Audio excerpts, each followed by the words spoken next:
Chapter 544. In order to prevent the 5 important targets from playing any tricks, the members of the Snowland Brigade took out sterile straps and tied their feet. Then, they struck the back of their necks and knocked them unconscious. Like sandbags, they were thrown to the back of the truck. Fuck, why are all the people left behind a bunch of noobs? Even if they don't know how to shoot, they're still here. Before the truck even started, a string of stray bullets swept in their direction. They were shooting blindly and did not care about running out of bullets. It was obvious that they had not received any training. V8 slung his rifle over his back.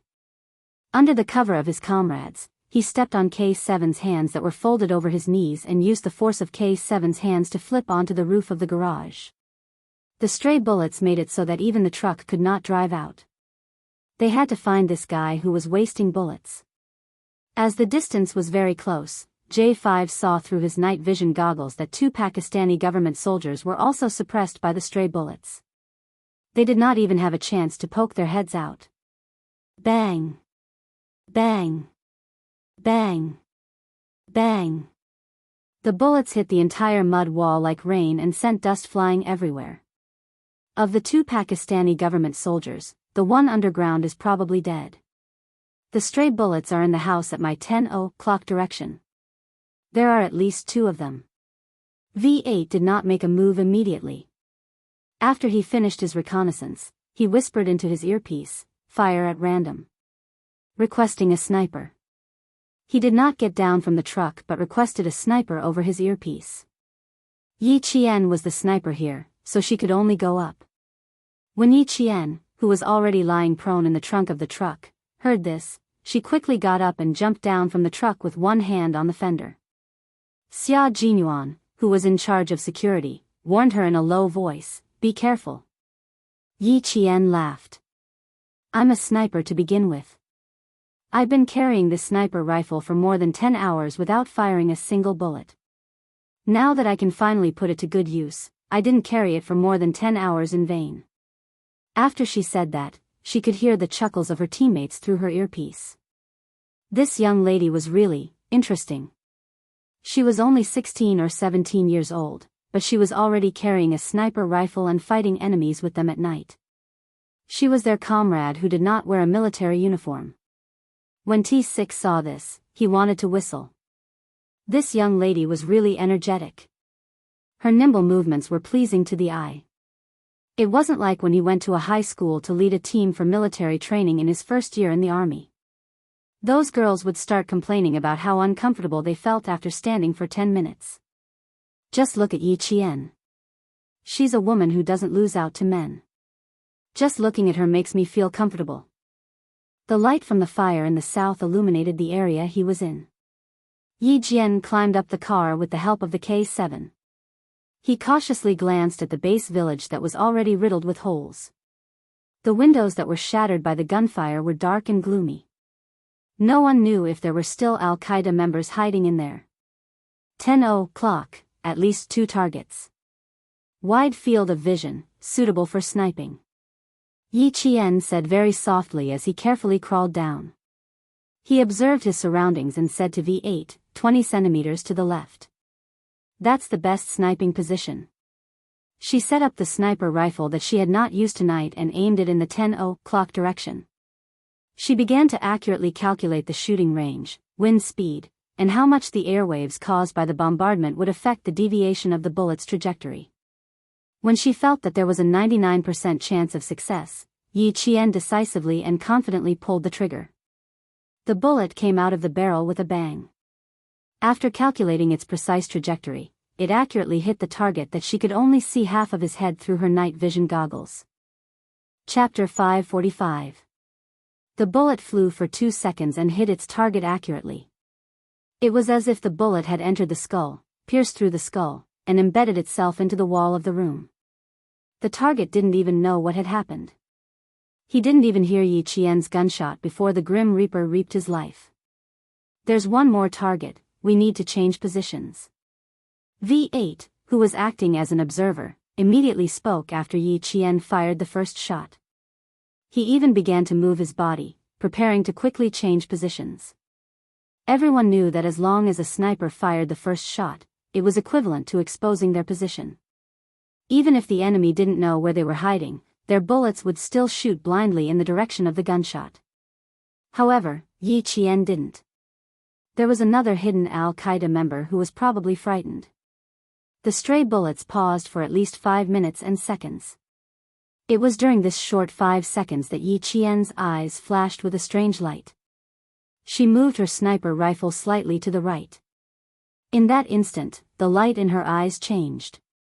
It was also in that instant that she fired a second shot. V8 stared closely at Yi Qian, who didn't even need his reminder to fire a second shot. Fuck, this works too. The Pakistani government troops who were pinned down by stray bullets quickly realized that the Al-Qaeda members had encountered a sniper. They thought it was one of their own snipers. When they heard that the stray bullets had stopped, they cautiously fired a few shots in front of them. Then, they stood up from the corner of the wall and continued to advance. Until now, they still didn't know that the sniper wasn't sent by the government.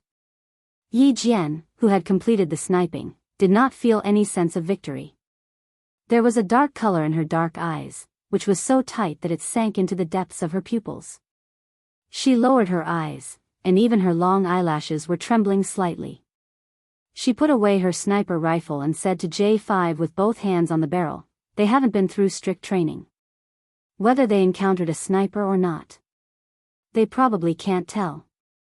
If they can finish it off with 2 shots, they'll finish it off in one place." Daring to gamble, V8 praised sincerely and gave Yi Qian a thumbs up. "I'm impressed, Yi Qian." It was extremely rare for a Special Forces soldier to say that he was impressed. Yi Qian did not feel proud at all. V8 was not a sniper, so he found it unbelievable. He believed that if the snipers in the Snowfield Brigade saw this, they would at most say, "Not bad." But if Uncle Chen were here, he would only say, "You've made some progress." It wasn't courage, nor was it a gamble. It was confidence. He believed that he could snipe twice in a row, 1 target per shot. On the battlefield, especially as a sniper, the worst mistake one could make was to gamble. Gambling was something that was uncertain, and what a sniper needed was certainty, and accuracy. After all, V8 did not know Yi Qian very well. In his mind, he was more or less thinking that the young lady was not scared out of her wits when she first stepped onto the battlefield.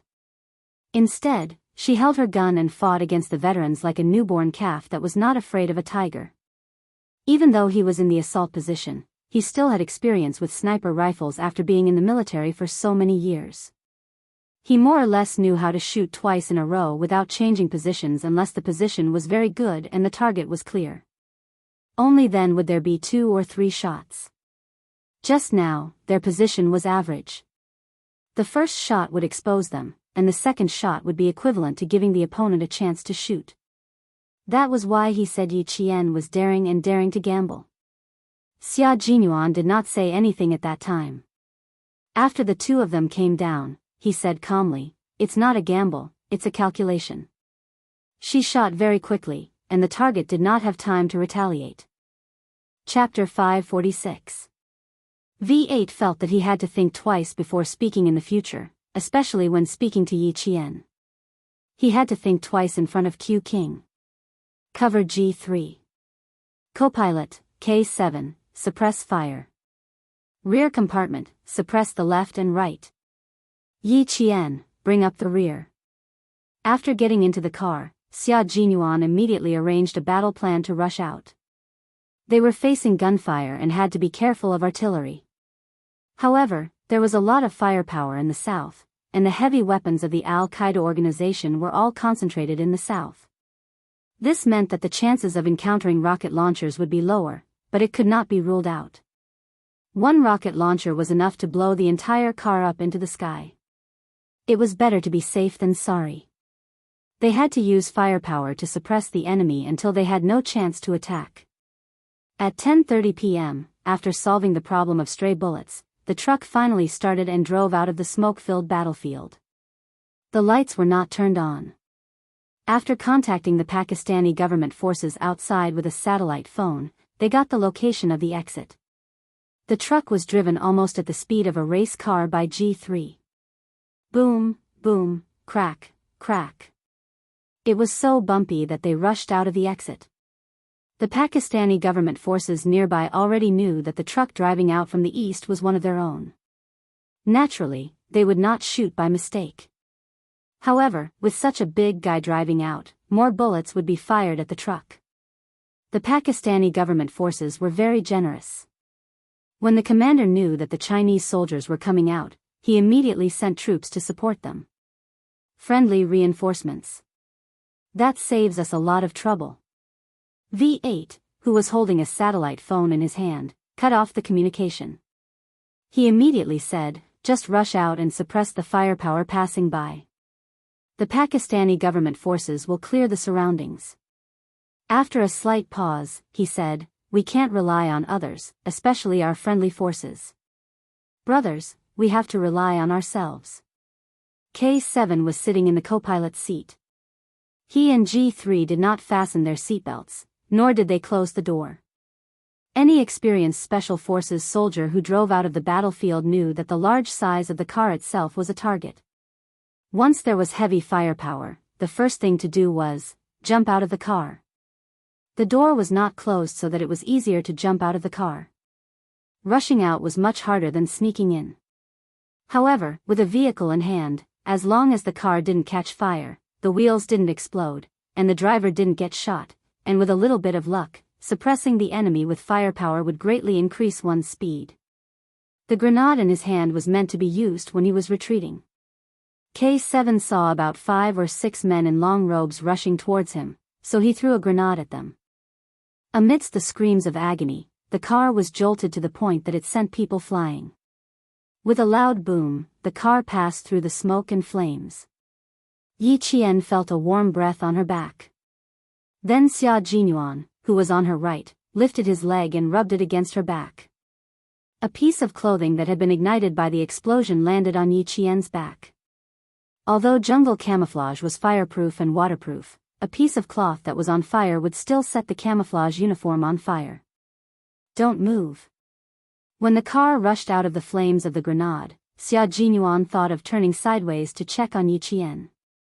He had always been quick to react, so when he noticed the situation, he immediately used his leg to extinguish the flames. Fortunately, he reacted quickly. Yi Qian only had a slight burn and was not seriously burned. The car bumped and turned. Along the way, Yi Qian didn't feel the G3 braking, so sometimes her whole body would be thrown to the left and then to the right. Her shoulders were even numb by the time she hit them. Chapter 547. Because the car was swaying left and right, the Al-Qaeda members who were shooting at the car lost their aim and could only watch as the car drove away. On the other hand, the Pakistani government forces were using all their firepower to suppress the people in the dark, so the G3 was able to drive the car so fast that Yi Qian wondered if the spring would break as it sped out of the village. When the car rushed into the area controlled by the government forces, the bullets finally ran out. Other than Q King, who still needed to rush out, everyone instantly relaxed their limbs. Xia Jinyuan turned over to Yi Qian, who had also relaxed her limbs, and used his helmet to gently touch hers.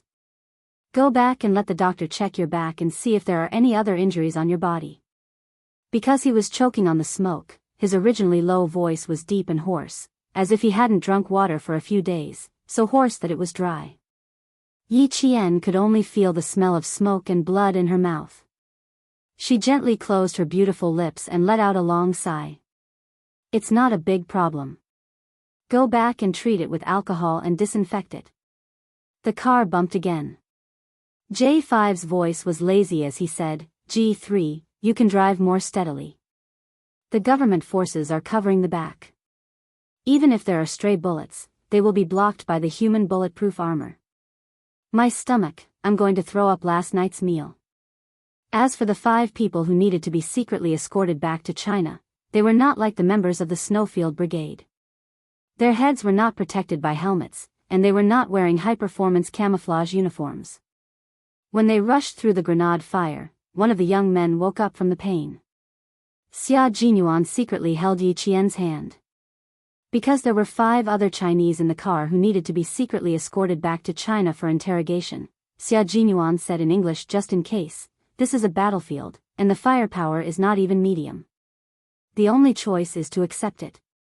From her short answer, he could hear that she was a little emotional.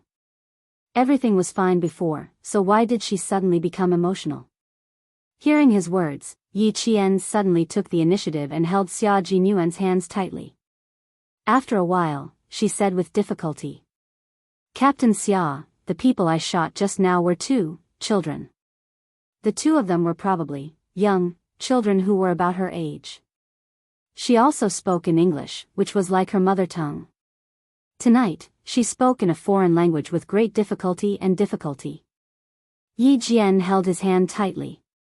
Her heart was trembling, and even her voice was trembling. Before the second shot, I heard a voice. It was a voice that was so young that it was still in the puberty stage. Xia Jinyuan, who had been watching her calmly, Yi Qian.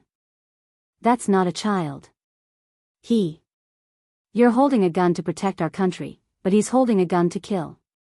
Do you know how many innocent people die in the hands of these teenagers every year? A lot. The youngest one was just born. Listen, Yi Qian.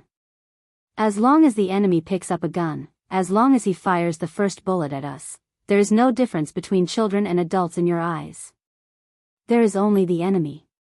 They are the targets we need to get rid of. For the sake of the innocent people who need our protection, for the sake of peace in the future, these people are the cancer that we must get rid of as soldiers.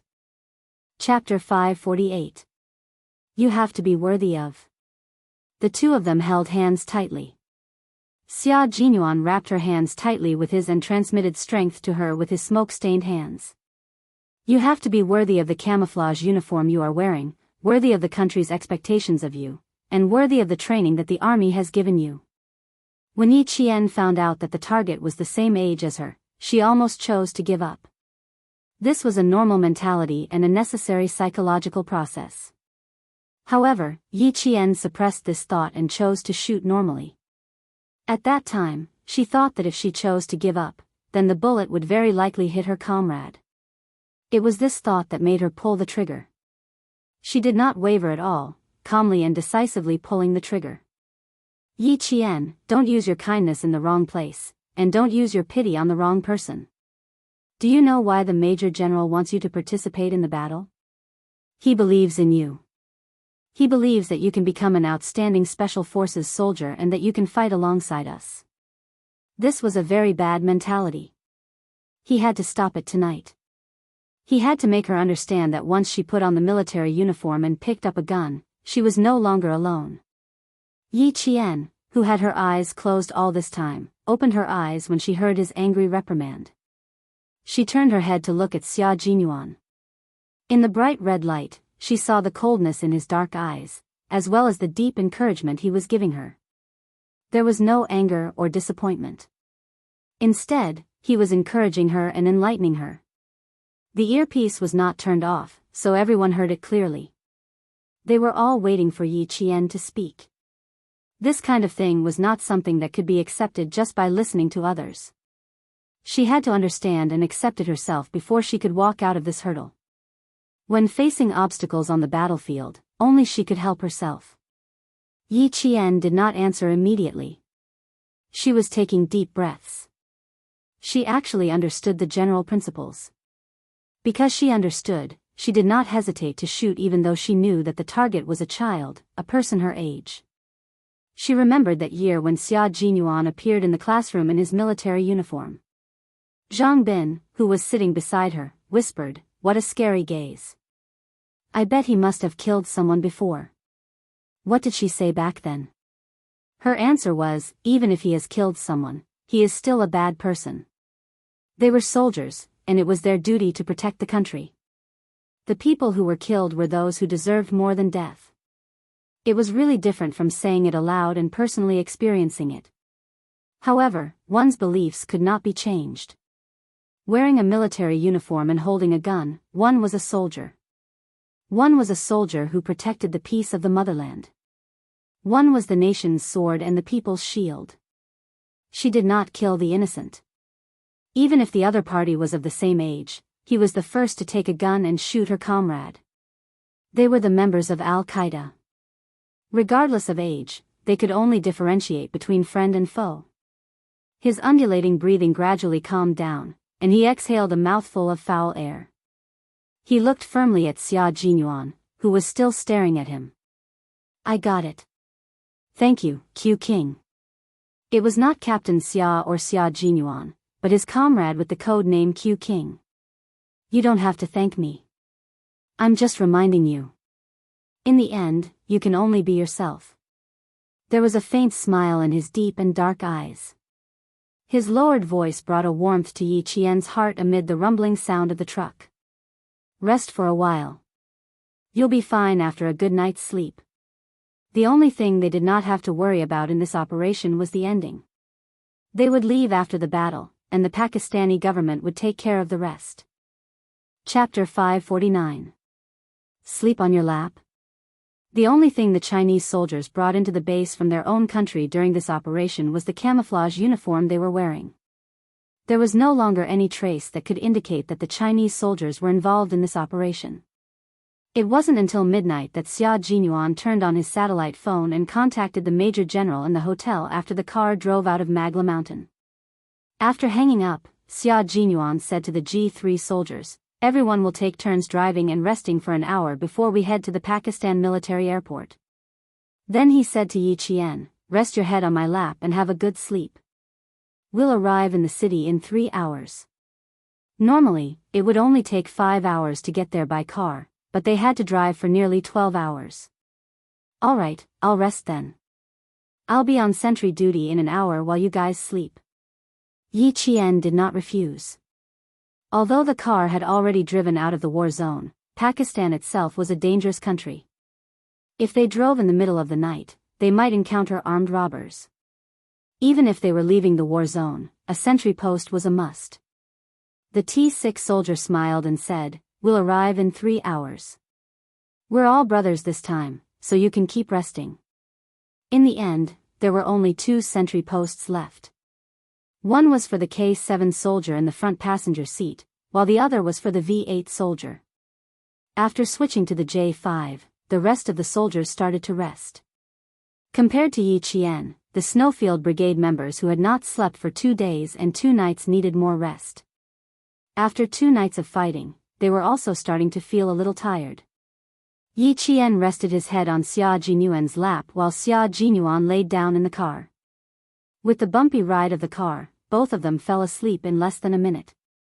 However, the 5 Chinese in the car were not being obedient. They were secretly thinking of ways to escape, but they were always discovered at the first opportunity. They were beaten up again and then knocked out so that they would not have to struggle in the car. Another man who was shot wanted to escape but was powerless. His entire palm was crippled by a bullet and his knee bone was shattered. He was the one who wanted to escape the most, but he was also the one who was the least capable of doing so. As a result, he did not get beaten up so badly that he was scared out of his wits. Yi Qian's back was burned, so she could only sleep on Xia Jinyuan's lap. She could vaguely hear V8 beating someone up, but she did not open her eyes and peacefully fell into a deep sleep. With them around, she didn't have to worry about not knowing if danger was coming. This was their trust in each other, just like how they believed in her sniping skills. When Yi Qian woke up, the J5 stopped to refuel. She had just moved her head when a pair of gentle hands gently pressed on her shoulders. "Go to sleep. Good luck." Before they left, they had filled the tank with 20 liters of oil, just in case the car broke down halfway. When it was almost an hour's break, Yi Qian said softly, "I'll drive. You sit in the front passenger seat. Change out of the J5 and K7. What do you think? Did you sleep well?" Xia Jinyuan opened his eyes. The darkness of the night covered the blood vessels in his eyes, so Yi Qian could only hear his low and gentle voice. "You sound quite energetic." The side of her face was still resting on his strong thighs. As he spoke, Yi Qian could feel the muscles on his thighs slightly tense. Could it be that his thighs were numb from being used as a pillow? She hurriedly sat up and put on the helmet that was tied to the sniper rifle. Are your legs numb? Let me massage them for you. His legs must be numb. After more than 10 hours of driving, a few hours of combat, and then an hour of not moving at all, he must be numb. Chapter 550. It was indeed a little numb, but he didn't expect her to massage it. He didn't even have the chance to stop her before she started massaging his thighs with her soft and slender hands. Bear with it, your muscles are tense. You have to relax. Yi Qian's hands alternated between rubbing and patting. Xia Jinyuan didn't think anything was wrong at first, but when her hands got closer to his thighs, he suddenly realized something and quickly reached out to grab her wrists. The car happened to drive into a deep pit, and at the same time, the car's front wheels came out of the pit. Xia Jinyuan just happened to grab Yi Qian. As the car was thrown up, his body and hands were naturally thrown up as well. He made a big mistake. Yi Qian's hands were pressed against his crotch, causing him to suck in a breath of cold air. Firstly, it hurt, and secondly, no girl had ever touched his crotch before. This was a big mistake. Although she had never had a boyfriend in her 2 lifetimes, but after all, she had been in medical school. How could she not know what she was pressing down on? Her face uncontrollably turned red. I'm sorry. Yi Qian knew how much strength she had used to press down on his crotch. The car was shaking so much that she had to put all her strength into her right hand, and then, just like that, she pressed down hard on his crotch. Yi Qian, whose ears were burning red, wanted to pull her hand back. Xia Jinyuan, who was listening to her soft apology, also wanted to move her hand away. However, the J5 driving the car didn't know that this was a difficult road. Even though they tried to avoid the potholes, the car was still bumping up and down. As soon as he raised his hand, the tragedy happened again. Yi Qian, whose face was so red that it was almost dripping blood, fell on top of him. At the same time, she used her shoulder to support her body weight. Her right hand, which she hadn't managed to pull back in time, only had a small amount of strength left. So, she awkwardly pressed it down again. Xia Jinyuan was speechless. No matter how well-mannered he was, he couldn't suppress it at this moment, the part of his body that had been awake for an hour. She had never hoped that she would be the soft one at this moment, and not the hard one. Awkward. Awkward. Only awkwardness. Are you awake yet? This road is not easy to walk on, it's full of potholes. J5's voice broke the awkwardness between the two just in time. My head is on top of the car one moment, then on top of the car the next. I feel like I'm a few centimeters shorter. Yi Qian withdrew his hand and hid it behind his back. This hand was the culprit, Xia Jinyuan, please don't mention this to her later. She would be so embarrassed that she would jump out of the car. You can slow down a bit and pass through slowly. The strange and painful feeling made Xia Jinyuan suppress it for a while before his voice returned to normal. This was the first time it really hurt. It felt like it was going to be crushed. The second time, the feeling was even more subtle. Originally, the pain was so painful that it was showing signs of softening, but the little fox didn't hurt or itch at all. Instead, it pressed down with just the right amount of strength, causing it to regain its vigor. J5 responded, and the car slowed down a lot. It was very dark all around. Yi Qian, who was sitting alone on the side, took a deep breath. Based on the professional knowledge she learned in medical school, Captain Xia's part was probably crushed by her. Crushed parts had to be treated. In medical school, she heard from the professor that some male students didn't go to the hospital for the sake of their pride. In the end, they developed some dysfunction that affected their male function. Chapter 551. I'll take care of your injuries later. You. It took a lot of courage to say what she wanted to say. Yi Qian pursed her lips and turned off the headset. She took a deep breath and spoke English faster and more fluently. You'd better let the doctor take a look at your lower body. I wasn't on guard just now and used a lot of strength. I could tell from the sound of your pain that I hurt you. I'm sorry, I didn't do it on purpose. She spoke quickly and anxiously. After she finished speaking, she turned her head and left her flushed face to Xia Jinyuan, who was actually still in a state of awkwardness. He could tease Yi Jian from time to time, and even kissed her gently on the cheek twice. However, he was really in love with her, but he did not care about etiquette. He always maintained his gentlemanly demeanor and did not have any improper intentions. She wasn't the only one who wasn't prepared. Even he didn't think too deeply about it. This time, it was purely an accident.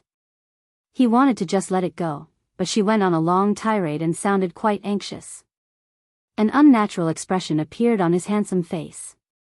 After he calmed himself down, he said calmly, "Okay, I know. You don't have to worry about it. It won't be a big problem. Let the doctor take a look. Don't worry." Yi Qian was still worried that he wouldn't take a look, so she added, "You have to take care of your bruises as soon as possible. It can't be delayed." After a long silence, Xia Jinyuan didn't know whether to laugh or cry. He chuckled softly and said, "Little fox, I was trying my best to avoid this awkward topic, but you brought it up again and again. I can't forget it even if I wanted to." Yi Qian. She was dumbfounded. Fortunately, it was still dark at night. Otherwise, Yi Qian felt that even the paint on her face couldn't hide her flushed face. Her behavior made Xia Jinyuan raise his eyebrows slightly, and a faint smile appeared on his handsome face. She was a little fox who was as clear as water and had unfathomable power. Every time he saw her, he liked her even more.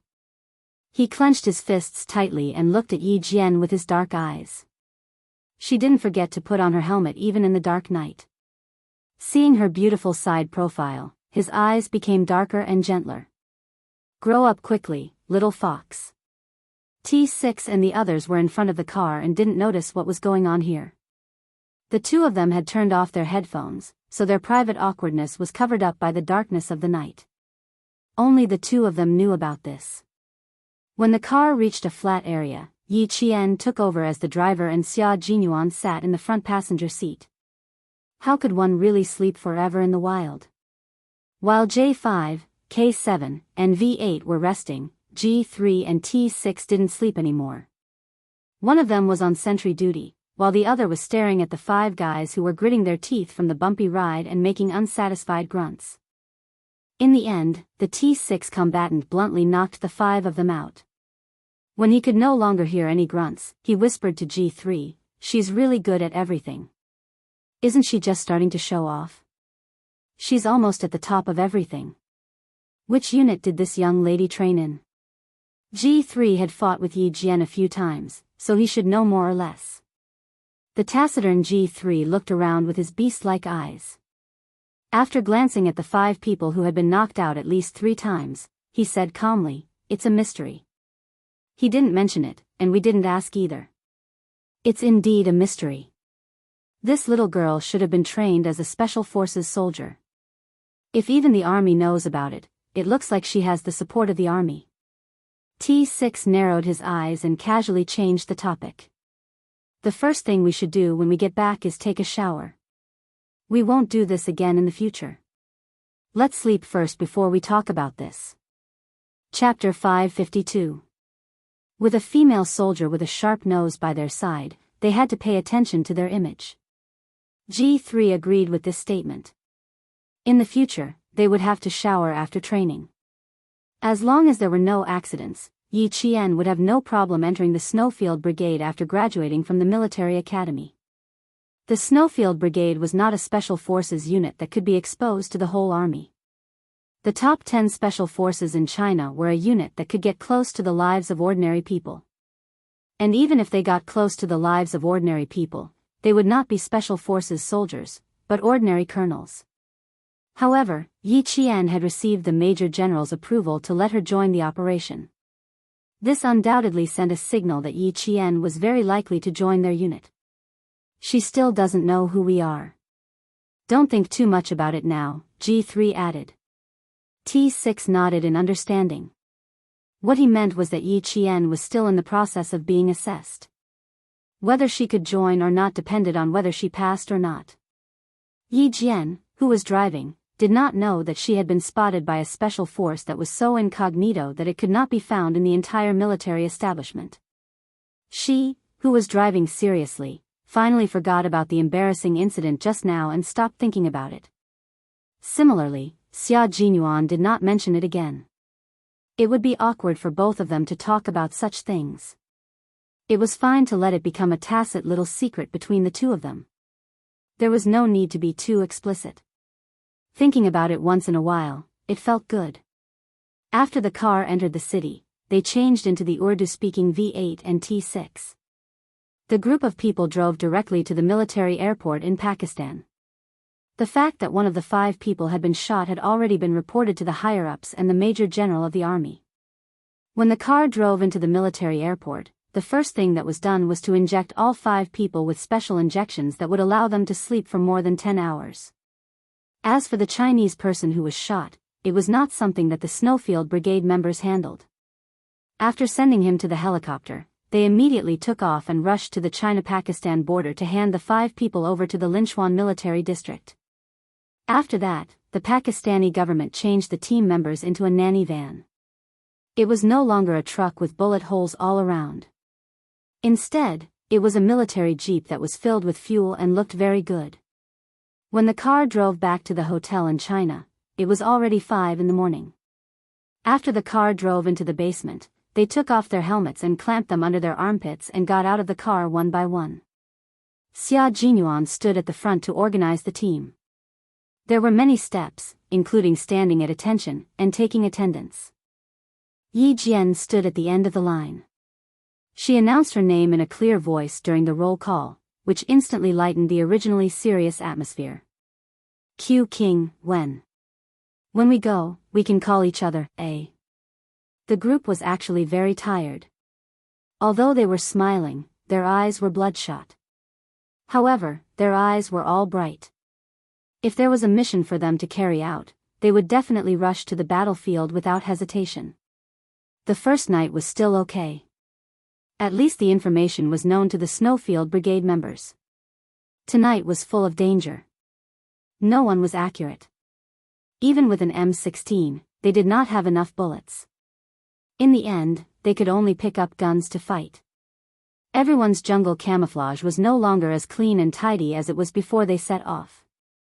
There was smoke and blood everywhere, staining the camouflage all over their bodies.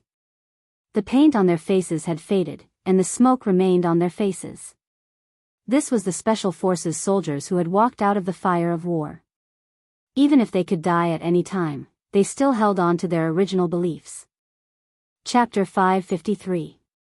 Yi Qian, leave the camouflage uniform to me. We'll get rid of it, Xia Jinyuan chuckled softly, then said to Yi Qian, don't leave anything with blood in the room. The camouflage uniform with blood stains shouldn't be left in her room. She definitely couldn't bring it back to China, so she had to get rid of it in the hotel. This battle was mainly a gunfight, so there wasn't much blood on her body. After entering the elevator, a few large hands were placed on top of a slender girl's hand. Yi Qian looked at the large hands with dark red patches on them. Her hands were also stained with the enemy's blood. She was the same as them, a group of soldiers who fought on the front lines. As they smiled, Yi Qian pursed her lips and smiled as well. Overlapping hands, releasing hands, celebrating the safe return of everyone. The leader and Major General of the army didn't immediately ask them to report the situation. Earlier, when Xia Jinyuan was still reporting the situation in Magla Mountain, they told them to come back and take a good shower to relieve their fatigue before reporting the situation. Yi Qian looked at everyone's reflection in the elevator mirror. She looked at her own camouflage uniform, then looked at the sniper rifle on her back. Her hand couldn't help but gently touch the barrel of the rifle. She didn't even have enough time to touch the rifle before coming back. What a pity. Her small movements didn't escape the eyes of the Snowfield Brigade members. When they saw her small face full of paint, they quickly looked at each other, then simultaneously looked at Xia Jinyuan. Comrade, your little fox is a little reluctant to return the rifle. Hurry up and comfort her. Xia Jinyuan lowered his head slightly and looked at Yi Qian, who was reluctant to part with the rifle, and said in a low voice, the rifle belongs to the Pakistani government. According to the rules, we have to hand it over. When we return to China, I'll take you to the army to get the rifle. I'm still thinking that I've been memorizing for more than 10 hours and only fired 2 bullets, but I'm still able to fight my way out. Yi Jian raised her head and looked at him with bright eyes.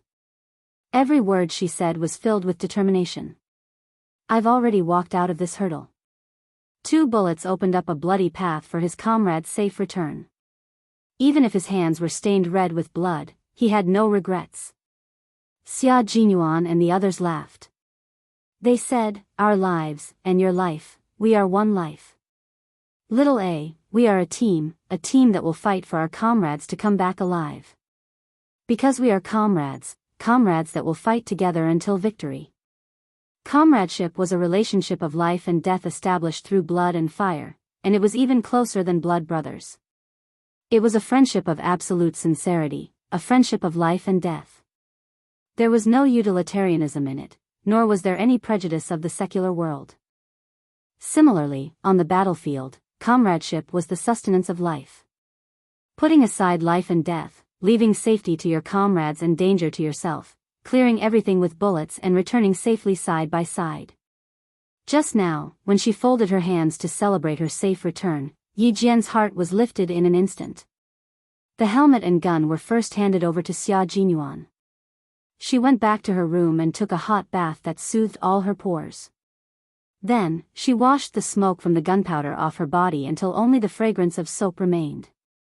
Standing in front of the bathroom mirror, Yi Qian looked at herself in the mirror until even her hair was clean. Then, she put on her clothes and walked out. There were small wounds on her face from the thorny vines, and the burn on her back was a little more serious. When she was bathing just now, the water still stung a little. Everything else was fine, except for some minor injuries. Yi Qian, who took 8 minutes to come out, heard a knock on the door. It was Xia Jinyuan, who had finished cleaning up, coming over to take away her bloody camouflage uniform. When she opened the door, Yi Qian was a little dumbfounded. She was wearing a short-sleeved shirt, while he was wearing a military uniform. His handsome face exuded the majesty of a soldier. His posture was tall and straight, like a mountain, while she had to change her clothes. Chapter 554.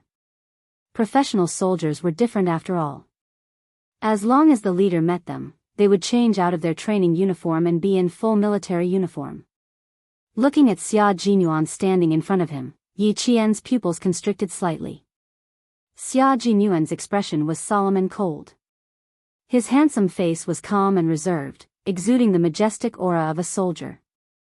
His collar and epaulets were golden and dazzling, like golden swords, exuding a biting coldness that made people not dare to look at him. It was probably because he had just gotten off the battlefield. His body was still wet.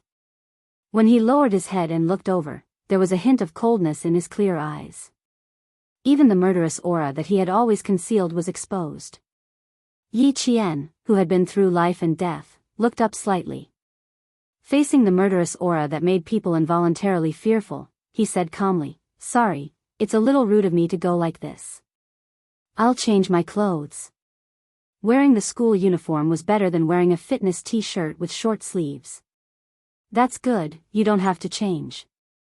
You don't have to report. Come with us to the doctor to treat your wound."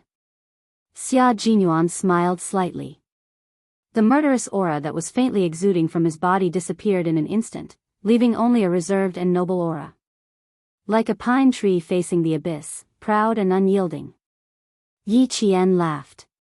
"That's right, I can't be too formal." Reporting such things was left to Captain Xia and the other 6 professional soldiers. She just needed to rest after completing the mission. "You're aware that you're good at slacking off. You don't have to do it this time because you need to treat the wound on your back." Xia Jinyuan sneered. At this moment, Little Fox looked harmless. Her hair was wet, and her flower-like face was pale and crimson. She looked even more delicate and beautiful, like a hibiscus flower blooming in the morning dew. Flowers were easy to break, but Little Fox was definitely not an ordinary flower. Her face was like a flower, but her posture was like a spear, indomitable and unyielding. There were some small scars on her face. His thin lips were tightly pursed, and his gaze narrowed. Although the scars were thin and shallow, they were flawless.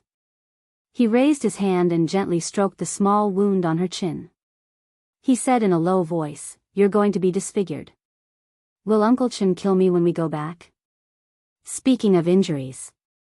Yi Qian's bright eyes flashed with a hint of unnaturalness. He would probably go and have a look at his own injuries.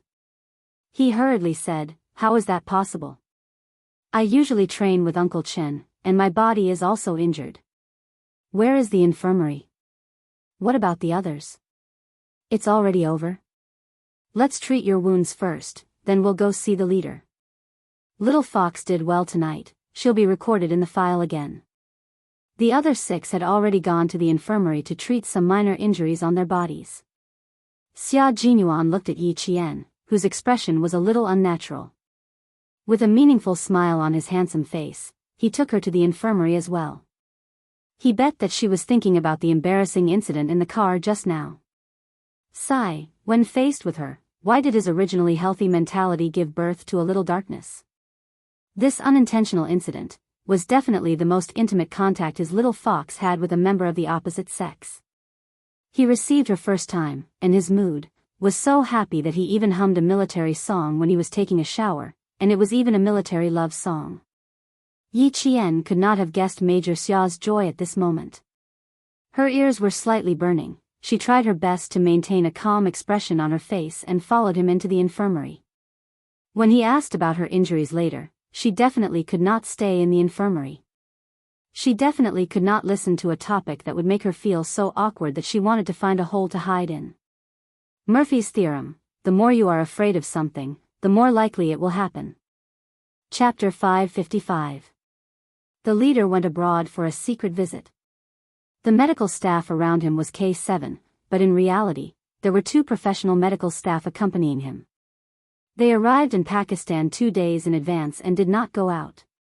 They were all on standby in the hotel. The infirmary was also in the hotel. Although it was small, it was enough to perform a small surgery. Someone was talking inside, and she could vaguely hear an unfamiliar voice saying, "What's going on? Did you guys get into a fight? Are you still soldiers? You guys went abroad to fight? Aren't you ashamed?"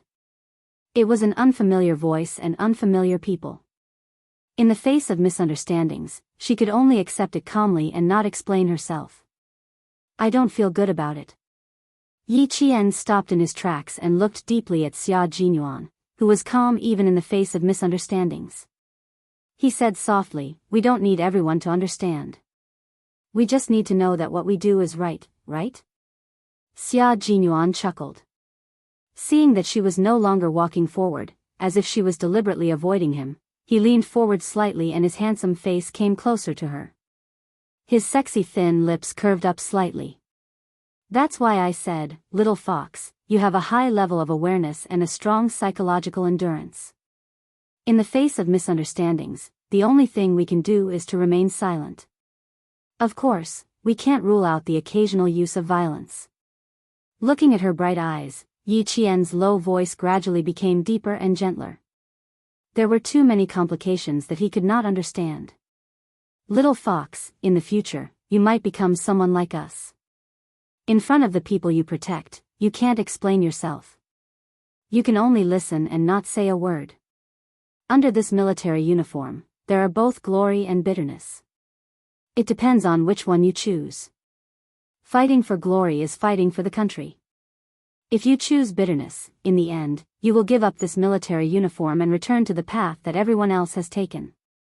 He hoped that in the future, she would be able to face all misunderstandings calmly and not care too much about what others thought. She had to maintain her own principles and never waver. In his previous life, when Yi Qian learned to take good care of himself, he understood that he should never care about what others thought of him. He understood that the only person who could give him happiness was himself. The path you've walked, the people you've met, the words you've heard, and the things you've endured, even if they've hurt you, will eventually be forgotten with the passage of time. You'll grow, learn to be calm, and learn to be fearless. This was life, a mere 30,000 days of life. I'm actually someone who doesn't really care about how others look at me, but I feel a little sad when I hear such a misunderstanding.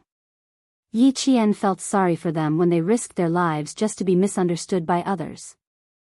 Xia Jinyuan looked at her with his deep eyes and said in a low voice, "Is your heart aching?" Yi Qian nodded and sighed softly. "Yes, my heart does ache a little." Upon hearing this, Xia Jinyuan's handsome features instantly revealed a profound smile. "Silly girl, this kind of thing doesn't happen often. We'll deal with the minor injuries ourselves. The more serious ones will be treated by the military hospital, and the more serious ones will be sent directly to the military hospital in the capital. Let's go. They should be almost done cleaning up. We can go in now." He unbuckled his belt and let Little Fox, a girl, stand by the side. Those guys would probably spend half a day showing off their bodies. It would save them a lot of trouble if they went in later. When Yi Qian went in, G3 and the others had just finished cleaning up their wounds and were all getting ready. T6 said, "They're all minor injuries. They'll be fine after they go back and get the inflammation treated. There's no need to take any medicine." Chapter 556. The T6 combatant did not even know when the camouflage wound had appeared on his leg. It was only when he took off his camouflage uniform and took a shower that he realized there was a scratched wound on his calf bone. The doctor held a sterile cotton ball in his hand and cleaned out some fine black particles from the wound on the T6 combatant's calf. He was afraid that the doctor would prescribe medicine for him, so he spoke first. The doctor glared at him and said angrily, "Are you a doctor?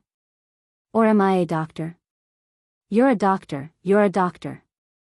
I'm just saving you trouble." The T6 combatant was also a talkative person. Seeing this, he kept his mouth shut but did not take the wound to heart. Indeed, these minor injuries did not require any medicine or injections. Who knew how many times they had gotten them in the past month? The doctor was not a soldier. He was just a doctor with strong comprehensive skills. When he heard that, he carefully handled the wound and said unhappily, "I'm a doctor. Now that you're injured, I'll take care of it. This isn't saving us any trouble. If you want to save us trouble, you have to first not get injured." He might have just said it casually, but it sounded like something was wrong. When the T6 combatant's face darkened, Yi Qian also pursed his lips tightly. Why was this accompanying doctor so bad with his words? The atmosphere had changed, but the doctor did not notice it. He continued, "Of course a young man in his 20s has a good physique. It's not painful now, but when it hurts, he'll know to look for a doctor. Don't keep pushing yourself. Even if you push yourself, there has to be a limit. Young people like to take advantage of their youth and be a little reckless with their bodies." These young men were all full of energy when they went out. The injuries on their bodies were all medals of past glory. Although they had recovered, how could they be careless? If the old injuries were not treated properly and new injuries were added, it would hurt a lot. The doctor's attitude was a little arrogant, and his tone was not very good either. He was implying that the T6 combatant was talking too much and doubting his medical skills. The T6 combatant laughed. His gaze flickered, and he looked like a burden had been lifted off his shoulders. He sat down loosely and smirked before saying calmly, "If we don't work hard now, we won't be able to put it back together when we're old. We won't even have the strength to hold it up. People who walk different paths can't work together. Doctor, our path is different from yours. Even a small wound takes half a day to treat. Who knows how many bullets are coming our way? A civil official would never know the hardships of a military official. A person with a pen would never know how hard a person with a gun had to fight. He had to use his own blood to open a path so that his comrades behind him could walk through it safely. A small wound on his leg was nothing. A 5.8mm bullet could directly shatter his heart into more than 10 pieces and blow his head out of his head. It was not appropriate for him to say such bloody words to the doctor, so he just politely said, "Those who walk different paths cannot make plans together." That was a pretty good attitude of AT6.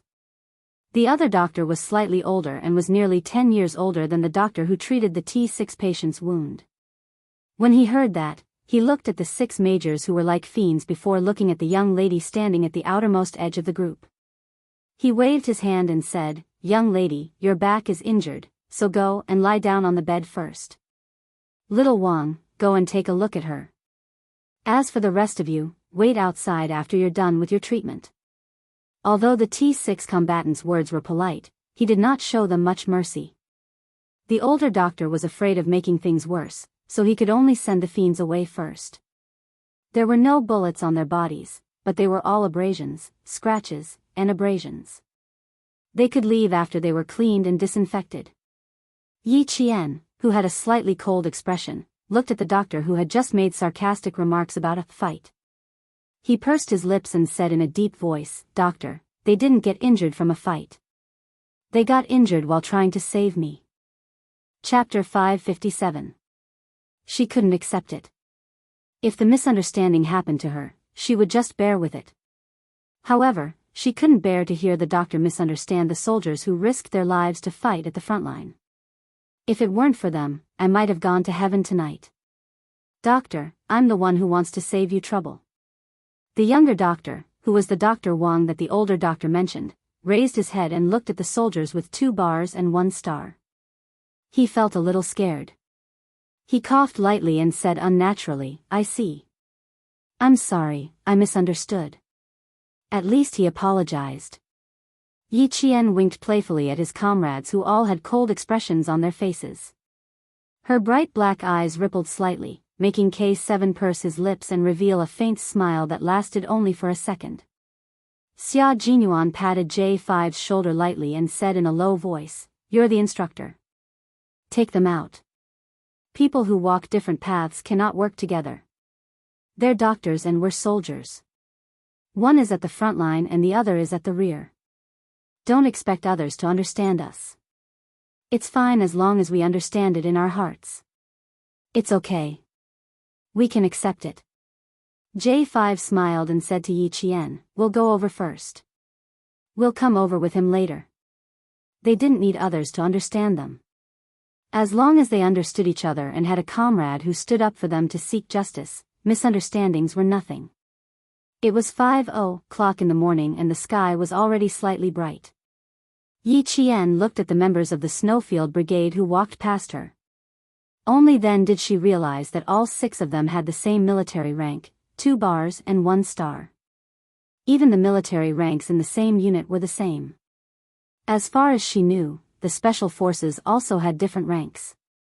Why was Captain Xia's unit different? There were only 2 accompanying doctors, Xia Jinyuan and Yi Qian in the room. Dr. Wang checked the wound on Yi Qian's waist. "There's a small burn on your back. Just apply some burn ointment and it'll be fine. However, the wound on your arm is a little inflamed and suppurated. It needs to be cleaned again." Xia Jinyuan, who was sitting behind the blue partition, was unbuckling his belt. Hearing this, his heart tightened. Suppuration meant infection. Fortunately, the pus isn't big. I used a spatula to prick it open and rinsed it with normal saline. You just have to be careful for the next few days. The other party was a young lady. The younger doctor's tone was rather gentle. He removed the pustules and rinsed them. Inside, Xia Jinyuan explained his situation in a low voice. He did not feel embarrassed, but because Yi Qian was only a screen away from him, he lowered his voice to prevent her from feeling awkward. "Do you feel any pain?" The doctor understood and lowered his voice when he asked, but he couldn't control his voice so that Yi Qian couldn't hear him. "Have you tried?" When Yi Qian, who was cleaning the pus on his arm, heard this, he glanced at the cotton balls. He used his hand that could move to grab the cotton balls and stuffed them into his ears. When Dr. Wang saw this small action, he couldn't help but laugh. There's no need to avoid it. There's no need to have such a big reaction. These basic human structures are already taught in middle school biology. There's nothing to be embarrassed about. Don't stuff the cotton balls too deep into your ears. You might need tweezers to take them out. Xia Jinyuan, who was inside, heard everything clearly. He even stuffed cotton balls into his ears. His face was probably as red as an apple from embarrassment. Chapter 558. There was a deep smile on his handsome face, and his sexy lips couldn't help but curl up. He sat up on the bed under the doctor's instructions and put on the military pants that he had taken off during the checkup. He tucked his light-colored military shirt back into the pants and fastened his belt, outlining his sexy and lean waist. After tying his bow tie, he picked up the military jacket that was neatly folded beside the bed and put it on. He said politely to the doctor, "Thank you, doctor." "You're welcome. There's no erectile dysfunction, just some congestion in the corpus cavernosum. Pay more attention during training to avoid a second injury. You'll recover in about 3 days. Don't engage in marital activities in the meantime to avoid aggravating the injury." The doctor's voice was not as low as it was when he asked the question just now. Instead, he used the usual voice to remind the patient to be careful. Yi Jian, whose ears were stuffed with cotton, heard it clearly. Yi Qian, whose face was burning, just wanted to leave the infirmary that made it difficult for her to breathe. Doctors didn't have to avoid it, but she wasn't a patient or a doctor. She just wanted to avoid it. Xia Jinyuan's hand paused in the middle of arranging his collar. There was no change in his handsome face as he said calmly, "Thank you for the reminder, I'll be careful." Marital activities. He hadn't experienced marital activities before, so this problem didn't exist. He walked out of the blue partition, and his light footsteps alerted Yi Qian, who was already bandaging her wound. She looked up in shock at the man who was putting on his military cap. She looked at the handsome face under the cap, and her gaze stayed on him for at least 3 seconds. No erectile dysfunction. Could it be that just now? Her brain was burning and bubbling, but she could still remember some of the doctor's words. "Try to get up with your hand. Do you feel any pain?" "It's okay, it's not a big problem. Pay more attention during training to avoid a second injury. Don't engage in marital activities during this period." It was like a spell that spun and popped up in her head, making her feel uneasy. She wanted to find a hole to hide in and calm down before coming out. Xia Jinyuan saw her staring at him in a daze. Her eyes were not exactly confused, but at least he could tell that she had something on her mind. It was just that her eyes were a little unfocused. Will her injury leave a scar? He also sat on the bed, his slender body leaning over slightly. As he asked, his eyes were fixed on Yi Jian's bandaged arm. He asked in a deep voice, "After all, you're a girl.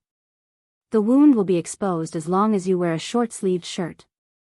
What if it leaves a scar? Is there any medicine that can fade it?" Dr. Wang took off his white cap and gloves, applied some alcohol, and turned on the tap to wash his hands. As he washed, he answered, "There will be a scar at the pustules, but for an injury like hers, it's easy to leave a scar. After she recovers, she can apply some ointment to lighten the scar." Xia Jinyuan memorized each of his words in his heart. After saying, "Thank you," he looked at Yi Qian and realized that her hibiscus face had become even redder than before. Her skin was originally as delicate as white glaze, but now it was redder than a flower. Little girls are thin-skinned. "Your face is so red that it's dripping blood," Dr. Wang joked. He took out a small bottle of anti-inflammatory medicine and handed it to Xia Jinyuan.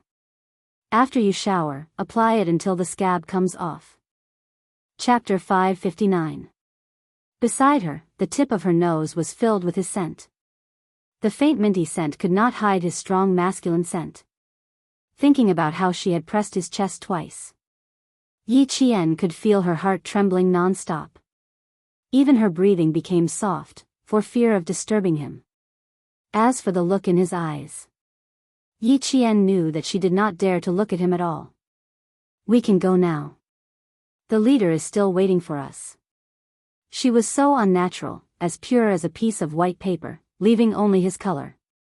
Xia Jinyuan had a meaningful smile in his eyes. He patted her shoulder and said, "After the meeting, there will be a 2-hour break. Today, you still need to interact with Miss Petty and her classmates." Yi Qian froze when he patted her. She quickly stood up and looked at his back. She secretly adjusted her breathing before following him. Qin Xiu was holding a document and translating it to the leader. The reclamation equipment will be provided by China, a total of.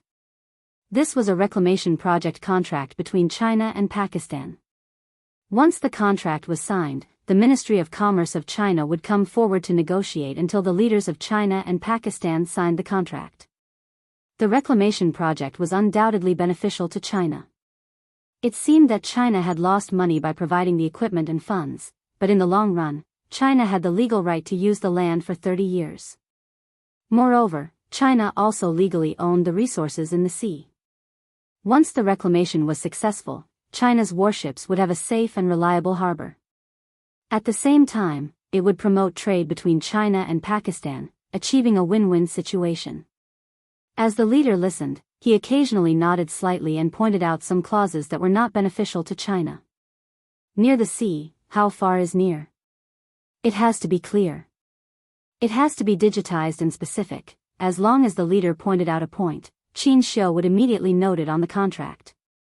He would not miss a single word. Everyone's sleep time was limited. Although the interview was scheduled to last 7 days, the Chinese knew that the sooner it ended, the better. A secret interview was not a fixed time, unlike a public interview where the itinerary was fixed. This afternoon, Xiao Yi will be visiting Miss Petty's school. Later, tell her to rest in the hotel in the morning. She doesn't need to accompany me. The leaders made some adjustments to Yi Qian's arrangements. Originally, Yi Qian was supposed to go to a school for an exchange yesterday, but because of what happened the night before, the Pakistani government cancelled the trip and suggested that Yi Qian and Miss Petty be hospitalized together for observation. The Chinese side refused and secretly arranged for Yi Qian to go on a mission with the special forces. He had to rest this morning. After all, he was a student, not a real soldier. Qin Xiu put the contract back into the folder and handed it to the staff member who handed it over. He was neither servile nor overbearing as he asked, according to the plan, the visit will end tomorrow. Do you want to prepare to return home early? I almost forgot about it if you didn't mention it. We'll be back tomorrow night. There's no need to stay any longer. The leader looked at the time. It was already 6 in the morning. Go and check on the Major General. I have a few questions for him. He was referring to the members of the Snowfield Brigade. When Qin Xiu came over, the Major General had just finished his conversation with Yi Qian. After staying in the leader's room for another 10 minutes, Yi Qian returned to his room. She had the entire morning to rest, which meant that she did not have to meet with Xia Jinyuan for the entire morning. Yi Qian, whose face was covered in the blanket, let out a long sigh of relief. She patted her tense face. Finally, she did not have to face Captain Xia for the time being. Chapter 560. Just as Yi Qian made an awkward sound under the blanket, he heard a knock on the door. His scalp tightened, and he held his breath for a while. He didn't get up immediately, but listened to the movement outside. Yi Qian, I'm Qin Xiu. Standing outside the door, Qin Xiu, who was dressed in a suit and leather shoes, said politely, you need to go to school this afternoon. The higher-ups asked me to bring you a set of clothes. So it was Qin Xiu. Yi Qian couldn't help but laugh at his own nervous behavior. He patted his face and calmed himself down before opening the door. Qin Xiu's gaze fell on her arm. The white bandage was quite eye-catching. Then he looked at her face. Because of her fair skin, the faint dark circles under her eyes were particularly obvious. She was indeed tired. Qin Xiu, who was about to come in, stood at the door and smiled. This is for you. It's already dry-cleaned and ironed. Just now, the higher-ups called the Foreign Affairs Department and criticized the relevant staff for their lack of consideration. Everyone has at least 2 sets of formal wear, but they only prepared 1 set for you. This is a work mistake. Yi Qian didn't expect that the higher-ups would worry about his school uniform. He explained with a straight face, 1 set is enough. I don't need to wear the school uniform every day. There's no need to change it every day. 1 set is more than enough. You don't have to explain anything. This is indeed a work mistake. Under normal circumstances, one set of clothes is fine. But now that we're on an overseas visit, there are too many uncertainties. Preparing an extra set is a responsibility to your work. Qin Xiu had a good grasp of his tone and rhythm when he spoke. When he smiled, his voice was gentle, like the wind blowing through willows. When he talked about work, his tone dropped a little. Although he was still smiling, there was an invisible pressure that made people feel cold. He was a qualified foreign affairs staff member, and also an impeccably qualified translator. As the official translator of several national leaders, his redeeming qualities were incomparable to ordinary translators. He wouldn't explain too much about work to Yi Qian. Everyone had their own duties, and everything had its own correct process. In order to achieve one's position, one had to take care of every aspect of one's work. Not preparing an extra set of clothes sounded like a small matter, but there were no small matters in foreign affairs. A mistake was a mistake. He wouldn't explain too much to Yi Qian. He only reminded her that since the higher-ups were involved, it wasn't something she could interfere with. She had to understand that she didn't have the right to explain the staff members' mistakes. Yi Qian immediately, "Okay, I understand." Anne. She weighed the paper bag in her hand, and smiled, "Thank you for bringing my school uniform." "You're welcome. Also, I just asked the hotel to prepare breakfast for you. The guards will send it over in 5 minutes." Qin Xiu saw that she understood what he meant and laughed in his heart. This girl was indeed a rare talent. His uncle was full of praise for her, and so were the higher-ups and the major general. It was obvious that she would become a great person in the future. Raising his hand, the sleeves of his black suit moved up slightly with his movement, revealing a white shirt cuff that was as white as new. Even the buttons were exceptionally exquisite. An expensive watch with a silver metallic luster was also revealed. Chapter 561. He glanced at his watch, then looked up at Yi Qian with a smile. "You don't have 5 minutes left. The dining car should be in the elevator by now. You can sleep after lunch. You'll feel full of energy when you wake up at noon. Also, the leader will be having lunch with Pakistan's Minister of Defense. After lunch at the hotel, a guard will come to pick you up." Seeing that Yi Qian was listening attentively and obediently, he pointed at the paper bag containing the school uniform. "There's a Walkman and a cassette tape inside. The first song you listen to is a famous Pakistani nursery rhyme. It's easy to learn, and it might come in handy this afternoon." Even this was carefully arranged. Yi Qian couldn't help but look at Qin Xiu. Was his sense of direction really that bad? He couldn't tell. Qin Xiu left quickly. His back was long and slender, and he walked out of Yi Jian's line of sight calmly. The dining car followed him. It was as if he deliberately didn't want to disturb her breakfast. As soon as the dining car arrived, he left. After breakfast, Yi Qian slept until midnight.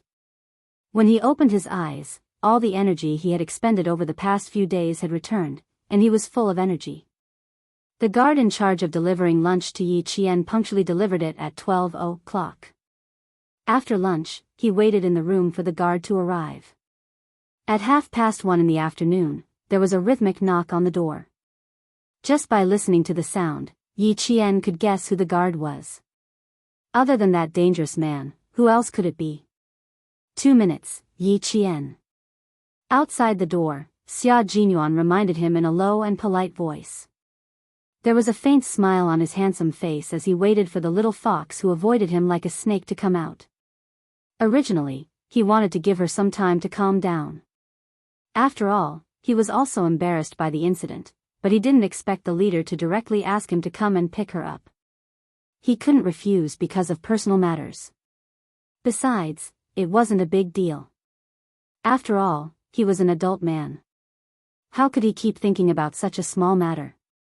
There was no taboo when it came to medical treatment.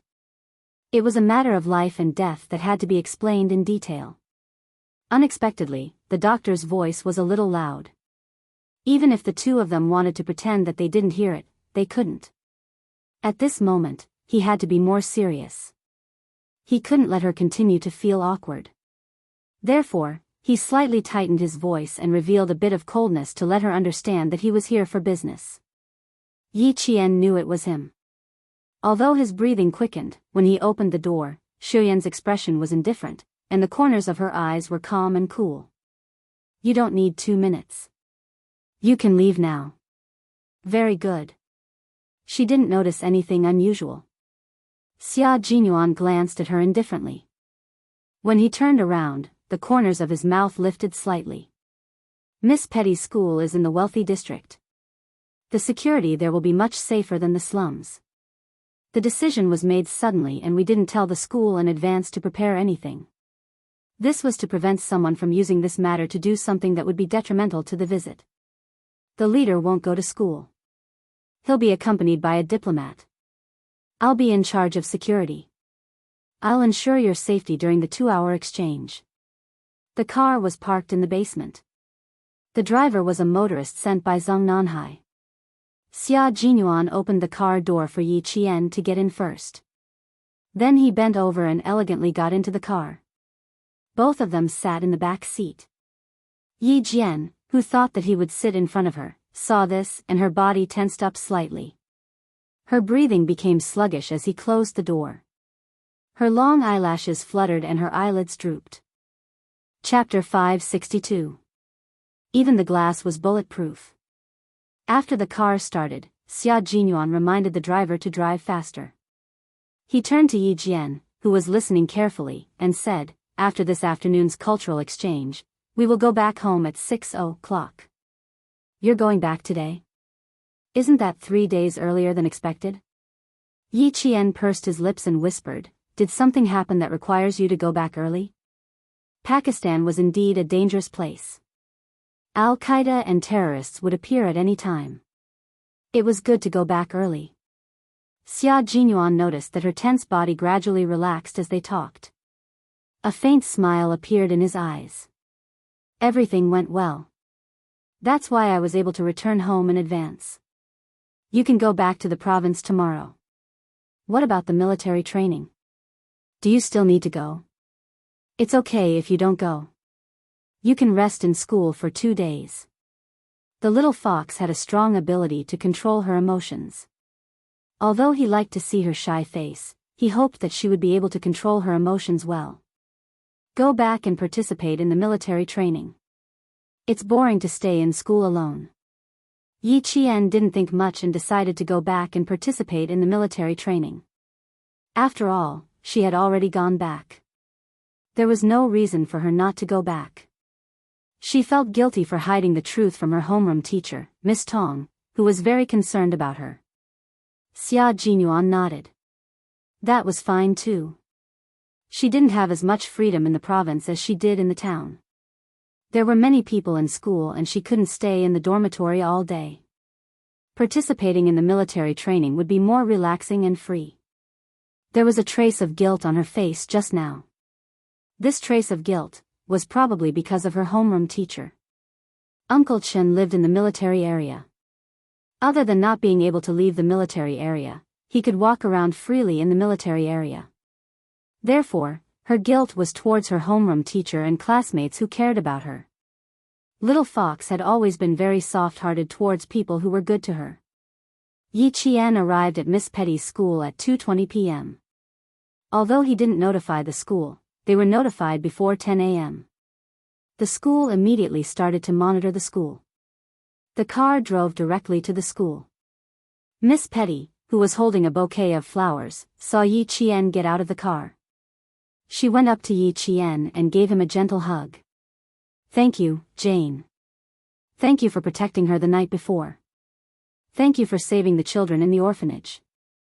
Thank you for preventing the situation from worsening and for saving her father from being criticized by the public. We are friends. Friends don't need to thank each other. Yi Qian gently patted her on the back. Miss Petty, we're both lucky to be able to return safely and live under the sun. The diplomatic staff accompanying them was Qin Xiu. Every word that Yi Qian said was translated by him to the Pakistani teachers and students. They first toured the campus, then returned to the classroom to greet Miss Petty's students. When they talked about the cultures of the two countries, Yi Qian knew about the Pakistani culture in advance, so every word he said would receive enthusiastic applause from the Pakistani teachers and students. The atmosphere of the exchange was warm and harmonious. Yi Qian calmly answered the students' questions. One of the students asked Yi Qian if he was worried that the Chinese culture would be affected by foreign culture and disappear. For example, when she went to China last year, it happened to be Christmas. She sharply pointed out that the Spring Festival was a traditional Chinese festival, and Christmas was just a foreign festival. However, she saw that everyone was happy for the arrival of Christmas, and the Spring Festival was cold and cheerless. Chapter 563. Xia Jinyuan and Qin Xiu both looked up and stared deeply at Yi Qian. The student who asked the question almost said in Chinese, "You worship foreign things." How would she answer? How would she refute the other party until they were speechless? The accompanying Pakistani staff also realized that such a question was too sharp. Just as they were about to ask the next student, Yi Qian suddenly said in Urdu, "It's okay." Her sudden sentence in Urdu made Xia Jinyuan's lips curl up slightly. Little Fox was indeed a little fox. With her intelligence, she would definitely be able to answer such a sharp question calmly. Although she could answer it, since the Pakistani student had thrown a brick to attract jade, there might be even sharper questions coming up. However, Xia Jinyuan felt that there was no need to waste time, so he said to Qin Xiu, "We need to control the time of the questions. We need to leave the school before 4:30 p.m. It's already 4 o'clock p.m. His thoughts coincided with Qin Xiu's. Qin Xiu nodded and said in a low voice, "This is the last question. I'll talk to the teacher later." Miss Petty is also communicating with the staff around her. After Yi Qian answers, she can take a photo with the class as a souvenir and leave. "We can't take a photo as a souvenir." Xia Jinyuan pressed his lips together. There was a dark coldness in his handsome face. It's not appropriate for Yi Qian to take a photo of her in a war-torn country. Translator Qin, please communicate with the Pakistani staff. Last night, Yi Qian met with members of the Al-Qaeda organization. If she takes a photo with them, she might get into trouble. This really reminded Qin Xiu. Hearing this, he said with a solemn expression, "It's my fault for not thinking it through. Cancel the group photo. Just sing a local children's song with her classmates will do." She is prepared. Yi Jian, who was standing on the podium, was wearing a simple and exquisite navy blue slim-fit uniform. She, who represented the thousands of students in China, had a faint smile on her beautiful face. Her eyes, which were as dark as the night, were shining with a bright light. She was calm inside. If a festival is a representation of culture, then our country is undoubtedly a country that accepts all cultures from all over the world and can accept the difference in foreign cultures. Hospitality is a good tradition of our country. A festival traveled across the sea to our country and was accepted by us. This is a big country's tolerance for foreign cultures. It is also a country's broad-mindedness. From what I understand, the two cultures will never clash, nor will they be forgotten. Just like our Spring Festival, it is also famous overseas. Could this be the annihilation of culture? No, this is precisely a kind of dissemination, letting more people know, and also letting more people accept it, bringing more happiness to more people. She paused for a moment. Under the gaze of several famous teachers, she stood on the podium like a pine tree in snow. With a faint smile, she had the aura of a great country. She said, "Take this student, for example. The language of Pakistan is Urdu, but you asked in English from beginning to end. Does this mean that you have abandoned your tradition and accepted a new culture? No, it's not that you have abandoned your tradition. You have accepted a foreign tradition, just like how Christmas was accepted by our country." What she said before was just a prelude. This sentence was the main point. The girl who asked the question had a faint smug look on her face, but in the end, she looked embarrassed. In the end, she had to sincerely say, "Thank you," and sit down under Miss Petty's cold gaze. This question was quickly heard by the Chinese leader, who laughed heartily. "That's why I said that the country will be strong if the young are strong. Little Yi is not bad." You can turn something invisible into something tangible. You can understand it at such a young age. Chapter 564. Wasn't that rare? The other party said that China worshipped foreign things and did not pay attention to its own traditions. Yi Qian first said that China was open to all cultures to express its attitude towards culture. Then he said that China was open-minded, which meant that China's people were hospitable and would not reject a festival that made them happy. Then he said that the girl had asked questions in English and did not speak her own language. He clearly told the other party that she had even abandoned her own language, so what right did she have to criticize China's acceptance of other cultures? After leaving the school, Miss Petty personally apologized to Yi Qian. That was enough. After all, it was not the Great Harmony. Moreover, she was not Chinese. No matter what, she could not be controlled. It was fine as long as the dignity of one's own country was protected. Qin Xiu took another car, but Miss Petty personally sent him over. He could only continue to stand beside Yi Qian until Miss Petty left. After getting into the car, Xia Jinyuan looked at Yi Qian calmly. He raised his eyebrows and smiled. I didn't expect the little fox to be so eloquent. I saw that girl's face turn green just now. I guess no one has ever dared to talk to her like that. In Pakistan, the rich had many servants, and these servants had very low status. Naturally, they did not have the guts to refute the words of their masters. Naturally, the girl would not like others to have opinions about her words. Yi Qian smiled faintly. His eyebrows were cold. Being on good terms does not mean that we are weak. If I don't block this kind of question, she will understand the arrogance of Chinese students. She will still think that she is God. Therefore, after the big leader returned to China, he mentioned several times that the student he brought along this time was a good student who made people feel at ease and was not afraid of being bullied. At 6:00 in the evening, the Chinese leader who had finished the secret visit boarded the flight back to China. The Pakistani president personally sent him off, and his wife personally gave Yi Jian a set of gorgeous Pakistani girls' gauze dress with sparkling gems on it. She also welcomed Yi Jian to visit Pakistan again.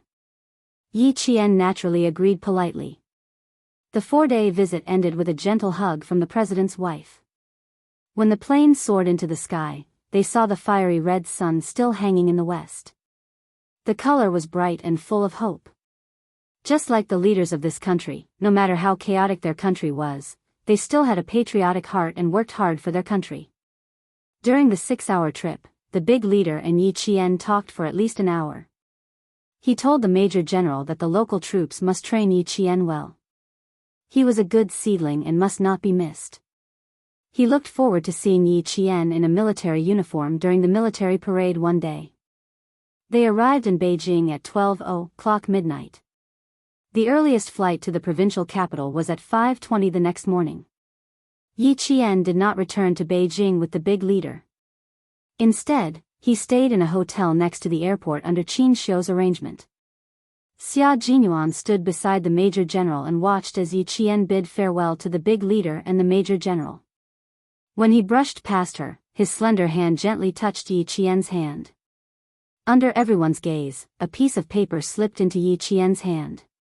Call me tomorrow morning. I will wait for you, he said as he walked past.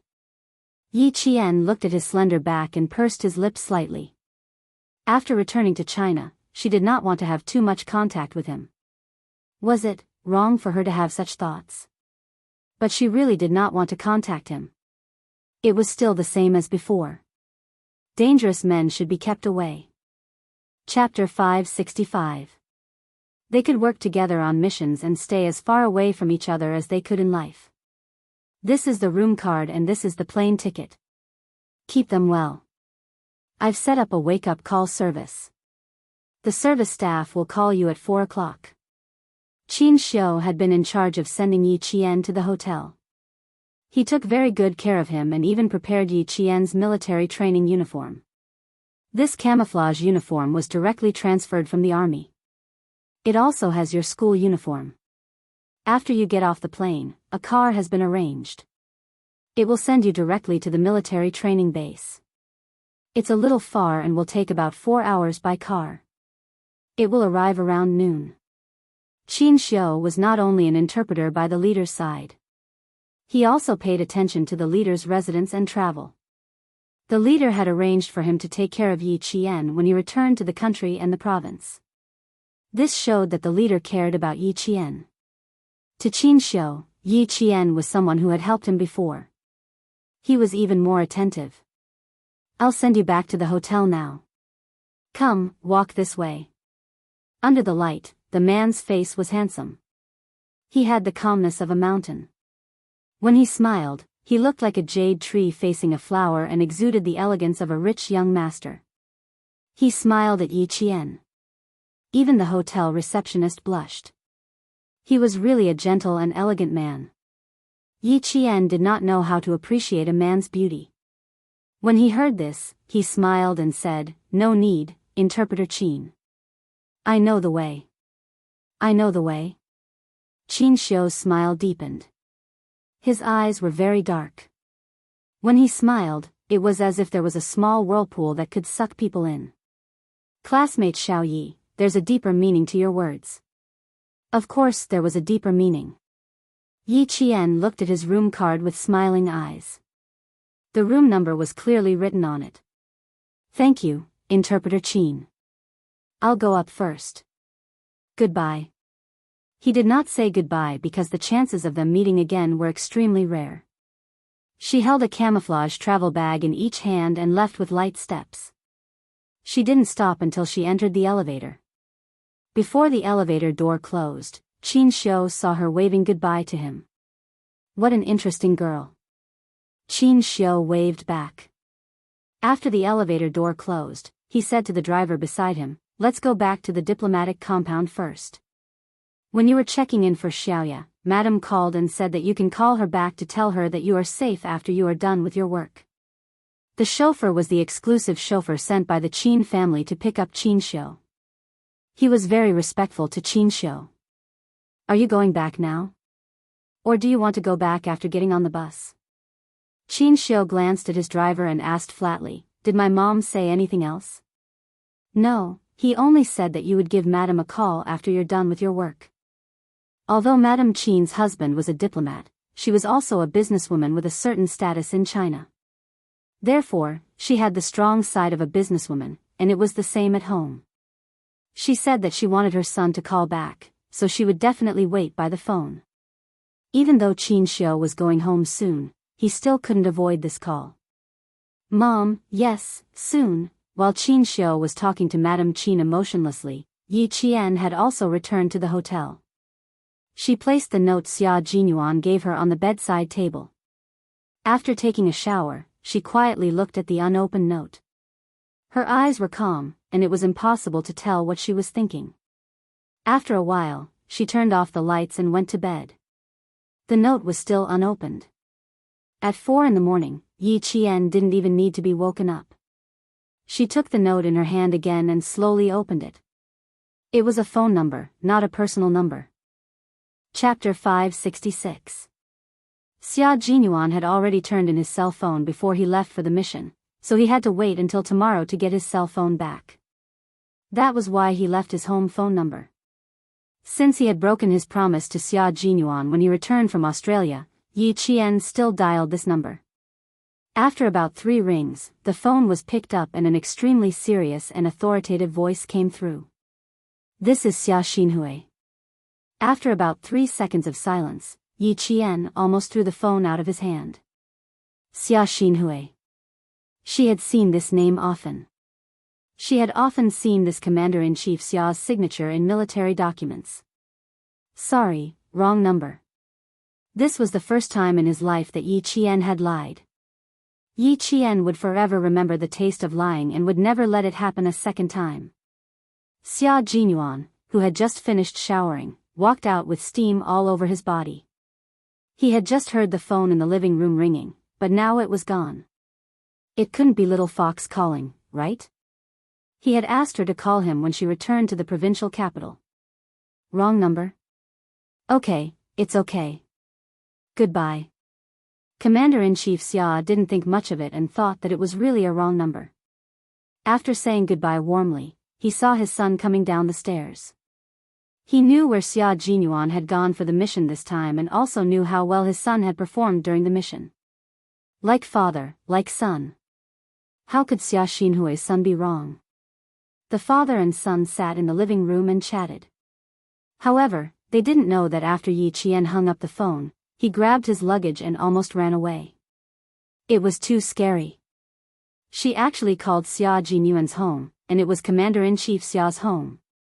It definitely wasn't someone with the same name. She could feel Commander-in-Chief Xia's military power through the phone line. How could it be someone with the same surname?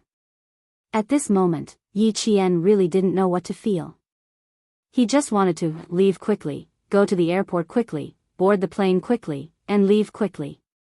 Xia Jinyuan didn't expect that Yi Qian had already called. He waited until 9 o'clock and still didn't receive a call, so he asked the guards at home if they had received a call from a girl. Naturally, the answer was no. Commander-in-Chief Xia's personal guard said, the Commander-in-Chief received a call at 4 o'clock in the morning saying that it was a wrong number. I heard the Commander-in-Chief hang up the phone and say with a smile, that girl is quite polite. Needless to say, it must be Yi Qian. Young Master Xia let out a long sigh. His luck with women was completely out of the question. He finally received a call from Little Fox, but he still missed it. It was 4 o'clock in the morning. Wasn't that the time when she had just finished showering and was going downstairs? After thinking about it, the corners of young Master Xia's mouth curled up slightly. His father had a habit of answering the phone with, "I'm Xia Xinhui." Little Fox often moved around the army, so she must be familiar with Xia Xinhui. She would definitely recognize him as soon as she heard his name. Poor little guy, he didn't know if he was frightened at that time.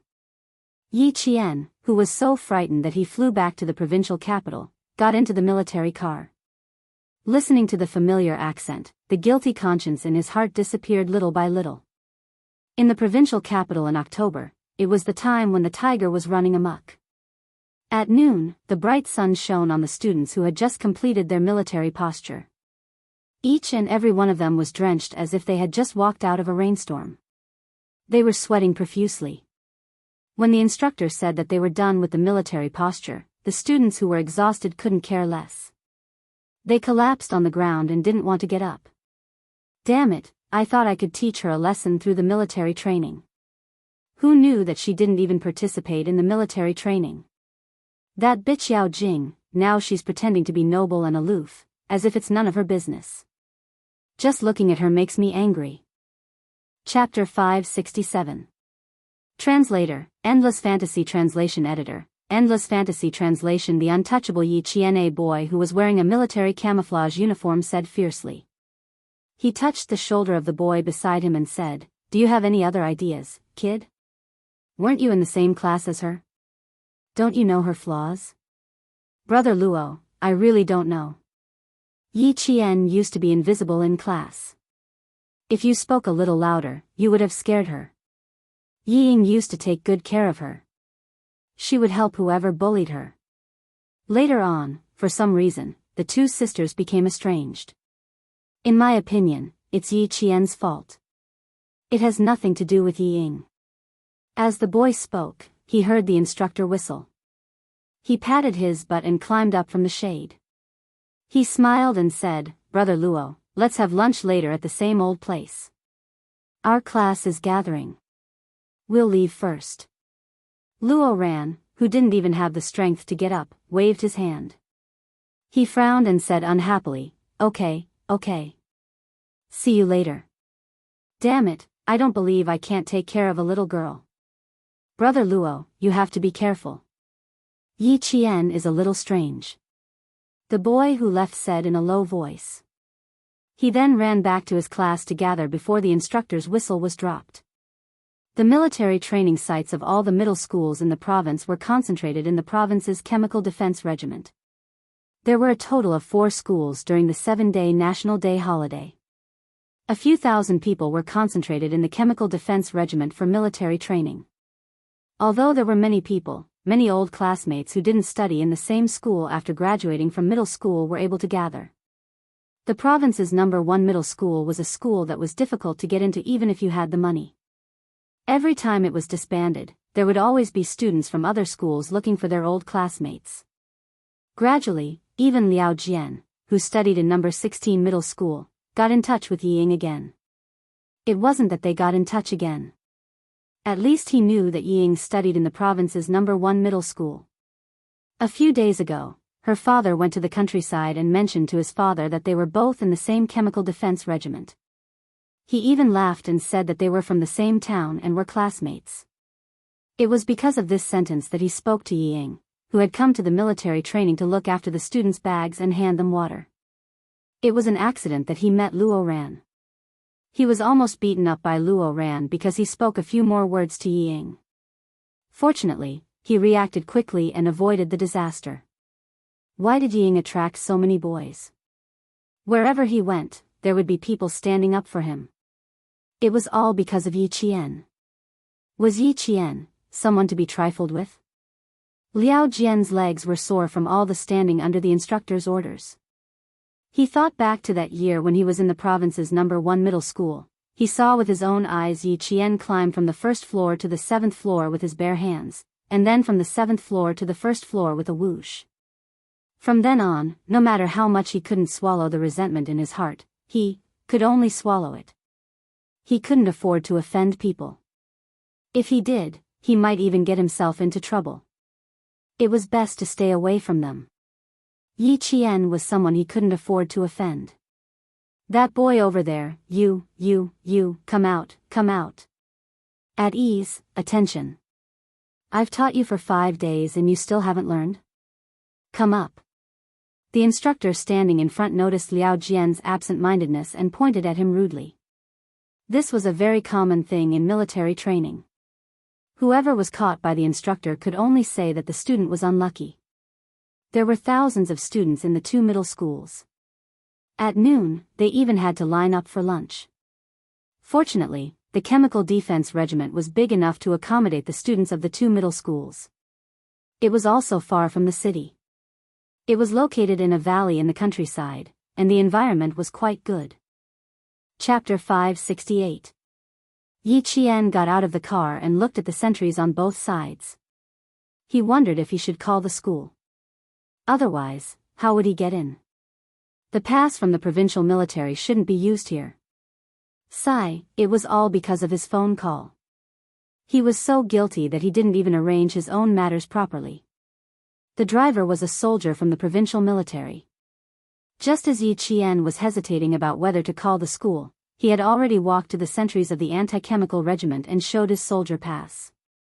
After saying a few more words, he smiled at Yi Qian. Show them your student pass and you can enter. No matter what kind of troop it was, even if it was only a battalion stationed there, it was a military important place. It was impossible to enter and leave casually. There were clear rules that no one could violate. Yi Qian handed over his student pass and provincial military pass. The sentries called the teacher in charge of the logistics of the provincial first high school second-year class in the anti-chemical regiment to confirm it. Only then did they return the 2 passes to Yi Qian and let him in. After thanking the soldier who sent him over, Yi Qian entered the anti-chemical regiment. It happened to be a few minutes past noon, and the class that was punished to stand began to disperse. Dragging their sore feet, they had to support each other to walk under the scorching sun. I can't do it, I can't do it. Jessen, you guys go first. I need to rest for a while. I don't have the energy. As Li Qian was fat, she was at a disadvantage in such training. However, her body was very healthy, unlike other thin and weak girls who would faint for a while and suffer from heatstroke. After 4.5 days, she also wanted to faint for a while and suffer from heatstroke. However, almost all the girls in dormitory 506 were strong and healthy. None of them fainted. And Jessen was also tired and really couldn't move Li Qian's weight. She waved her hand and said weakly, "Then go sit under the shade of the tree." Damn it, I still follow my father everywhere and don't feel tired.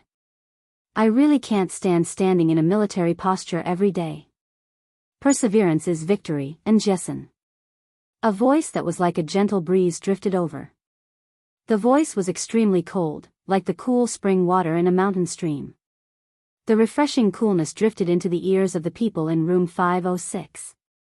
Yi Qian walked over. She was wearing the same camouflage uniform. Her slender legs were straight, and her skin was as white as porcelain under the sunlight. Her dark eyes were like the brightest stars in the dark night. They were so clear that one could see the ripples in her eyes. After 4.5 days of military training, all of you look like you're out of shape. But the instructor didn't collapse from anger. As she spoke, she easily helped up Li Qian, who was paralyzed and didn't want to leave. She wrapped her arm behind her shoulder and raised her eyebrows. Not leaving? Wait to be roasted alive? If it's any later, aren't you afraid that you won't even have a bite to eat? Yi Qian's appearance was so sudden that Jessen and the others did not react in time. Li Qian, who was hanging on her, was still weak. She didn't react when she heard Yi Qian's voice. She said in a muffled voice, "I want to eat meat, pork belly, pork belly. I also want to eat pork trotters. Quick, let's go to the canteen." It was all thanks to her speaking that the other girls who didn't react screamed. And Jessen even pounced on Yi Qian. Jane Eyre, I've waited so hard for you. I looked forward to the stars and the moon, but you're finally here. My tough days have come to an end." Chapter 569. Yi Qian's lips twitched when he heard that. He asked Yang Yi, what television show has she been addicted to recently? Can she still watch television in the army? A romantic affair. She's been talking about it since the first day of military training. It's as if she's possessed. Yang Yi also smiled. She was very angry and spoke softly. She was especially happy to see Yi Qian suddenly appear. We were just waiting for you to teach her a lesson. We can't subdue her. Li Qian leaned all her weight on Yi Qian. She was only thinking about meat. She said unhappily, "I can't eat television shows. I want to eat meat. If we don't go, we'll go hungry during military training in the afternoon. I don't want to eat meat. I want to eat my Jane Eyre." And Jessen was a clown. She was not normal when she saw Yi Qian. She was grinning from ear to ear. A romantic affair is really good. You must watch it when you go back. I'm not interested just from the name. I'd rather go for a run if you want me to watch this. Yi Qian freed a hand and pushed the sweaty Jessen away from him. Didn't you say you had no energy just now? You have the strength to speak now? At the mention of food, Zhang Lizhen swallowed her saliva and said weakly, "Don't mention it. I'm already drooling. Let's go. There really won't be any food later." There were thousands of people eating in the army. Although there was still food, it looked better, especially when there was no meat in the end. When Yi Qian returned, and Jessen seemed to have regained her strength. She started chattering. When she mentioned the 4-day military training, it was a history of blood and tears. On the first day, I was really quite happy, especially when I got out of the car. You don't know, Jane Eyre. Those soldiers stood motionless under the sun. They were really as straight as little white poplars. Their hats and epaulets were all glowing with golden light. They were so mighty. Yang Yi turned her head and looked pitifully at Yi Qian. That's right. I was just like Jessen. We were so happy on the first day. It was our first time entering the army. Soon, we'll be in trouble. In the afternoon, we'll be in a military posture for half an hour. Whoever dares to move will be circled around the field. At first, I thought they were quite friendly. They helped us carry water and luggage. But when we got onto the field, they were all black-faced tigers. Lizhen was so scared that she raised her hand and said that she wanted to go home. In the end, Yang Yi seemed to sense that it was not going to end well. He quickly stopped and changed the topic. Let's go. There aren't many people left. Our class's dining area is just ahead. Hurry up. Thousands of people didn't eat in the cafeteria. The leaders of Provincial No. 1 High School and No. 16 High School all accepted the military training rules of the anti-chemical regiment, including eating out in the wild. They all obeyed the anti-chemical regiment's arrangements. It was the first time that the school had organized such a large-scale military training, and it was also the first time that the anti-chemical regiment had organized such a large-scale military training for students. Both sides had to make countless changes before they finally settled on the military training guidelines.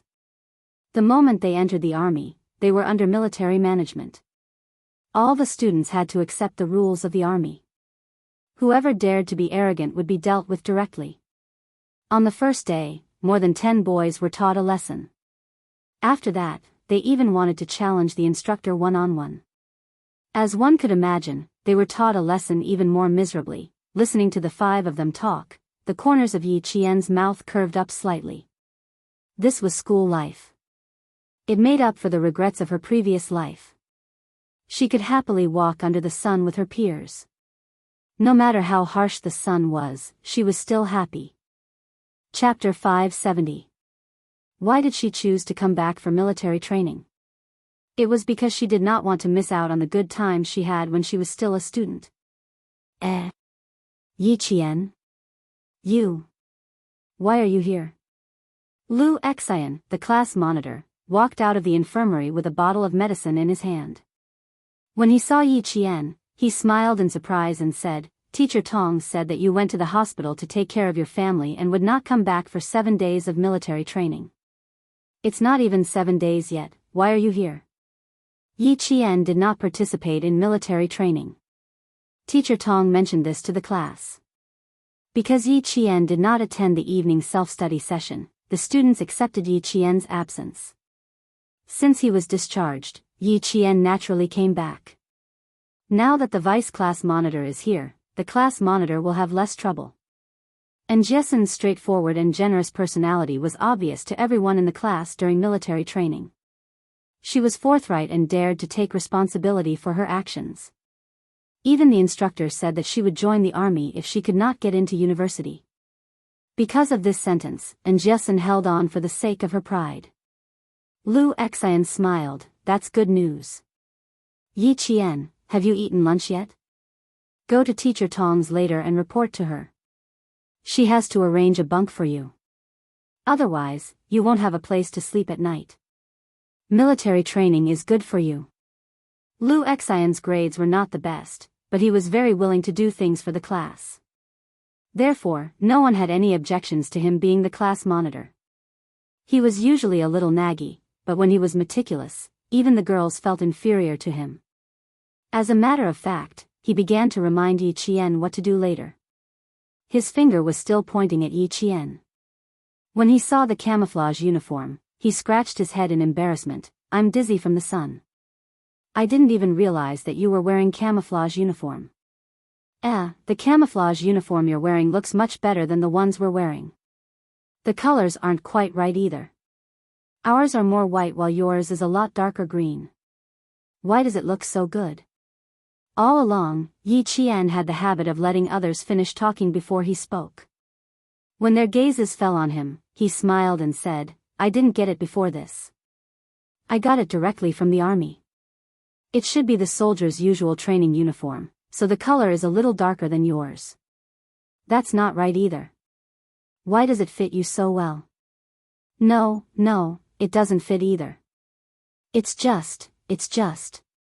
Lu Xian sized up Yi Qian, who was dressed in camouflage, and felt that something was amiss. When she spoke, her chin was slightly clenched, but her back was very straight. Although she was still holding on to Li Qian, there was an indescribable charm about her. It was very special and very spirited. After hearing Lv Xian's words, Jessen and the others finally reacted. Yi Qian smiled faintly. "There's nothing different about you. It's just that the camouflage you're wearing is different." And Jessen, who was most familiar with Yi Jian, heard Yi Jian's cool voice and looked at the increasingly beautiful face in front of her. She couldn't tell what was different about this familiar face. Her heart was beating so fast that it made her panic. She realized that she didn't dare to look into Yi Qian's eyes. That pair of smiling, watery eyes had too much darkness that she couldn't look straight into. It was as if, she had to see if Yi Qian's expression was good for her to speak. Not only in Jessen, but Yang Yi, Lu Lizhen, and Zhang Yuan, who was on the top bunk of Yi Qian, also felt the same way. No, they were even more flustered than in Jessen. Chapter 571. They couldn't tell exactly what had changed, but they felt that LV Xian was right. After sizing him up for a while, LV Xian shook his head. No, it has nothing to do with the camouflage uniform. It's your aura. That's right. After thinking of an appropriate adjective, LV Xian said seriously, your aura is very different.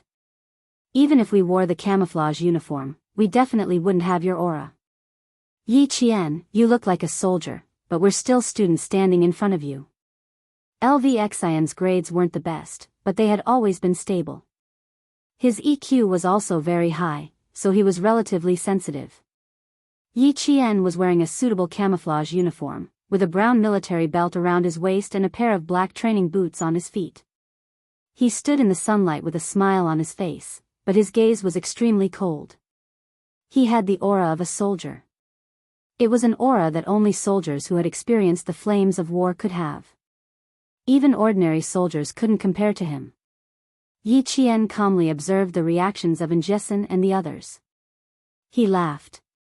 It's good to be like a soldier. If I can't get into university, I'll join the army. It's so good to join the army.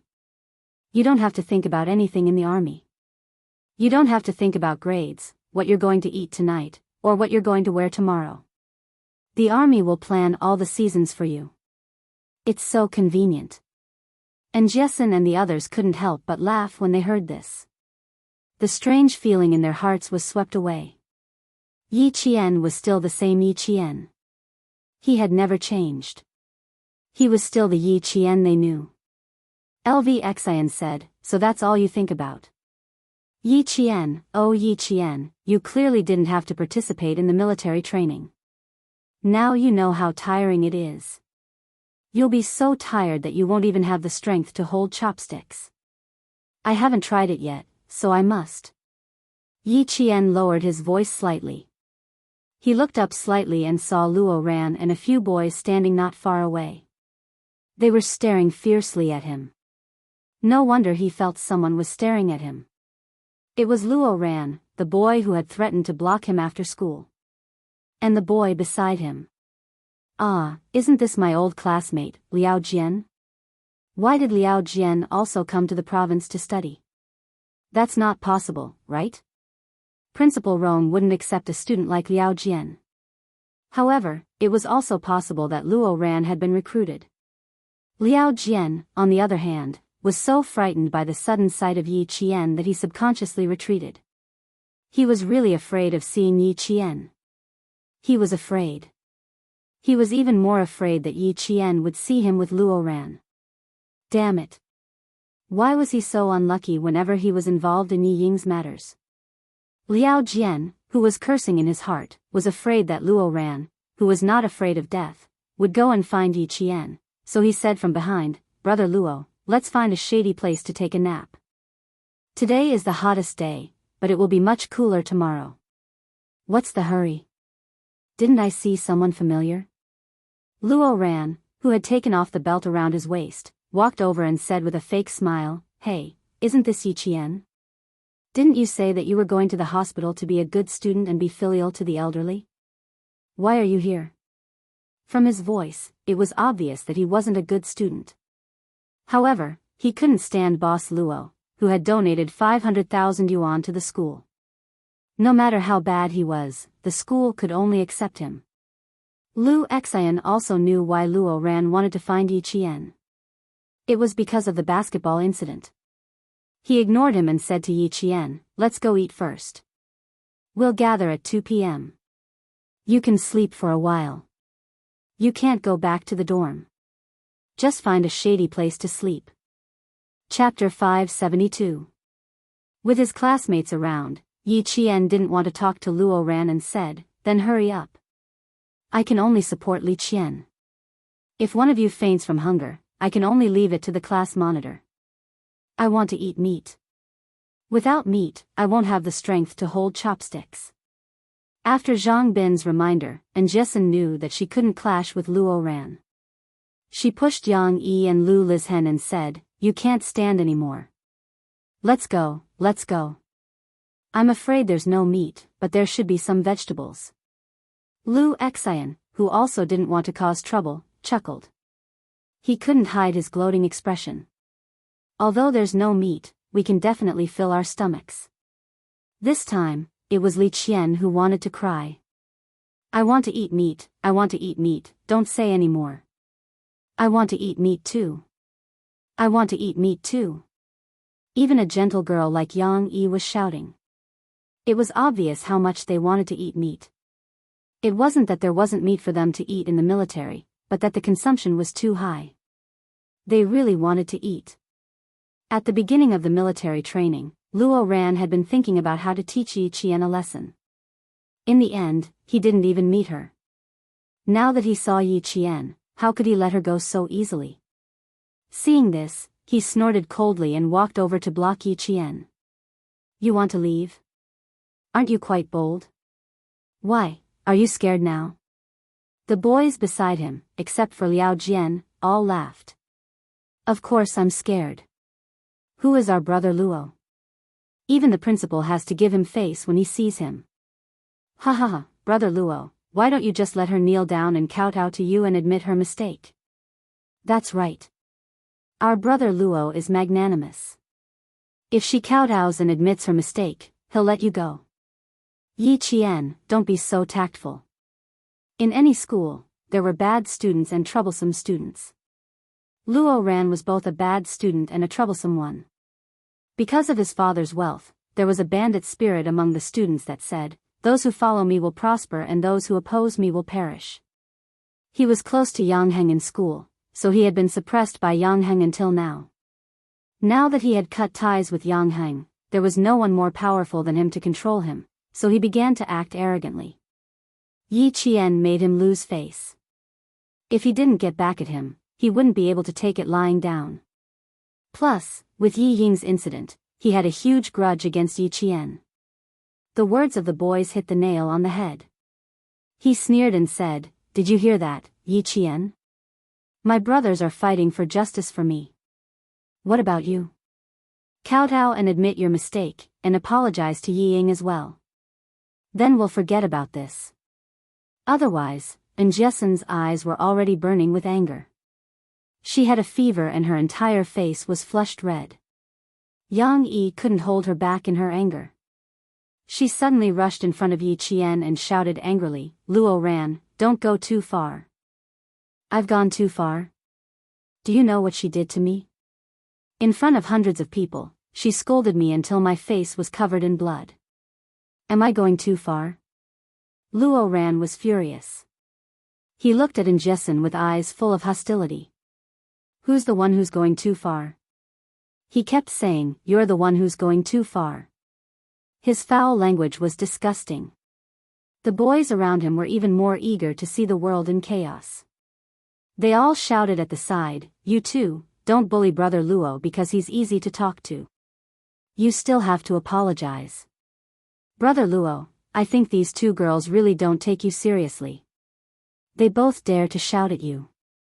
Chapter 573. In front of his so-called brothers, Luo Ran cared about his reputation the most. When he heard what Yi Qian said, he suddenly felt that he had lost all face.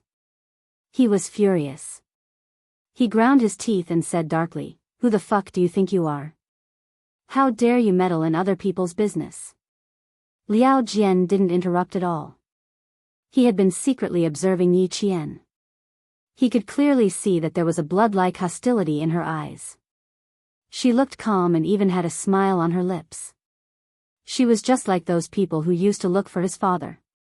They looked amiable on the surface, but in reality, they killed people as if they were killing chickens.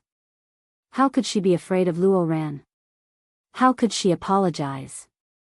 Thinking about what he said to Luo Ran in the morning, Liao Jian was so regretful that his back broke out in cold sweat. He had listened to Yi Ying's orders and told Luo Ran exactly what she said. Not to mention anything else, just that Yi Qian used to bully Yi Ying in junior high. She used Luo Ran's hatred for Yi Qian to take revenge on Yi Qian even more. Liao Jian, since your father is working for my father, you better listen to my orders. Luo Ran from our school hates Yi Qian. As for me, I hate her too. But I can't show up, and I don't want to see Yi Qian appear in front of me. Just tell Luo Ran that. He will know what to do if you don't say anything else. Yi Ying's sinister face flashed in his mind. Unexpectedly, it overlapped with Luo Ran's face. They both had the same sinister expression. While he was in a daze, Liao Jian heard a clear voice with a smile. That was Yi Qian's voice. He suddenly came back to his senses. He stole a glance and bent his body again, trying to reduce his presence. He was afraid that Yi Qian would notice him. Damn it, how unlucky. Who would have thought that he would run into her? Luckily, they weren't from the same school. When the military training ended, he would go back to his 16th high school and she would go to her provincial first high school. They would mind their own business and have nothing to do with each other. This time, it was purely to help Yi Ying and let the unlucky Luo Ran stand up for Yi Ying. How could Yi Qian not notice him? However, Luo Ran was the focus of his attention. He pulled in Jessen, who had stood in front of him time and time again, behind him. He smiled and said, every time, before I could say anything, you would stand up for me. I can't bear to see you being bullied. The more you are afraid of this kind of person, the prouder he will be. This is the army. The instructors and teachers are all here. Do you think he would dare to hit us? And Jessen was hot-tempered and had the temper of a boy. She treated Yi Qian like her own sister, so how could she tolerate others bullying her? Yi Qian had cultivated a calm temperament, and she was used to waiting for the other party to finish speaking before she opened her mouth slowly. Now that she looked at Jessen, she couldn't help pursing her lips and smiling. It seemed that the next time Jessen was around, she would have to speak first. She said softly, it's useless for you to argue like this. Let me handle it. You stay behind and watch. She was calm and unhurried. She used this kind of attitude to deal with things so that the troublemaker would see that she was full of confidence and wouldn't dare to find fault with her. Luo Ran and the boys behind him saw that Yi Qian didn't look angry at all, and even had a slight smile on her face. They couldn't help but feel a little embarrassed. For example, Liao Jian had the urge to run away. Yi Qian was indeed not afraid of them. Think about it, how could a girl who walked out of a war with a gun be afraid of them? Her body was already tainted with hostility. This alone was enough to make Fang Liao Jian and the others feel uneasy. Chapter 574. Luo Ran, do you think I'll apologize to you? Yi Qian raised his eyebrows, a smile as clear as water on his lips. You accidentally threw the basketball at my face, and I was just returning it. Didn't I apologize at the time? Why, do you feel wronged again? Luo Ran, you're still a guy. How can you be so narrow-minded? Yi Ying doesn't like guys like you. Firstly, it was for his reputation. Secondly, it must have something to do with Yi Ying. Now that he was in the military, there was Jia Xian, who had a firecracker personality, and all the girls in the dormitory. It was indeed not a good idea to have a conflict with him. Pulling in Jessen behind him, Yi Qian smiled faintly and said, the instructor is here. Feel free to look for me if you need anything. Goodbye. There was indeed an instructor walking over. After 4.5 days of military training, all the instructors knew that Luo Ran was a problematic student. The first time he was punished, it was for forcibly occupying the bathroom of a guy in his grade. The second time he was punished, it was for hitting a guy who said he couldn't even walk properly. The third time he was punished, it was for putting down the national flag and tying it around his waist. 3 different actions, each more serious than the last. The last time he tied the solemn national flag around his waist, his military training results were the worst. With this record, he couldn't even join the party. Luo Ran, what are you doing? An instructor with a sharp gaze walked over and asked. Beside him was a lieutenant colonel with 2 bars and 2 stars. He was the political education director of the Chemical Defense Regiment. With so many students, the military was under a lot of pressure. They were afraid that something would go wrong, so they had to tighten their management during the students' break time. Once they noticed something strange, they would immediately send someone to deal with it. When Luo Ran stopped Yi Qian, the soldiers who were monitoring the entire field immediately noticed that something was wrong. They immediately contacted the instructor and the political education director to prevent Luo Ran from causing trouble again. Even the political education director had stepped in. Luo Ran glanced at the officer's epaulette. Originally, he looked down on normal soldiers, but now his arrogance was reduced. He said in a low voice, "What can I do? I'm just chatting with a classmate." Reporting to the instructor, it wasn't a chat at all. When Njiesin saw the instructor and the man beside him, who looked quite imposing, she glanced at his epaulette and asked Yi Qian quietly, 2 bars and 2 stars. What rank is this? 2 bars and 2 stars. You can also call him Ermao Air, a lieutenant colonel. What kind of official? Yi Qian secretly observed the man. His gaze lightly swept over the man's badge and saw a pen cap in his inner pocket. He smiled and said, he should be a political instructor. He really knows a lot. And Jessen knew that this official was even more important than the instructor. She straightened her back and sternly said, he wanted to hit us, and even said that if my classmates kneel down and apologize, he would be magnanimous and let us go. Pa! How can a guy who hasn't even grown out his hair be considered an adult? Cough cough, cough cough. The instructor and instructor both coughed. This little girl was really quite boorish. Go back to your classes. This is the army. No one dares to do anything funny. When the instructor heard this, he immediately stood on the girl's side. This Luo Ran caused trouble every day. It was common for him to bully students. Yi Qian stood up and saluted the instructor and instructor. He said seriously, Instructor, this matter has nothing to do with her. I'm Yi Qian from grade 1 class 1. I'm reporting in today. This is Luo Ran. I have a small conflict with him. I didn't expect him to look for me to settle it in the army. Chapter 575. First, she took the initiative to clarify that she had just arrived. Second, it was a small conflict that Luo Ran would not let go of. Third, she was so arrogant that Luo Ran dared to bully students in the army. The instructor did not recognize Yi Qian, but when he saw Yi Qian in the army's jungle camouflage uniform saluting him, his eyes were dark, his military posture was majestic, and even his gaze was as hard as a spear. The instructor subconsciously stood at attention and saluted him as if he was meeting his superior. The political instructor also immediately returned the salute. His gaze on Yi Qian deepened. This little girl's military salute definitely had a few years of training. Her upper body had to be straight. She took a shortcut and quickly raised her right hand. Her 5 fingers were naturally straightened. Because she was not wearing a military handkerchief, her fingers were at the same height as her eyebrows. Her palms were facing downwards and slightly extended outwards by 20 degrees. She also had to ensure that her wrist was not bent. Her right arm was slightly flat and formed a line with her shoulders. This kind of military salute was standard and compliant. She could subconsciously do it like a standard frame. No matter what, she could immediately give a standard military salute. None of the students were qualified to give a military salute. They looked like it, but there was no aura inside. Okay, we understand. You guys should hurry back to class. It's almost time for lunch. Hurry up. The political instructor smiled faintly. When he looked at Yi Qian, his smile deepened.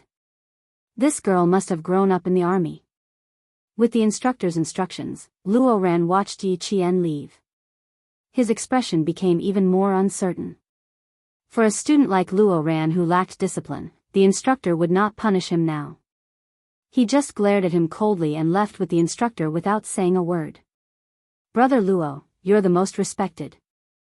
Look, even the instructor doesn't dare to scold you. That officer, is the same. He doesn't even dare to fart. After the instructor left, the boys all began to lick their lips to curry favor with Luo Ran. Luo Ran was smug with just one sentence. Brother Luo, that Yi Qian you mentioned looks quite pretty. A boy with a protruding mouth and monkey-like cheeks looked at Yi Qian's back with a wretched look. He suggested, why don't we call Brother Huang and let him handle this? Deal with him? A marijuana smoker. Don't mention him in front of me. After all, this was the military base. Luo Ran did not dare to be too presumptuous. He had been taught a lesson by a few soldiers on the first day. He would endure these soldiers for now.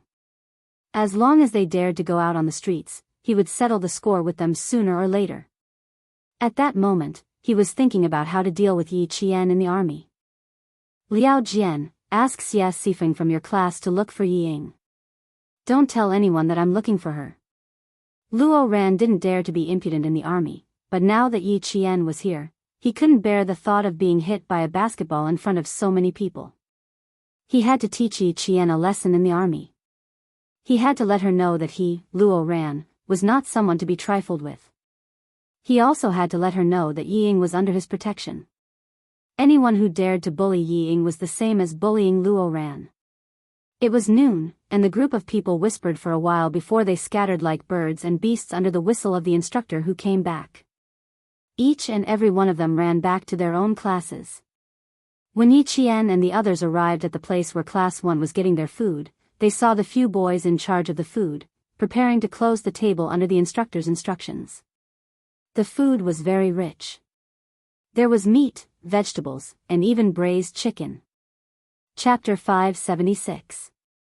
Unfortunately, they arrived too late, so there wasn't even any meat or soup left. There weren't many vegetables left, but it was still enough for them to eat. It was just that there wasn't any meat. Hey, Yi Qian, why are you here? You haven't eaten yet, right? This. The boys in charge of collecting the dishes saw Yi Qian and stopped what they were doing to look at their classmate whom they hadn't seen for a few days. You came back at the wrong time. There's only this much food left. The instructor in charge of Class 1 walked over. Yi Qian saluted and said, Grade 2, Class 1, Yi Qian, reporting for duty. This reporting for duty was sonorous and powerful, which made the instructor even more shocked. This wasn't a student. This was a veteran who had been in the army for much longer than him. He also had a murderous aura about him, which made him seem even more intimidating than the instructor. Yi Qian? Wasn't it just a sick family member who asked for leave to take care of the girls? Why was he here again? The young instructor, who had been tanned by the sun, returned a military salute to Yi Qian. Eat whatever you want. Come back early for dinner. Then he said to Njesen, you guys keep coming back late. If you're on the battlefield, who knows how many of your comrades will die because of you. These words were absolutely true. Yi Qian could understand, but Njesen and the others couldn't. Njesen muttered softly, how can we eat all this food? It's better than nothing. Just eat whatever you want. Come back early tonight. The black-faced instructor roared so loudly that even Li Qian, who had been asking for meat, began to tremble. She cried and said, eat, eat, eat. The instructor was a young man in his early 20s. When he saw the two girls crying in front of him, he picked up a plate of pumpkin and vegetables and said, it's good that you still have food to eat. Why didn't you come back early if you want to eat something better?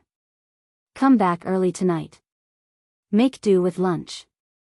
The few of them didn't dare to talk back. The instructors personally served them food, so they could only obediently agree and send the instructors away with their gazes. Come earlier next time. We originally left some meat for ourselves, but it was all snatched away. Let's eat vegetarian dishes. It's a good way to lose weight, the boy said optimistically.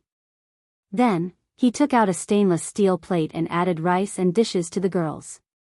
Yi Qian was not a picky eater. He had trained with Principal Chen in the 100,000 jungles of the western province and had eaten raw food or wild vegetables. Yet, he still managed to survive. At this moment it was already good enough that there was still soup and water to drink. If there was also a boiled pumpkin, his stomach would definitely be full. He didn't ask for much. He just wanted to eat his fill. But this pumpkin. Yi Qian raised his eyebrows and looked at Jessen, who had a bitter expression on her face. She didn't eat pumpkins and was probably going to cry now. Sigh, I hate eating pumpkins the most. And Jessen felt so wrong that she felt as if she had been punished by her stepmother. She wanted to flip the plate and leave, but this was the army. She didn't dare to. In the end, she still had to make do with it. She was also afraid of the instructors. She gritted her teeth and ate the pumpkin she hated the most. She said fiercely, when we go back, I'll order a table full of meat. I want to eat braised pork. They ate at the same place. Some of the boys who had finished eating quickly were already chatting at the side. There were also a few who were sitting outside. When they saw Yi Qian, their reactions were similar to Lu Xian's. Damn, Yi Qian, why are you here? This place isn't for humans. Why did you bump into us? Is your relative discharged from the hospital and doesn't need you to take care of him anymore? Damn, if you don't take care of him in the hospital, you can take care of him at home. It's too damn tiring. We boys can't take it anymore. When the students in the class saw Yi Qian, they all greeted her happily. Yao Jing, who was sitting not far away, looked coldly and said to Yi Ying, did you see her? She's here. How's Luo Rant's situation? Chapter 577. Yao Jing had her eyes on Yi Qian the moment he appeared. She passed the plate in her hand to Yi Ying and smiled. I'm done eating. I'm going to say hi to her. You should come with me. Yi Ying wanted to say that she didn't want to go, but she suddenly remembered the conflict between Yao Jing and Yi Qian. She pretended to sigh and said, okay. I'll go with you. You don't hold grudges, but she does. I'll be worried if you go alone. Her words were really tempting. Yao Jing looked at her with a smile, as if she knew everything. She just didn't want to expose Yi Ying's thoughts. Yao Jing didn't care about Yi Ying's tricks. She only knew how to ask her family for help when something happened. She deserved to live under Yi Qian's shadow for so many years. If she was Yao Jing, she wouldn't even know where Yi Qian would be, dead by now. Yi Qian, who had just finished eating, had already noticed them. Seeing the two of them walking over together, a saying popped up in his mind, friends are friends. You guys eat slowly. I'll go for a walk when I'm done. Yi Qian, who had already finished eating, picked up the stainless steel plate and stood up. He smiled at his 5 roommates who were still eating vegetables and pumpkins. If you want to eat this to lose weight, you won't look fat in winter and won't find it disgusting. 16 or 17 years old girls were at the age where they cared about their appearance. They might not be willing to just eat it, but they were still motivated to eat it for the sake of losing weight.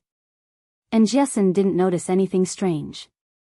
With a mouthful of pumpkin in her mouth, she waved at Yi Qian with a look of nausea, indicating that she should leave first. The anti-chemical regiment was very large, and the greenery was also quite good. Yi Qian's batch was just in time for the first military training in the province. This batch's military training was the strictest and also the most unlucky batch. Other than the reduced training intensity, the training process was based on that of the new recruits. Because there were too many people, it was impossible to do field training, and it was even more impossible to drag them out for field training. Therefore, it was modified. Eating and napping were changed to field training outside. Being outside made it easier for Yi Qian to do whatever he wanted. It also made it easier for Yao Jing and the others to find him. Yi Qian made up an excuse to leave because he didn't want to implicate Jessen and the others. He walked directly into the small forest. There were countless students lying in the forest. They were all wearing the same color camouflage uniform. Even his classmates would find it difficult to recognize them at a glance. She's going there. Yi Ying gently tugged at Yao Jing's sleeve. Would they be discovered if they followed so closely? Also, Yao Jing's expression was not right. She looked like a criminal who had committed a crime. Her face was cold and fierce. The corners of Yao Jing's mouth twitched. She wasn't even interested in looking at her. She wanted to fight with Yi Qian with such little guts. It looked like Yi Qian had shown her mercy. Didn't she just say that she would walk a few rounds after eating? What are you afraid of? We're just going to greet her. We won't do anything. Just like what Yao Jing said, Yi Ying was indeed a little afraid of Yi Jian. She threw Xia Sifeng to the ground without saying a word and warned her several times to be careful. With all these memories, no matter how much she hated Yi Jian, she did not dare to follow her secretly like Yao Jing did.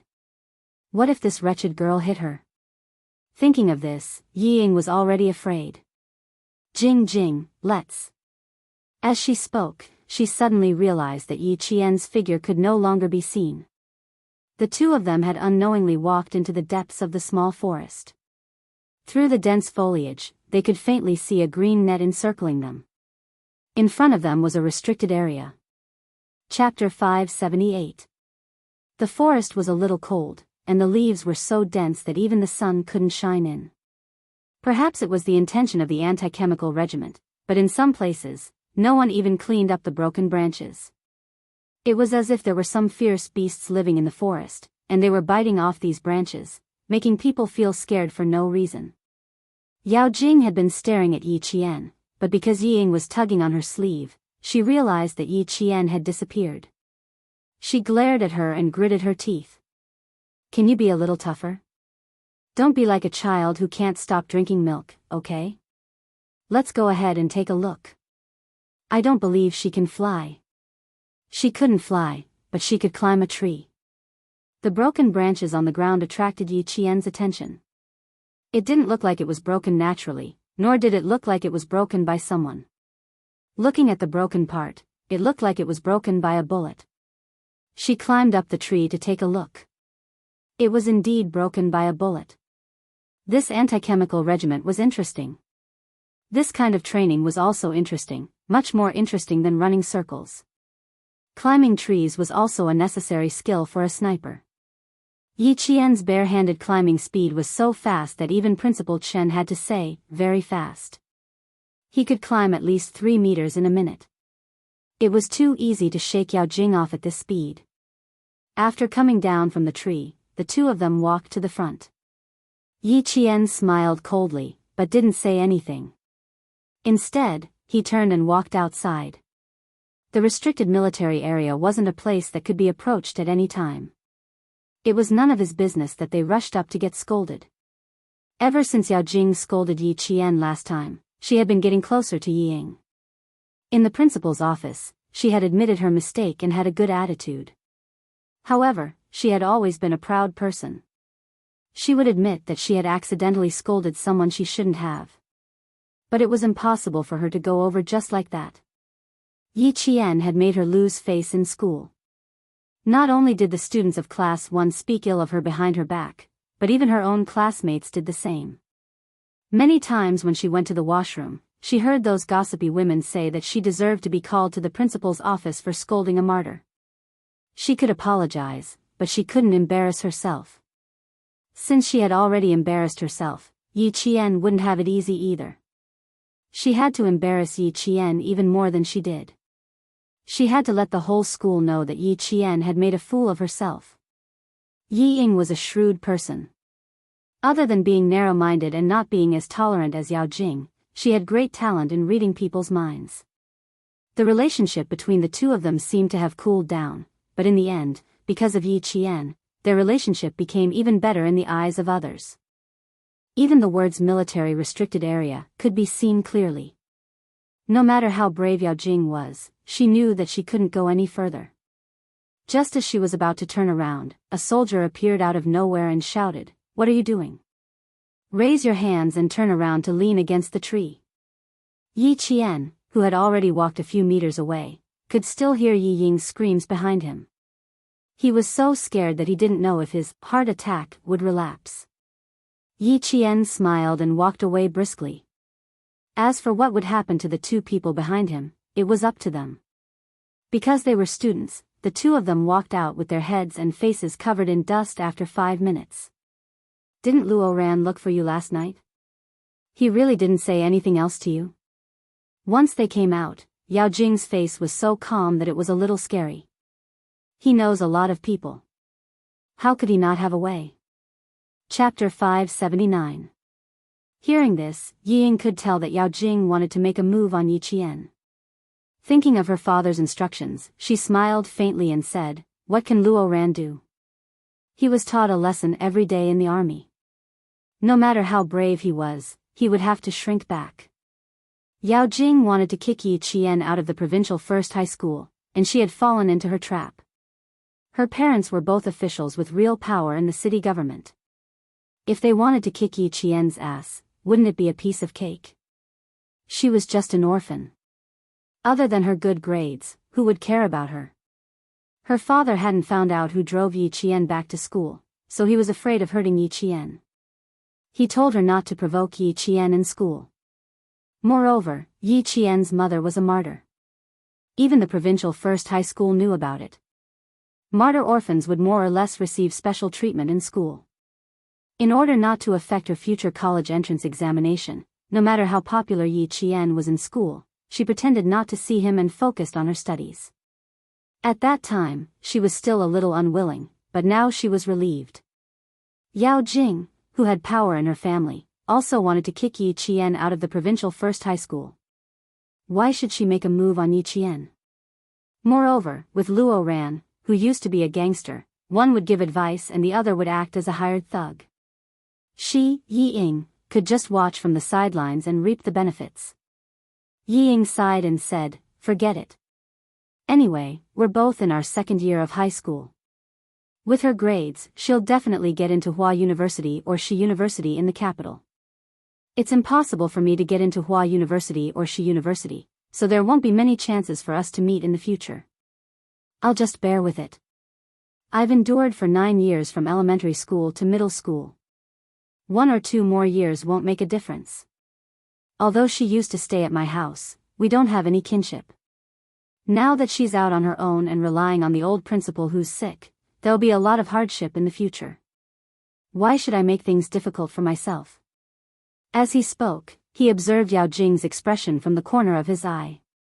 He saw her looking at him with a faint smile, as though she had seen through something. Yiying's heart skipped a beat as she quickly retracted her gaze. That's right, Yao Jing was a shrewd person. Even though she looked carefree on the surface, just like in Jessen, she was so scheming that even Yiying had to be wary of her. "Yiying, this isn't like you. I know that Yiying is not a kind person. You said that you won't fight with Yi Qian. Yiying, you don't even believe your own words, let alone me." Yao Jing's smile remained unchanged as she looked at Yiying. "Don't say things that neither you nor I believe, lest it spoils our friendship.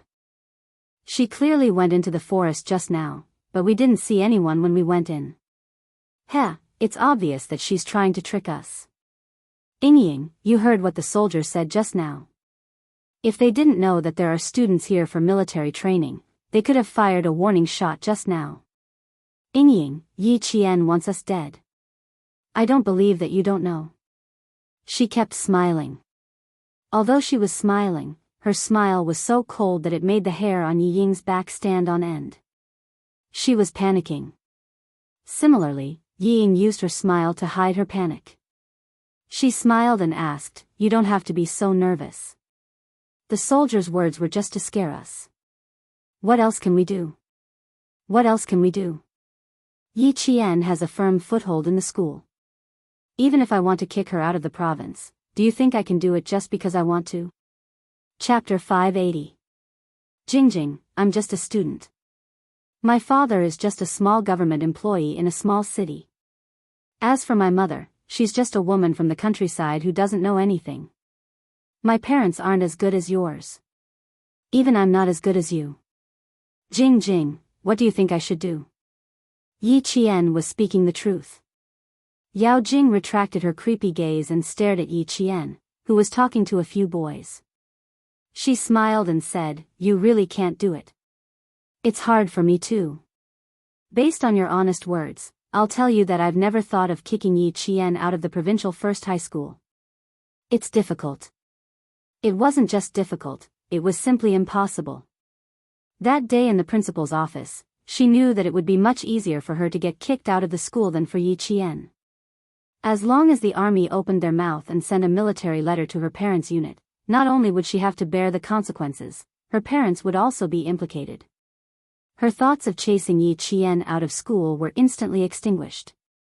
He might not be able to do it himself, but he couldn't stand up to others.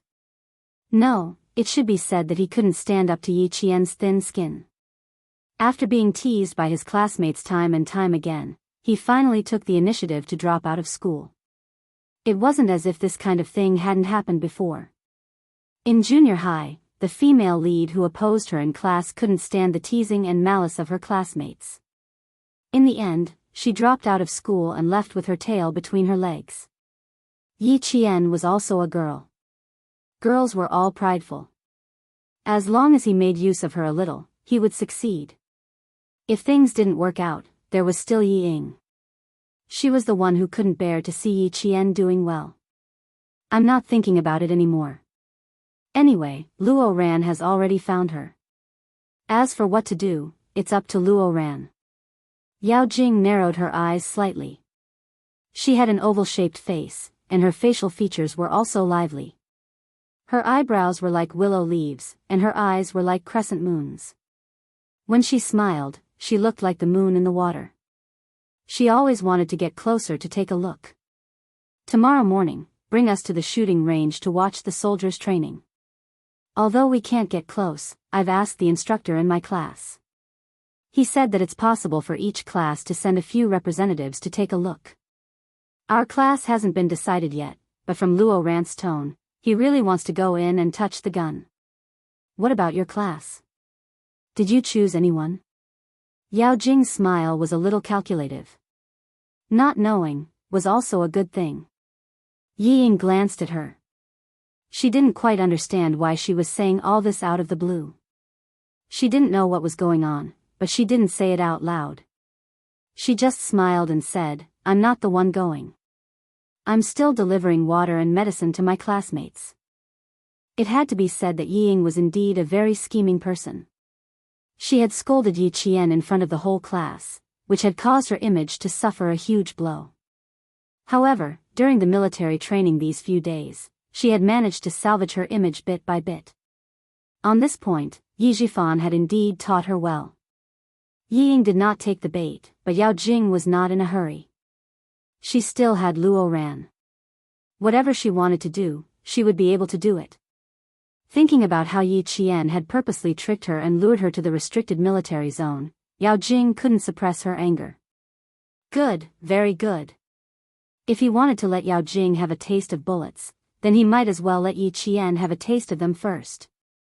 This time, if she could directly get rid of Yi Qian in the army, then it would be interesting. Would the army still find trouble with the army? Also, Yi Ying had said that Yi Qian had no one to rely on and only relied on the old principal. Did that mean her family didn't even know that Yi Qian had the support of the army? Chapter 581. She could make use of this to tie a simple-minded person like Luo Ran to a scheming person like Yi Ying. She had promised the principal that she would not cause trouble for Yi Qian, but how could she guarantee that others would not cause trouble for Yi Qian? The person in front of her, was someone who wished that she could immediately kick her sister out of school and trample on her for the rest of her life. Yi Ying did not know that Yao Jing was harboring such malicious thoughts. She watched as Yi Qian got along well with Njiesin and the rest, while she had given in to Yao Jing in all aspects during high school. She even risked being caught by the teacher to pass her the answers, but in the end, she did not get any benefits. Dandan and Le Mei were the same. They relied on their family's wealth and did not care about her at all. She had to admit that Njiesin was right about one thing. Friends should not abandon each other, unlike her and Yao Jing, who would first think of not being implicated when something happened. Yao Jing was good at scheming. She did not dare to have a close relationship with such a friend. She could not easily reply to her words. She wanted to see what else she wanted to do with Luo Ran. After chatting and laughing, the students quickly took an afternoon nap under the shade of the tree. Yao Jing walked out of the forest and saw that Ying did not reply to her for a long time. She stood up and yawned. I'm going back to class. I'll look for you tonight. I'm so tired. You should rest for a while too. Even though it was just delivering water, I can see that you're quite tired. As the two of them spoke, they saw Yi Qian, who had disappeared into the forest, sitting beside Jessen. It was as if he had never left. Yao Jing's gaze shot over like a knife. She was almost shot by the soldiers just now, but she was sitting there chatting as if nothing had happened. Yi Qian, just you wait. Where did you go just now? Liao Jian was just here, and Luo Ran was also here. Now the two of them are together again. TSK, nothing good will happen. Just now, when Yao Jing came out from the forest, she glared at you several times. She's full of evil tricks. And Jessen was much more cautious than before. She also knew how to observe people in secret. Taking advantage of the fact that only she and Yi Qian were around, she whispered, don't run around for the next 2 days. Liao Jian and Xia Sifeng are both in number 16 high school. Our school happens to be having military training with number 16 high school. If I hadn't bumped into Liao Jian and Xia Sifeng that day, I really wouldn't have known that the two of them were in number 16 high school. It turned out that it wasn't number 1 middle school, but number 16 middle school. Yi Qian closed her eyes and said lazily, don't worry. If they really want to cause trouble in the army, then it's their own bad luck. Go back to your class. I want to sleep too. I'm so sleepy. Can you still sleep with all of them together? And Jessen grumbled in dissatisfaction. Then, she followed suit and lay down in the shade of the tree. Her back was scalded by the heat. It's so hot. How can I sleep? Let's go back to the dormitory. It's a bit far. We can just run back when the time comes. Then, she saw Yi Qian's brows relax as if he was lying on the bed. He raised his hand and gently shook her shoulder. Surprised, he said, you're really going to sleep? It's so hot. Even if it's hot, you still have to sleep. All the good places are occupied. Where are you going to find a cooler place?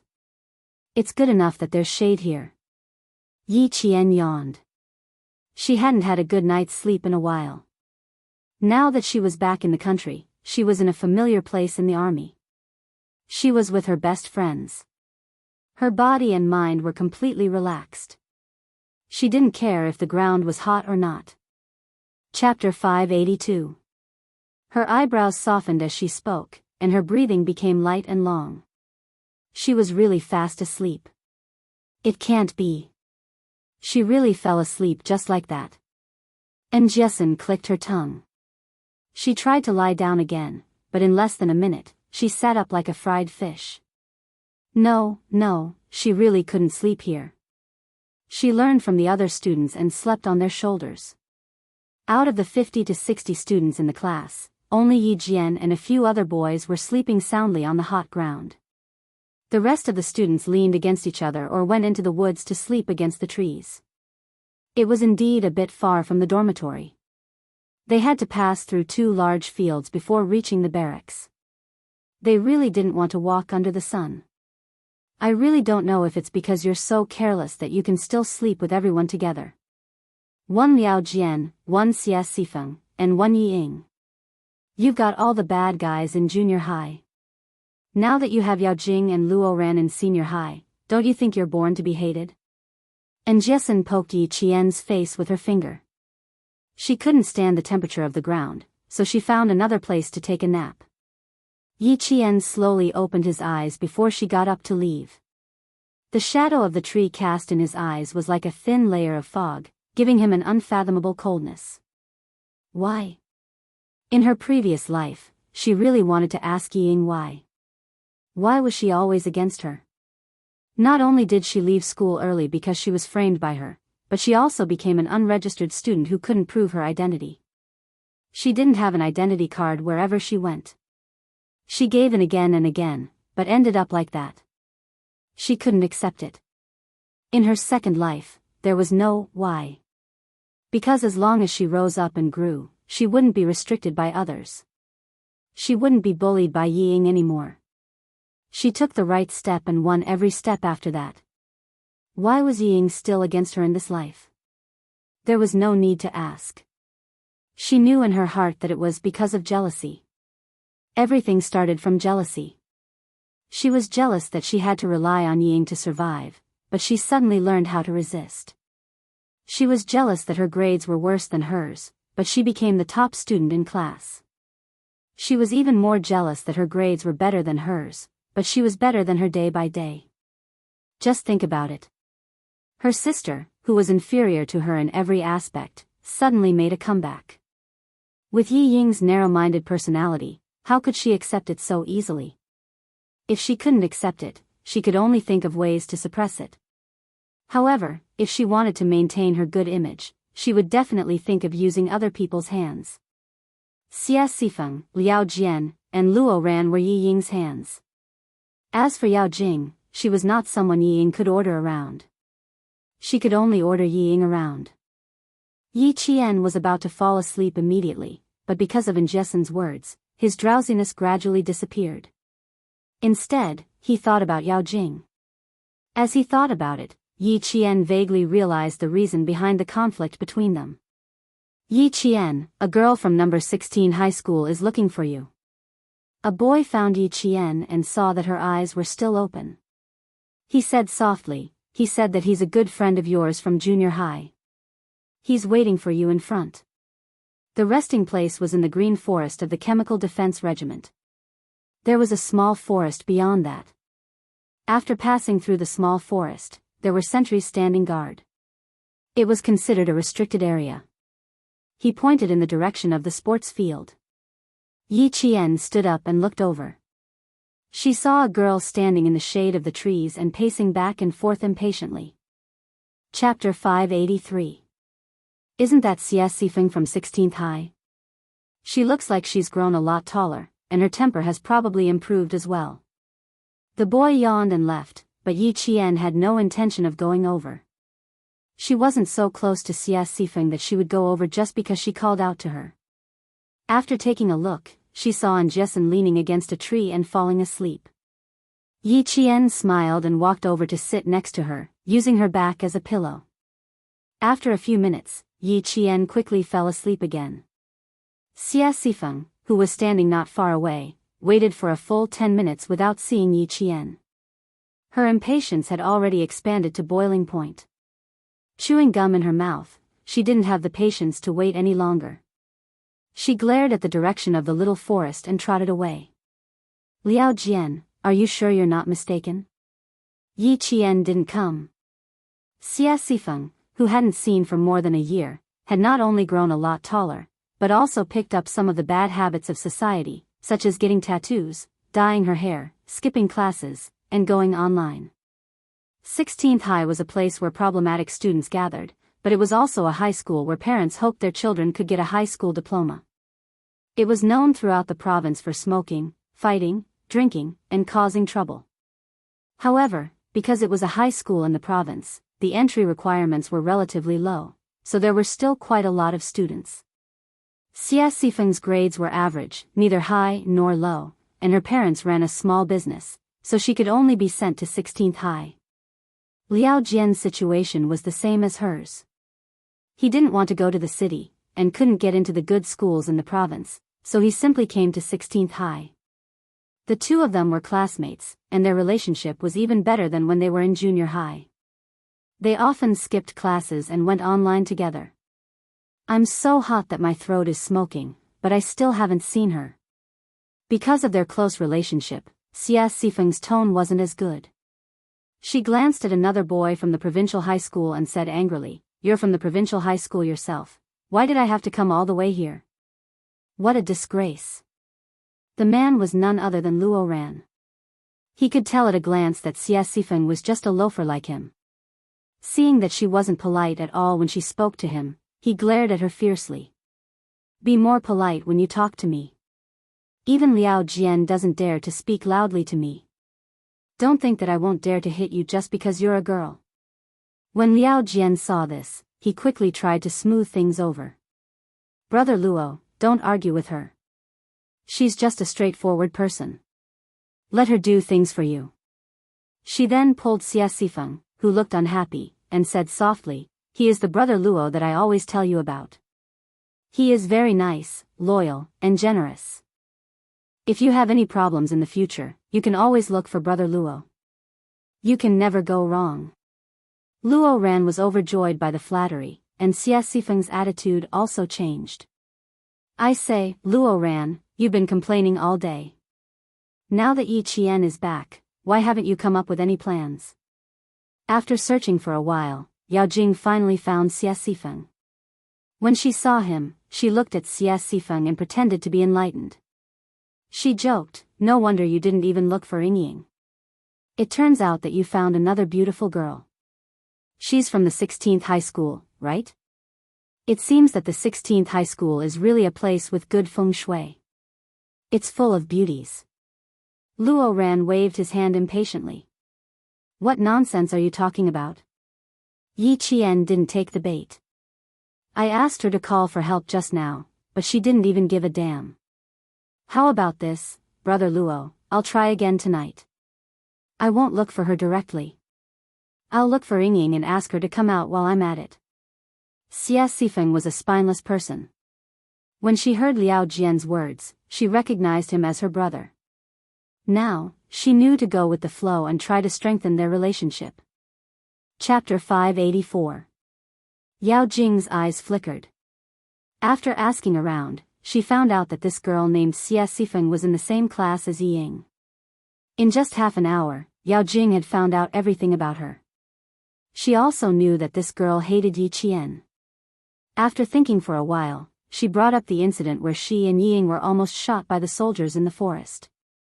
Xie Sifeng exploded when she heard that. How dare Yingying say that she has nothing to do with it? Is she stupid? Whatever Yi Qian did to her, she should return the favor. Let her know what's good for her. How can we return it? Yao Jing sighed and said helplessly, Yingying is kind and I don't want to be a busybody. Let's just leave it at that. We don't have anything to do anyway. Forget it. You can't do that. Yingying was almost forced to drop out of school by Yi Qian because of this. You guys were almost shot this time. You can't tolerate it. She should have a taste of what it feels like to be shot. Xie Sifeng was a pushover. She looked smart, but once she opened her mouth, she would fall into a trap. She was led into a trap by Yao Jing step by step. In the end, it was Yao Jing who was persuading her. Don't. We're in the military. We can't cause trouble. Besides, as long as we don't go near the forest, we'll be fine. Liao Jian secretly gave Xie Sifeng a lot of looks, but she didn't notice. Instead, she became more enthusiastic and said to Luo Ran, Brother Luo, we can't just ignore this. As long as Yi Qian is around, Yingying will have a hard time. If I don't teach her a lesson, my surname won't be Luo. With her adding fuel to the fire, Luo Ran's eyes became even fiercer. Yao Jing, on the other hand, was secretly laughing. These people, for Yi Ying, all of them seemed to have lost their souls. They were so foolish. Don't mess around. Yingying and I are fine. Don't cause trouble for us. No, I'm not talking to you guys anymore. I'm regretting it now. Seeing that she had achieved her goal, Yao Jing pretended to be remorseful. She frowned and reminded Luo Ran not to cause trouble and not to go to the forest before leaving. The cicadas were still screaming hysterically. The sun shone so brightly that the ground was white. It was not until 1:30 p.m. that Yi Qian, who had slept for a full hour, finally opened his eyes. Just as he was about to stretch, he saw a familiar face looking at him with a smile. You're as tanned as a pretty boy from Africa. Yi Qian saw that Jessen, who was leaning against her, had fallen asleep on another girl's shoulder. She got up gently and walked to Yang Heng's side. It's only been 4 days and you're already so sunburned. After 7 days of military training, I'm afraid your classmates won't recognize you anymore. Yang Heng raised an eyebrow. Why is he called Feijo's gigolo? He's slightly paler than an authentic African. Naturally, he's an African pretty boy. Yi Qian explained with a smile. When he saw Yang Heng's handsome features, an idea suddenly flashed through his mind. That day, when Yao Jing came here angrily, the first thing she mentioned was Yang Heng's name. After figuring out the key point, Yi Qian grasped the main clue. After some careful consideration, he came up with a bold guess. Yao Jing came to class 2 to cause trouble for him because of Yang Heng. Did this mean that Yao Jing actually had a crush on Yang Heng? As this thought flashed through his mind, Yi Qian couldn't help but laugh coldly. If that was really the case, it would be interesting. Rumors in school were that Yang Heng liked Yi Ying. Even Yao Jing herself had joked that Yang Heng had a good family background and was perfect for Yi Ying. Chapter 585. Yi Jian instantly thought of the key point as if she was enlightened. She looked at Yang Heng with a meaningful gaze. She didn't have much contact with Yang Heng, so she didn't know him well. However, in her previous life, she was forced by Yi Ying to judge whether the person she was taking in was a good person or a bad person based on their facial expressions. Therefore, she had some understanding of Yang Heng, a 16-year-old boy who had everything written on his face. He was a bad boy, but not at the root, but at the rebellious stage. He had a bottom line and knew what he could and couldn't touch. Smoking, fighting, and surfing the internet. As long as he didn't cause any trouble, he could do whatever he wanted. Besides, his grades had always been in the top 5 of the grade, so that was enough for him to do whatever he wanted. In school, Yang Heng was a boy that the teachers didn't have to worry about. He was polite, motivated, and serious.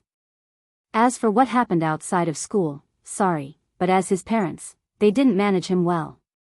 The teachers could manage him, but at home, his parents would. After listening to Yi Qian's laughable, African gigolo explanation, Yang Heng touched his face and laughed. Am I really that tanned? Looks like I have to learn from you girls and put on some sunscreen. It's too late for that. It was almost 2:00, and the students started to wake up. Yi Qian pointed to an empty space in front of him. Do you have something to say to me? Let's talk over there. There are fewer people. There were too many people, and Yang Heng was a famous person in school, so Yi Qian thought it was better to avoid him. Yang Heng was indeed looking for Yi Qian, but it wasn't convenient for him to talk about it here. Yang Heng nodded and took the lead with his long legs. Since he was tall and had long legs, he had an advantage in walking. His 1 step was equivalent to Yi Jian's 2 steps. Yi Qian, who had lagged behind, was impressed by Yang Heng's attention to detail. He walked so fast because he wanted to avoid arousing suspicion. There were a few spray nozzles on the field that were used to spray plants. They were turned on so that the students who woke up could wash their faces and get rid of the heat. Yang Heng came over after washing his hair. There was a faint shampoo fragrance. His handsome eyes looked at Yi Qian, and the first thing he said was an apology. He was apologizing for the incident where Yao Jing had caused trouble for Yi Qian in the classroom. He was also apologizing for implicating Yi Qian. Yao Jing and I grew up in the same courtyard. Humans are shrewd from a young age, and the older they get, the more shrewd they become. However, we're good at putting up appearances and aren't stingy with money, so we have a lot of friends. It turned out that they had known each other since they were young. No wonder the two of them looked so casual when they were talking during the basketball match. Yi Qian was not in a hurry to speak. Instead, the corners of his mouth curled up. He looked calm and unruffled in the midst of chaos. With a slight smile, he waited for Yi Qian to continue. She has a lot of ideas and schemes. She seems to be righteous, but she knows how to protect herself. You see, her friends are always in groups of 3 to 5 wherever she goes, but there aren't many who are close to her. Yang Heng, who knew Yi Qian, did not intend to hide anything. Yao Jing was someone who could help the Public Security Bureau find a suspect in 4 hours. She was also someone who could draw the facial features and height ratio of the suspect to more than 90%. If you really wanted to be on good terms with such a meticulous girl, you had to be honest with her. Yang Heng thought about every word he said, and he did not say it out loud. He knew that Yao Jing and Yi Qian were at odds with each other, so he had been looking for an opportunity to say it to her. Chapter 586. His handsome features revealed a hint of seriousness, and even his voice deepened. Yi Ying and Yao Jing seem close, but based on my understanding of Yao Jing, it's not as simple as it seems. Saying that they're good friends doesn't seem right. Saying that they don't have a good relationship. Yi Ying is the closest classmate to Yao Jing other than Wang Dandan and Lu Mei. He was a boy who wasn't used to speaking ill of others. He was just analyzing what he knew to Yi Qian. He believed that with her intelligence, she would understand what he was trying to say. What you're trying to say is that I should be wary of Yao Jing, right? Yi Qian only raised her gaze slightly. Her expression was like the faint white clouds in the blue sky, light and indifferent, exuding a quiet and elegant calmness. Actually, regardless of whether I'm wary of her or not, Yao Jing has inexplicably started to hate me. I'm not someone who can take a loss. That day, Luo Ran's basketball was obviously aimed at me, and I was just giving him a warning. As for Yao Jing, she rushed into the classroom and even dared to insult my mother. Yang Heng, do you think something like this can be guarded against? I've never provoked her in the classroom, but an unexpected disaster came knocking on my door. I believe that you also know what kind of relationship she has with Yi Ying. You and I are both well aware of what kind of secrets there are. Everything she said was the truth. Yang Heng pondered for a moment and sighed. Yao Jing can be very annoying sometimes. How about this? I'll tell her not to cause trouble every day. Please don't. Yi Qian couldn't help but laugh. Her dark eyes contained a hint of a meaningful smile. She said indifferently, if you tell her, it won't change anything. Instead, it'll make her angry. Yao Jing is a bad person. You said that she's not someone to be trifled with, but now that she's provoked me, this matter won't end easily. You don't have to get involved in this matter, lest others say that I'm using you to deal with Yao Jing. Also, they said that you like Yi Ying. Why do I feel that? You're purposely making people think that way. Yang Heng's eyes were filled with astonishment. He did mean that, but he didn't expect Yi Qian to be so direct. This was a little different from the girls he had met before. At least, he hadn't seen one so direct. It's a little intentional. Who can stand people asking you who you like, if you need her help, if you're too shy to do anything? Yao Jing has been asking me since the second day of middle school. That day, I saw that she pushed Yi Ying, so I might as well let her wish come true. A casual remark from Yang Heng had ruined Yao Jing and Yi Ying's friendship. However, Yao Jing was a patient person. She hid in the dark and did not reveal any of her thoughts. She observed both Yi Ying and Yang Heng. What a pity. Yi Jian sighed softly. What a pity. Now that she knew Yang Heng, and this guy was not bad, she could not treat him as someone who would sow discord between Yao Jing and Yi Ying. You really don't mean what you say. This matter is enough to make Yao Jing worry. Yi Qian sighed inwardly. Seeing the instructor of the first class walk towards their class, she knew that it was time for the assembly. It's time to assemble. You should go back to class. Don't get involved in the matter between me and Yao Jing. It's not as simple as you think. Chapter 587. Also, help me keep an eye on Luo Ran. He can't find trouble with me in school, but he still has a chance in the military. Help me keep an eye on him, so I'll be prepared. Yang Heng's thick eyebrows furrowed. He remembered that Luo Ran had been close to a boy from 16 High these past few days. He whispered, Yao Jing just looked for him, and he's also close to a boy from 16 High called Liao Jian. Be careful of Yao Jing, I'll keep an eye on Luo Ran for you. Based on his understanding of Yao Jing, just as Yi Qian said, she wouldn't give up so easily. Now that Yi Qian was also back for military training, it wouldn't hurt to be more careful. The whistle for assembly sounded, and the students who hadn't yet woken up yawned as they ran towards the assembly point. The white sunlight was still blinding even at 2:00 in the afternoon. Ying washed her face with water that was a little warm from the sun. She subconsciously looked for Yi Qian, who she hated so much, but couldn't do anything about. She saw a scene that made her eyes light up. It was actually Yang Heng and Yi Qian talking. The whistle got louder and louder, urging all the students to assemble. Ying looked at the time. What a pity, it was only 3 seconds away from 2 minutes. Otherwise, she would definitely pull Yao Jing over and let her see this scene. She would definitely be so angry that her liver would hurt. The Anti-Chemical Regiment, in layman's terms, was a military unit that prevented the spread of chemical weapons. They were responsible for earthquake resistance, flood resistance, and wearing gas masks to prevent epidemics. On a deeper level, they were responsible for guiding the military to protect against nuclear, chemical, biological, and incendiary weapons. They were also responsible for coordinating with the infantry in battle. This type of military unit didn't appear often in the past, but now that they were an important force in the country's anti-terrorism unit, they were increasingly appearing in the public eye. Listening to the shocking shouts of the real soldiers in the field, Yi Qian's entire body was straight as a pencil under the instructor's instructions.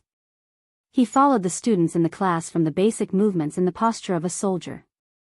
After the assembly, Yi Ying gave the instructor a bone-deep military salute and stood aside to watch the other students train. She's just pretending. The instructor knows that she has heart disease and asked her to take a rest in the shade. She said, "I can hold on now. If I really can't hold on, I'll definitely take a rest." And Jessen almost rolled her eyes. She couldn't stand Yi Ying's behavior anymore. Yi Qian was afraid that her eyes would hurt, so he said softly, "That's enough. She won't bother you. Just don't pay attention to her. Also, she's close to Luo Ran now. Don't let her hate you too. If she hates me, then so be it. I can't wait for her to hate me a little, so that she won't only stare at you every day. See, I'm looking at you again. If you keep talking, you'll be the first girl to be punished by the instructor in the afternoon training." Yi Qian noticed the instructor's sharp glare and reminded him, "Don't do the same thing more than 3 times. If you say another word, you'll definitely be dragged out." Knowing the consequences of being punished, and Jessen immediately shut up. Yi Ying originally wanted to stand for more than 10 minutes and pretend that she couldn't hold on any longer. But when she saw Yi Qian here, she began to think of a way to embarrass Yi Qian. From the moment she stood at attention and relaxed, her gaze never left him. Chapter 588. As the last student to participate in the military training, the instructor naturally paid more attention. Especially when the girl reported to him, she stood at attention and saluted. That standard was even more exemplary than that of a veteran soldier. She exuded a piercingly cold military might that made one's heart tremble. Now that he paid more attention, he could see how solid the girl's basic skills were. "Yi Qian, step forward." 20 minutes into the drill, the instructor gave the order to take a break, then called out Yi Qian's name. "Come, stand in front and demonstrate." She stepped forward. The first one who couldn't hold back was Yi Ying. She stood at the back, looking as if she would collapse from heatstroke at any moment. She said softly, "Instructor, I saw that her posture when she took a break just now wasn't right. She didn't look as good as the other students. We still have a drill performance. It's a competition of ranking and points. If one person doesn't do it well, the whole class will be dragged down." She spoke slowly and softly. It sounded as if she was really thinking for the class. Some of the students in the class also supported Yi Ying's words. After all, this military training would be recorded in the files. There were only benefits and no disadvantages. Everyone wanted to get a good ranking so that the instructor could write a few beautiful words on the file. Hearing this, some students nodded in agreement. Seeing that some students nodded, Yi Ying wasn't surprised at all. On the contrary, since she said it, she was sure that someone would stand up for her. She said, "We only have 2.5 days. It's not certain if we can train well. Tomorrow is the field training for the 5 classes. It's still a question whether she can keep up." After saying so much, she just wanted the instructor to train Yi Qian harshly and make her suffer under the sun. Why don't you, Yi Qian, don't participate? Anyway, you didn't come for the first 4 days. The teacher won't blame you. The instructor won't scold you either. Don't drag the class down. The one who spoke was a girl. Usually, she didn't talk much with Yi Qian, but she was a girl who was very strong in her studies. Yeah, why don't you, Yi Qian, don't participate? It's a thankless task. Don't do it. It's not that big of a problem. Yi Qian can choose not to come, but since she's here, it means that she's a member of our group. Why should we not allow her to participate? Yi Qian has only just arrived. He'll definitely drag us down. You guys are stupid. No matter when you come, you'll always be a hindrance. This morning, you've practiced the midair rotation technique for God knows how many times, and now you've learned it? Can you not act like a big shot here? Yi Qian is Yi Qian. What makes you think she can't do it? We are the first batch of military trainees in the whole province. The requirement is to have a standard. What if Yi Qian doesn't make it? What if I can't keep up? There's no what if. Since Yi Qian dared to come, it means that she will definitely succeed. She was not one to put on a brave front. If he came, he would succeed. I'm definitely not inferior to you guys. In an instant, the students were divided into 3 groups. One group opposed, one supported, and one watched from the sidelines. And Jessen wanted to step forward and say a few more words, but she tactfully glanced at Yi Qian, who had been pushed into the limelight by Yi Ying. Seeing her gently shake her head, and Jessen shut her mouth tightly. Seeing that the voices of Class 1 were getting louder and louder, they were particularly eye-catching on the field. Many classes turned their gazes over. Because the students' voices were too loud, each and every one of them was filled with the smell of gunpowder. The instructor immediately blew a sharp whistle to warn them when he realized that his loud voice was not enough to deter them. Chapter 589. The sharp whistle made the instructors of the other classes immediately stop their training and rush over to support their comrades in order to control the students who had suddenly become agitated. The political instructor also rushed over. These students were all important targets to be taken care of. During military training, it was fine if they fainted from heatstroke or suffered some minor injuries, but if they started fighting right under the eyes of the instructors, the situation would become serious. Yi Qian didn't expect that Yi Ying's few words would cause such a scene. Yi Ying was also quite surprised that a few words had such a big effect. Her original intention was to let the instructors teach Yi Qian a lesson and embarrass him in front of the class. Who knew that it would cause a group argument in the class? Look, some of the boys were even about to fight. Yi Ying's eyes flickered and she walked over obediently. Do you see, Yi Qian? I said before that you want to fight with me. Do you think you're worthy? Amidst the quarrel that grew louder and louder, she laughed softly. What do you think? Do you like this kind of welcome ceremony? You definitely won't like it, but I like it. How pitiful. You'll definitely be the one who gets scolded the most when they start scolding you. Do you think you'll be accepted by the students just because you're back? Yi Ying's smile became even more smug. The arrogance between her brows was just like in her previous life. On the first day of military training, the principal and provincial leaders emphasized that the results of this military training are very important. If we don't face the consequences well, there will be serious consequences. Do you know how many students in our class want to get into university? Do you know how many students are worried that if something goes wrong during this military training, it will affect their college entrance exams? Do you know? Ignoring her made her even more arrogant. Yi Qian tilted his head and lowered his gaze slightly. He looked at Yi Ying, who was half a head shorter than him, and looked down at her with a condescending gaze. She raised her eyebrows slightly. Her smile was calm and composed as she said indifferently, "You really know how to worry. Shouldn't a patient with heart disease be resting properly? You're always scheming about this and that and sowing discord. Aren't you afraid that your heart will get tired and go on strike?" Yi Qian knew that she didn't have a heart condition, so he deliberately said those words. He admired the way her face changed from anger to anger. He smiled coldly and said, "Think about it carefully. Every time you've schemed against me, have you ever succeeded? It seems to have never happened before." This really made Yi Ying's heart ache. It was precisely because he had not done it even once that she hated him. The more he hated him, the more he wanted to teach him a lesson. "Yi Ying, cover your face properly. Don't hit it too hard later." After Yi Qian finished speaking, she lifted her chin slightly. The coldness in her bright and exquisite eyes deepened, making her seem even more profound and unfathomable. Today, Yi Qian was able to deal with accusations calmly. She was confident that she could easily resolve such a small matter. She also had the ability to plot against Yi Ying time and time again, and finally turn it into a slap to Yi Ying's face. Yi Ying's expression suddenly darkened.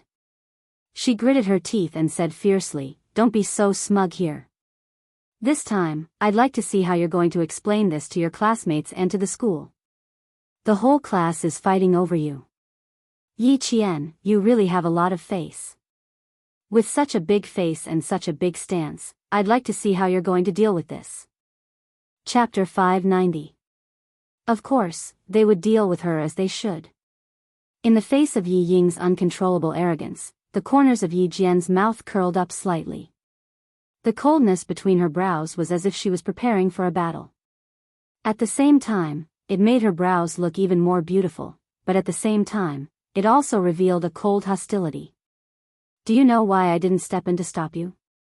Looking at Yi Ying, who was still waiting for her to be unlucky, her smile was also dazzling. "Because, I'm not the one who started this, it's you." In the army, a team, a group, could not be separated, let alone destroyed. Yi Ying had obviously made a big mistake, but she still thought she was infallible. Yi Ying was too inexperienced. So inexperienced that she did not want to make a move at this time. Because, there was no value in making a move. At this moment, Yi Ying's faintly proud face suddenly revealed a trace of panic. She wanted to ask for clarification, but she saw Yi Qian walk to the instructor's side and say something. The instructor actually nodded slightly. He, who never smiled during training, even twitched the corners of his mouth. It was obvious that he was smiling at Yi Qian. The slight panic she felt at first really expanded now. Not only did she panic, but she also had a faint bad premonition. Yi Qian, what was this wretched girl trying to do? She hadn't even been in the army for 2 hours. How could she make the usually strict instructor smile? Perhaps it was because of the hot weather, but the boys and girls were all hot-tempered. Yi Ying threw out a fuse, and immediately ignited the fire in everyone's hearts. Even the instructor's sharp whistle didn't stop. Although the students from the other classes were ordered to rest on the spot by their instructors, some busybodies still came over to watch the commotion.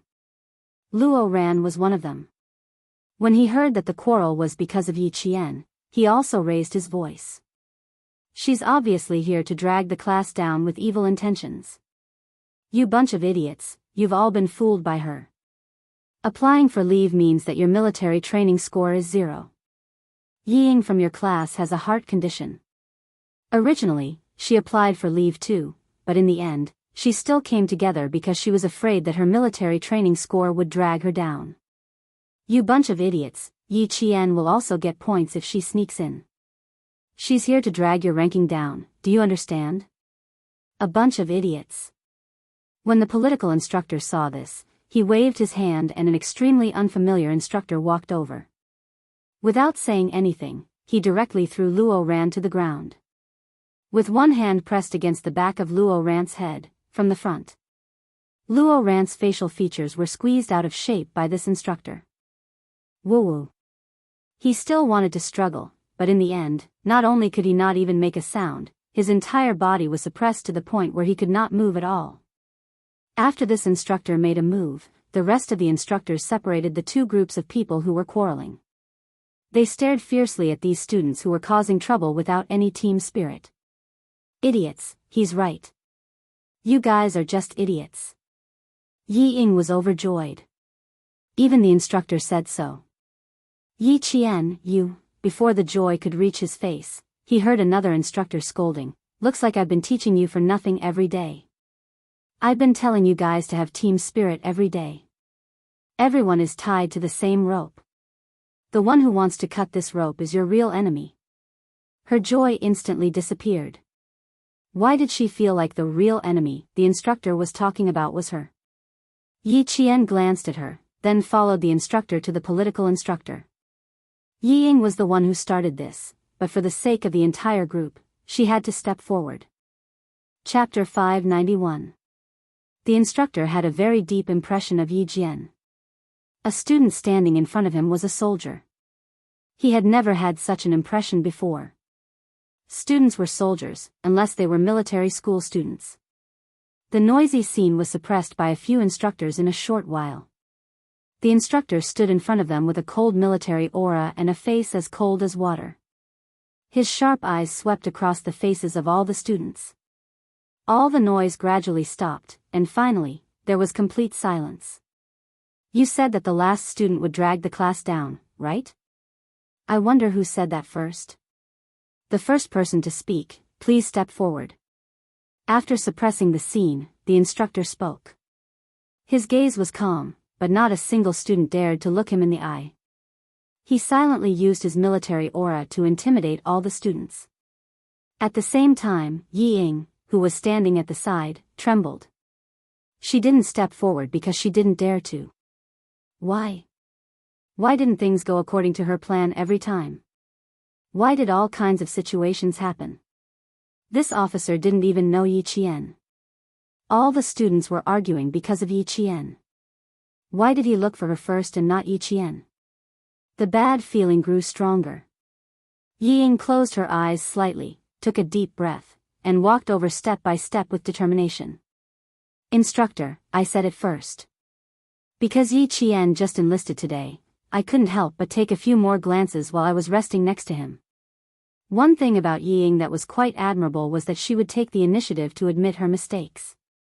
Once she realized that something was wrong, she would immediately step forward to admit her mistake instead of denying it and trying to play smart to avoid it.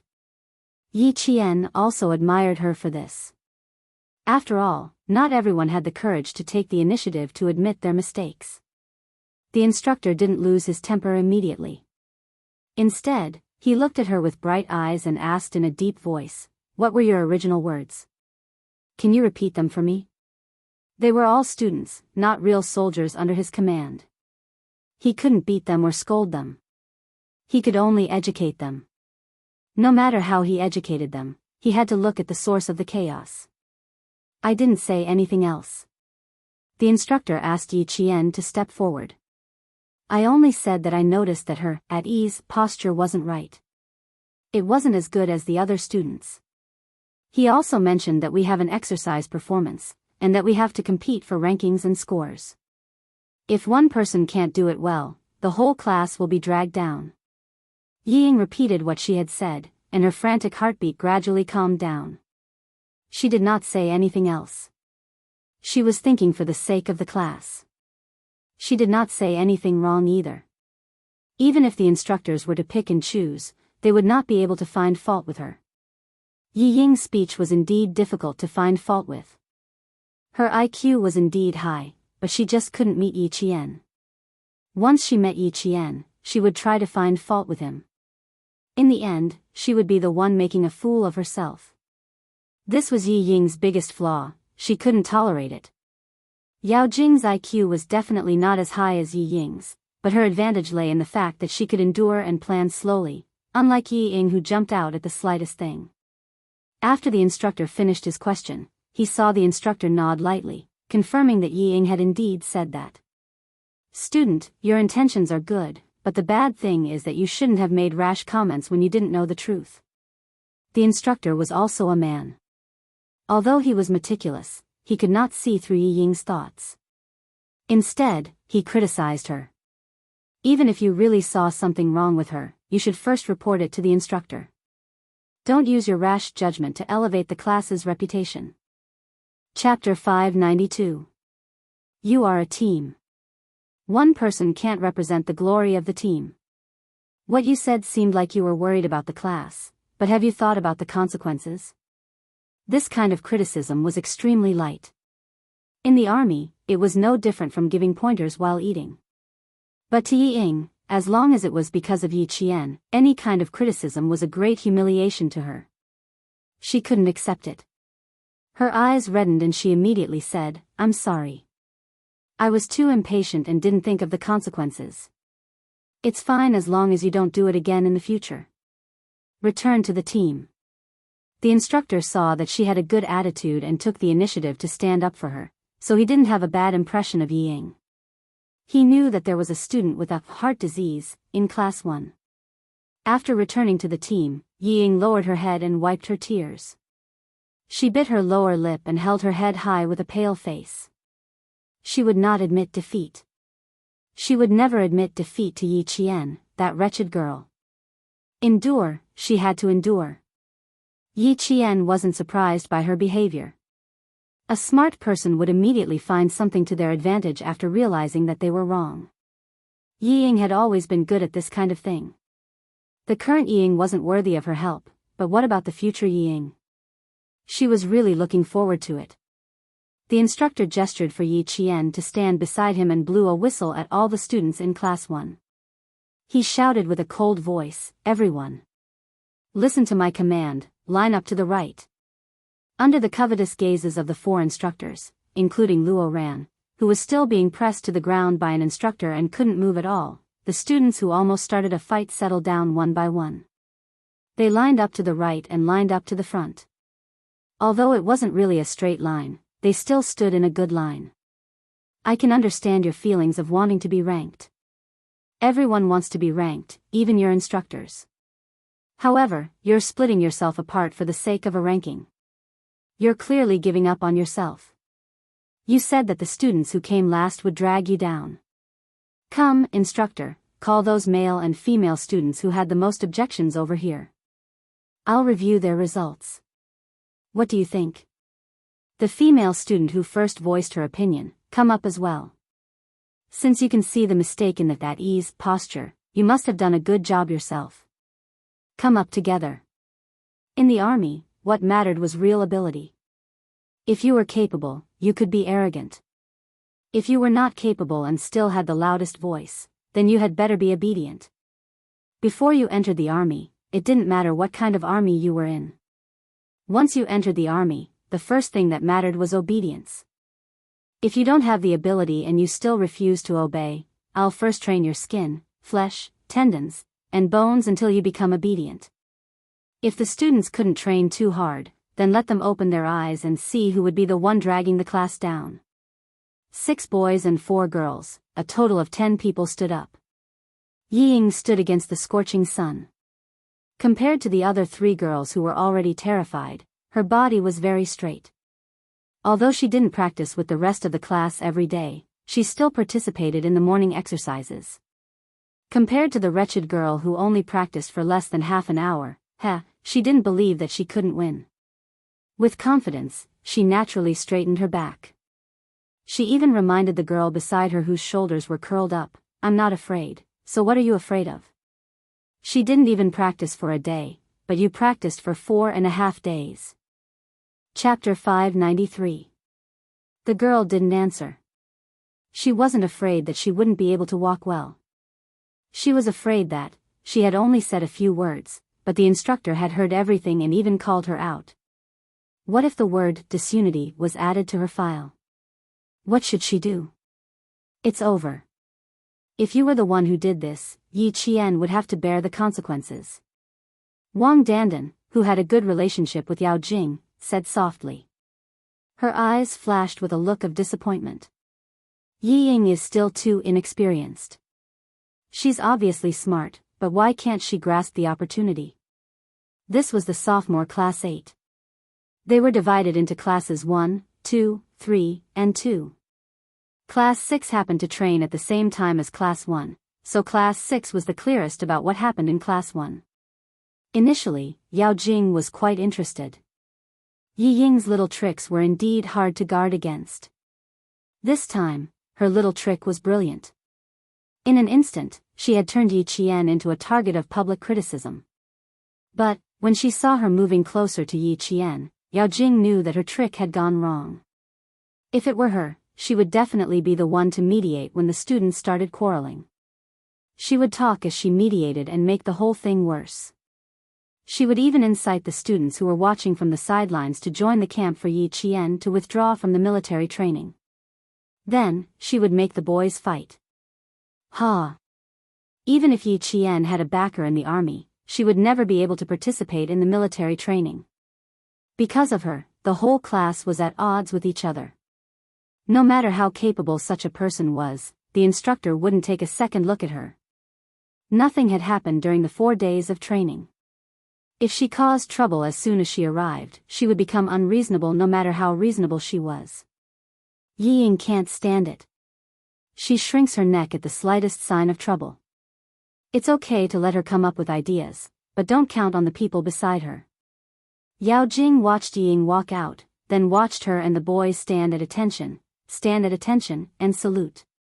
She snorted lightly and said, "What a pity. She has a good life and a good brain, but she wasn't nurtured from a young age. She's scheming and capable, but she's still lacking a little bit of maturity." Yao Jing's parents were government officials. Her grandfather and maternal grandfather's family were both involved in politics. From a young age, her knowledge and methods were much better than Yi Ying's, who was held back by Sun Dongqing. If Yi Ying had such a family instead of being raised by Sun Dongqing, she would definitely be much more capable than Yao Jing. If she was really powerful, would you still be with her? Wang Dandan smiled.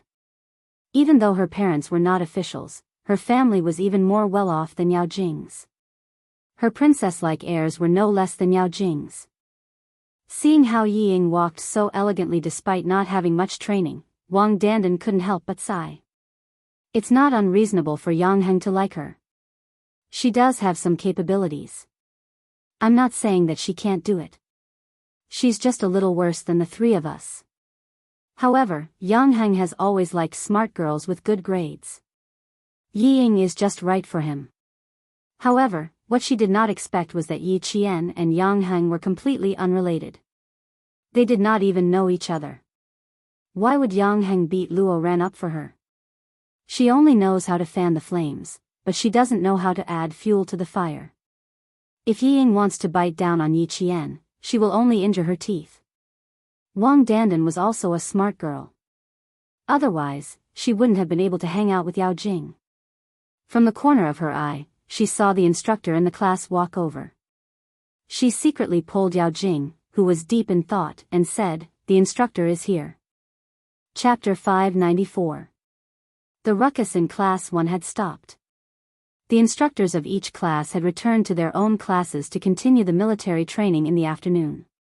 As usual, the main content of the lesson was to execute the formation command. After the whistle sounded, they took a break and stood at attention rhythmically. Sweat had already soaked through their hats, collars, and backs. Even their waists where their belts were tied were drenched in sweat. The students of Class 1 had completed the process of standing at attention, taking a break, saluting, walking in unison, marching, and running. When the instructor called for them to take a break, the 10 of them, whose faces were flushed from the sun, let out a long sigh of relief. Fortunately, they kept up and didn't make any mistakes. Although there are big and small steps, it's not bad to be able to maintain the same pace. Walking in unison and marching in unison is a bit off from the formation. You still need more training. The instructor nodded slightly. He was satisfied with the results of the 10 students. As students, you're not bad. You can keep up with the formation. However, as a soldier, you're still too far behind. Yi Ying's tense expression relaxed a little after hearing that. As long as they passed, then Yi Qian. If he made any mistakes, he would definitely not be able to participate in the military training. The entire class would know that her participation was purely a burden to the class. With the lesson learned from the previous incident, Yi Ying held back even though she wanted to speak. If she spoke again, the instructor would be suspicious. He would think that she purposely stood up and said those words for the sake of the class to make Yi Qian leave. Yi Ying did the right thing here. If she spoke again, the instructor wouldn't be suspicious. He would think that she was wrong. After one of the boys saw that he had passed, he let out a sigh of relief and immediately said, "Instructor, we're students, not soldiers. So, you can't say that we're too far behind. That's biased. There are a lot of shortcomings. Didn't the instructor teach you that you need to report if you have a problem?" It was obviously an extremely unwise move to try to talk to the instructor who was in charge of ideological work. Just based on this point, I can give you a fail. It's fine if you're not convinced. In the military, you have to be convinced when you wear this camouflage uniform. The last sentence was no less shocking than a sudden clap of thunder. In an instant, the boy, who thought he had passed and was somewhat proud of himself, was so scared that his shoulders trembled. The instructor's stern gaze swept across all the students who were causing trouble. His face was even darker than before. "You haven't even done your job properly, yet you dare to stand out and criticize others. If you are the last in class and have the lowest grades, I can tell you that it's definitely not your fault." Yi Qian didn't say a word. He just watched the tutor scold the rowdy students until they couldn't even raise their heads. Yi Qian could understand why they got into a fight because of Yi Ying's words. But if she had to speak up for them. Yi Qian's lips curled up slightly, and there was a cold glint in her eyes. That was impossible. These people had been dissatisfied with Yi Ying ever since school started when she casually said that it was unfair. Especially one of the girls, Meng Wen, who immediately stood up to oppose Yi Ying after she finished speaking. Meng Wen usually didn't talk much to her. Usually, whenever the teacher called her name in class, Meng Wen would stand up and voice her opinion. She didn't have any opinions about learning to excel, but she shouldn't cause a ruckus at a time like this. Chapter 595. No matter how many glances Meng Wen gave him, Yi Qian maintained his gaze and stood motionless beside the instructor. After the instructor shocked the entire class, he looked at the girl standing proudly like a pine tree and asked in front of the entire class, "Yi Qian, do you dare to walk with a real soldier? Let your classmates see who's the one who's dragging who down. This is my suggestion, you can choose to reject it." That sentence caused an uproar in the class. How could that be? Yi Ying laughed. She was being forced into a corner. If she said she didn't dare, then it meant that she would be dragging the class down if she participated in the military training. Her classmates who were supposed to protect her would also lose face. If she said she would, she would lose even more face. She hadn't even participated in a single training session, yet she dared to walk with a real soldier after less than half an hour of training. She wouldn't be afraid of bursting if she agreed. And Jessen was about to suffocate from a heatstroke. When she heard the instructor's words, she was so anxious that she was sweating like beans. Yi Ying, that bastard. She was putting Yi Qian on the stove to roast alive. Just as Jessen was cursing Yi Qian in her heart, she heard Yi Qian's calm voice. His strength shook her heart as he agreed to the instructor's suggestion. "Instructor, I have no problems. I'm ready to be inspected at any time." Under the sunlight, Yi Qian's brows were like green mountains and clear waters, but the expression in his dark eyes was carefree. He stood upright with his temperament like a pine tree in snow. When the slanted sunlight shone on his shadow, it was like an unbending spear. The instructor's suggestion wasn't very good, but it contained some probing elements. He wanted to see what this cold-blooded high school girl with the temperament of a soldier looked like. As the first province to expand military training for high school students, the inspection on the 7th of October wasn't just limited to a few leaders. Even the capital's military district would send people over. For such an important event, it was necessary to select a top student soldier, flag bearer, leader, and speaker. These were the students who would represent the spirit of the entire student body on the day of the Grand Review. If Yi Qian was right, then she would be the top student and the flag bearer. How could the students who had not stepped out of school know what the instructor was thinking? When they heard Yi Qian agree in a voice that made their hearts tremble, they all looked at Yi Qian with different intentions. Exclamations, suspicions, worries, disapproval, all sorts of gazes fell upon him. Ultimately, all of them could be summed up into one meaning: is Yi Qian crazy? How could she agree to such a suggestion? It was clearly putting her in a difficult position and putting her at a dead end. The students who supported Yi Qian started to worry. The class monitor, Lu Xian, walked out and shouted, "Report." The Tan instructor said in a deep voice, "Speak." "Instructors, I think it's unfair. Yi Qian just trained for less than half an hour. How could she line up with real soldiers? Also, just now, he was referring to." LV Sinwei paused. Yi Jian was referring to the instructor just now. Just now, the instructor said that the 10 students who have been training for 4.5 days are not qualified according to the standards of soldiers. I think the instructor's suggestion is unfair to Yi Jian. Chapter 596.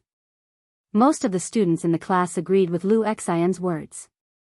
He wanted to speak up for Yi Qian, but he saw the instructor's stern expression disappear. He smiled and asked Yi Qian, "What do you think? Do you want to continue?" Instructors all had the heart of a fox and were good at playing cards. Yi Qian looked at him as if he was looking at political commissar Yen. When he heard this, he took 2 steps forward and stood in front of the class. He smiled brightly and said, "The sun is too bright. Everyone is angry because of me again. Let's all take a break. For the sake of unity in the class, for the sake of not dragging the class down during the big review, and for the sake of all the students being able to train without worrying about me affecting the class ranking, why don't we all sit down and watch the instructor's heroic bearing?" As soon as she opened her mouth, there was a round of applause. It was enough to show how popular Yi Qian was in the class. The students who had opinions about Yi Qian could not deny that she had always been the most tolerant girl in the class. No matter who had a problem with a topic, she would always look for her. Even if she had something on hand, she would put it down and help explain it to the other students. This kind of help was a silent help. At a critical moment, it could be seen that out of the 50 to 60 students, only 10 stood out to express their opinions. The instructor couldn't help but smile when he saw this. He said to Yi Qian, "Okay, we'll listen to your arrangements this time." After he finished speaking, he said to the instructor who had a stern expression the entire time, "Go and gather the instructors of Class 2 and Class 3. The students of each class will rest for 15 minutes. Yes." The instructor saluted, clenched his fists, and jogged away with his hands close to his waist. 2 minutes later, the 8 instructors of Class 2 and the 7 instructors of Class 3 were all present. They lined up neatly and stood in front of the students of Class 1. Yi Qian was ordered to return to the group by the instructor. His movements were swift and nimble as he returned to the group of 15 instructors. When it was 16, Yi Qian's voice was like the rising sun. It was full of vigor as he called out his own number, 16. Before it even started, a simple voice announced the impressive military might. That was a direct hit to the hearts of the students. It had the power to shake a tree. All the students in the class suddenly widened their eyes and Ying clenched her fists. When the instructor heard this voice, he knew there was hope. He shouted, "Attention!" Whoosh! Whoosh whoosh whoosh. The uniform sound was like the wind coming from the camouflage uniforms. The indomitable soldiers used their military poise instantly shocked the students in the class. On the other hand, Yi Qian's legs were pressed together and his feet were accurately separated by about 60 degrees. His upper body was straight, his stomach was tucked in, his chest was puffed out, and his shoulders were spread out. The 5 fingers of his naturally hanging hands were gently clasped together. His thumb was pressed against the second joint of his index finger. His head was straight, his neck was straight, and his chin was slightly tucked in.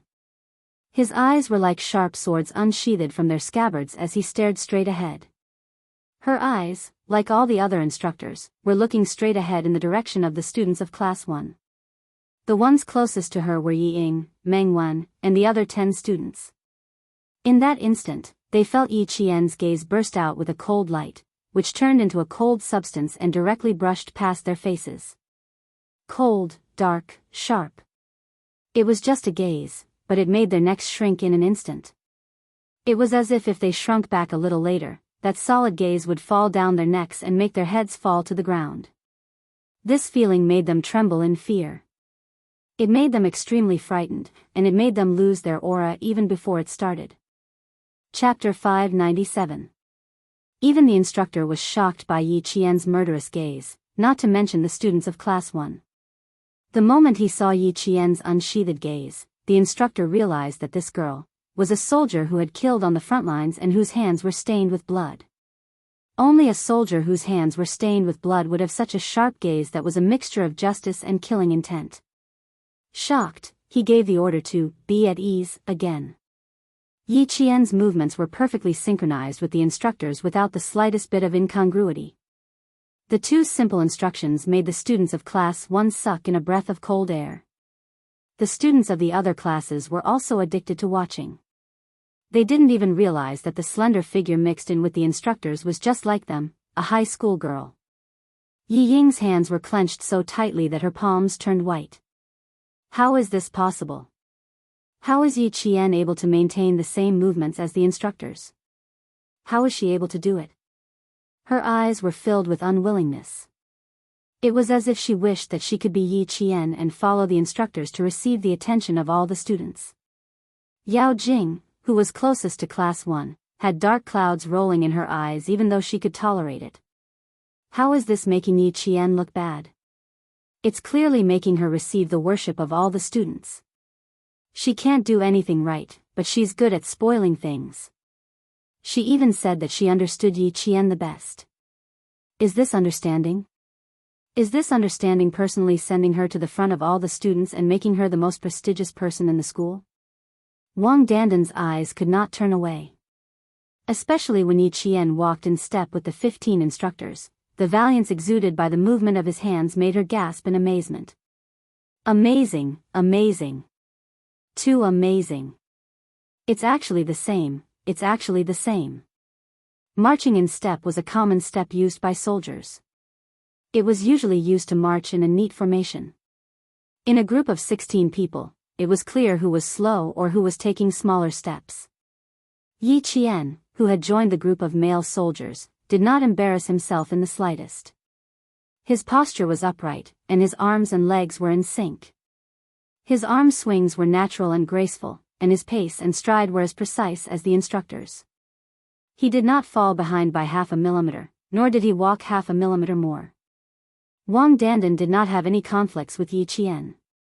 In addition, she liked to read military reports and had a dream of becoming a soldier.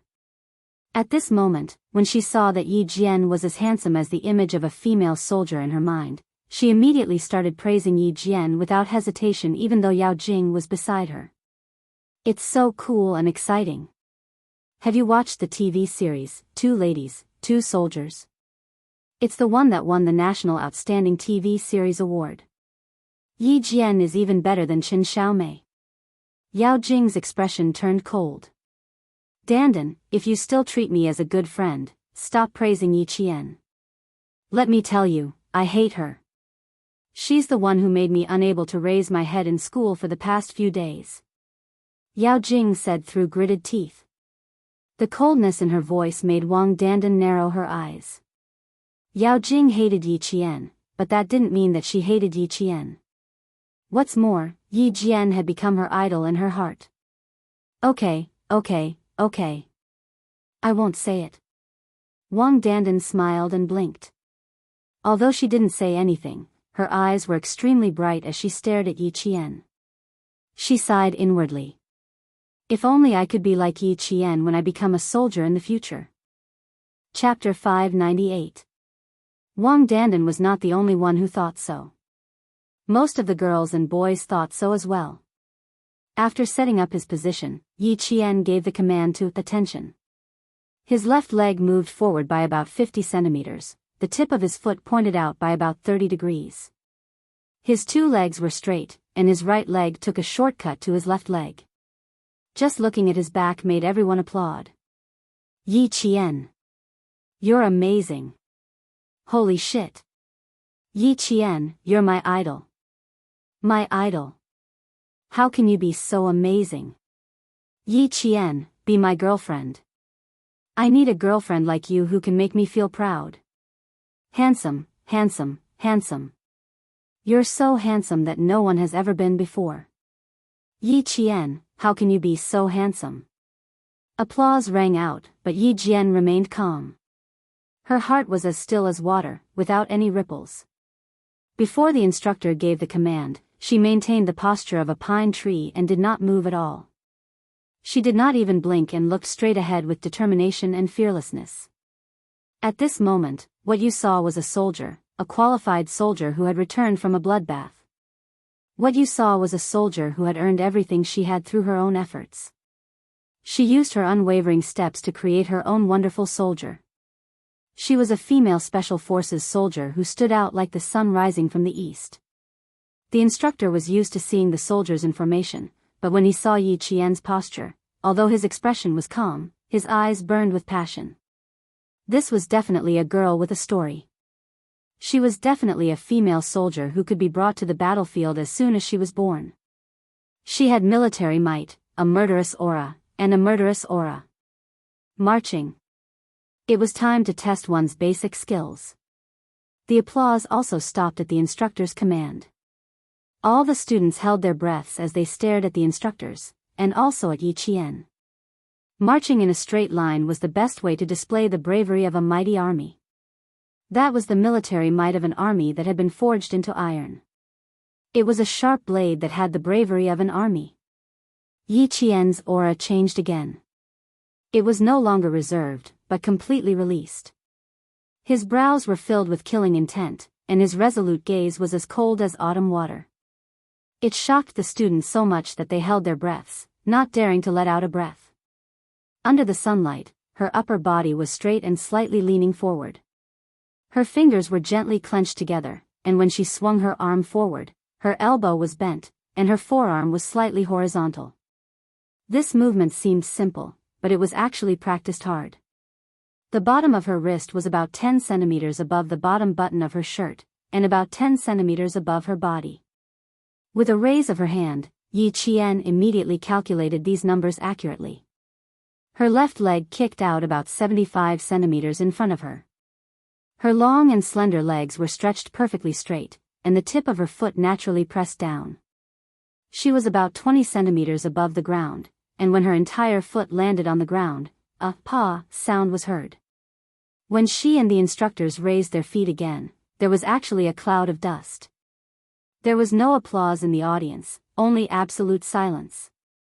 All the students were stunned. They saw Yi Qian's marching in a straight line that surpassed the military might of the instructors. He walked at a height that they could only look up to, and he walked with an aura that made them feel ashamed of their inferiority.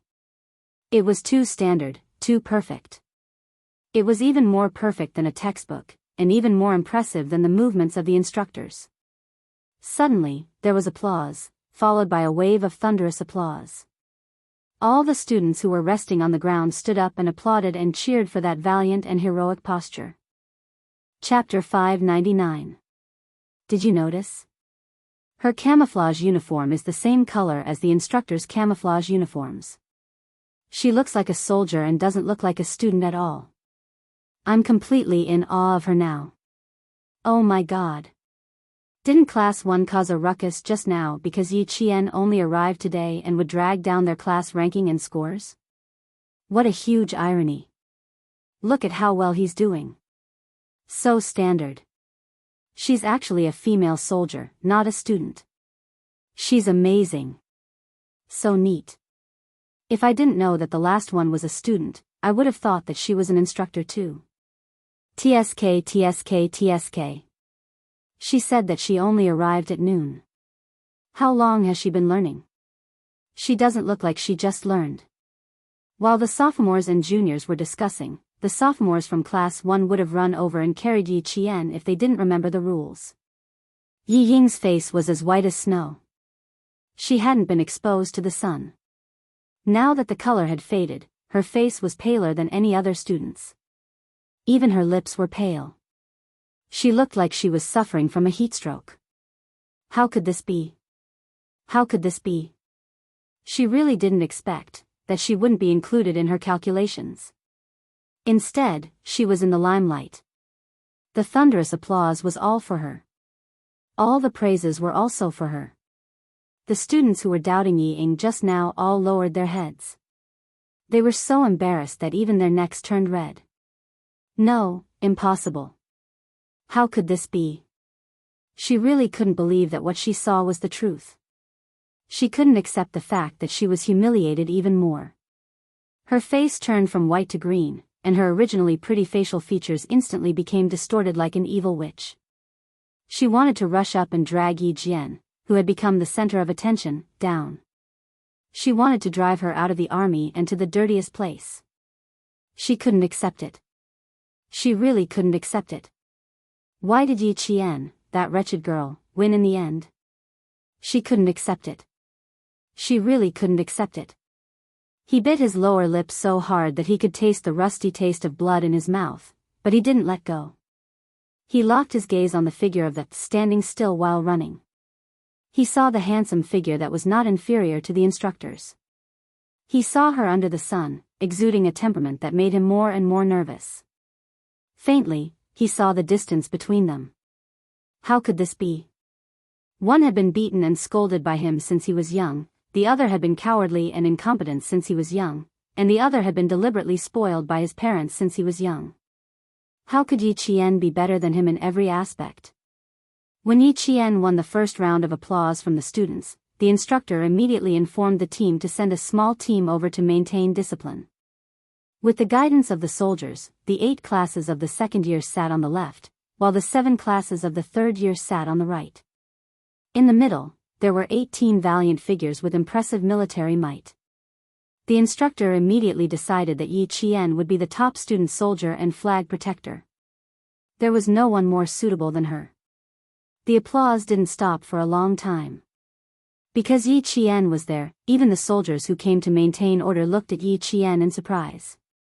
It was rare to see a girl who looked more like a soldier than a soldier. At first, Yang Heng from the third-year class didn't recognize Yi Qian as the last instructor. When he first saw Yi Qian and the other 17 instructors walking together, their backs facing him.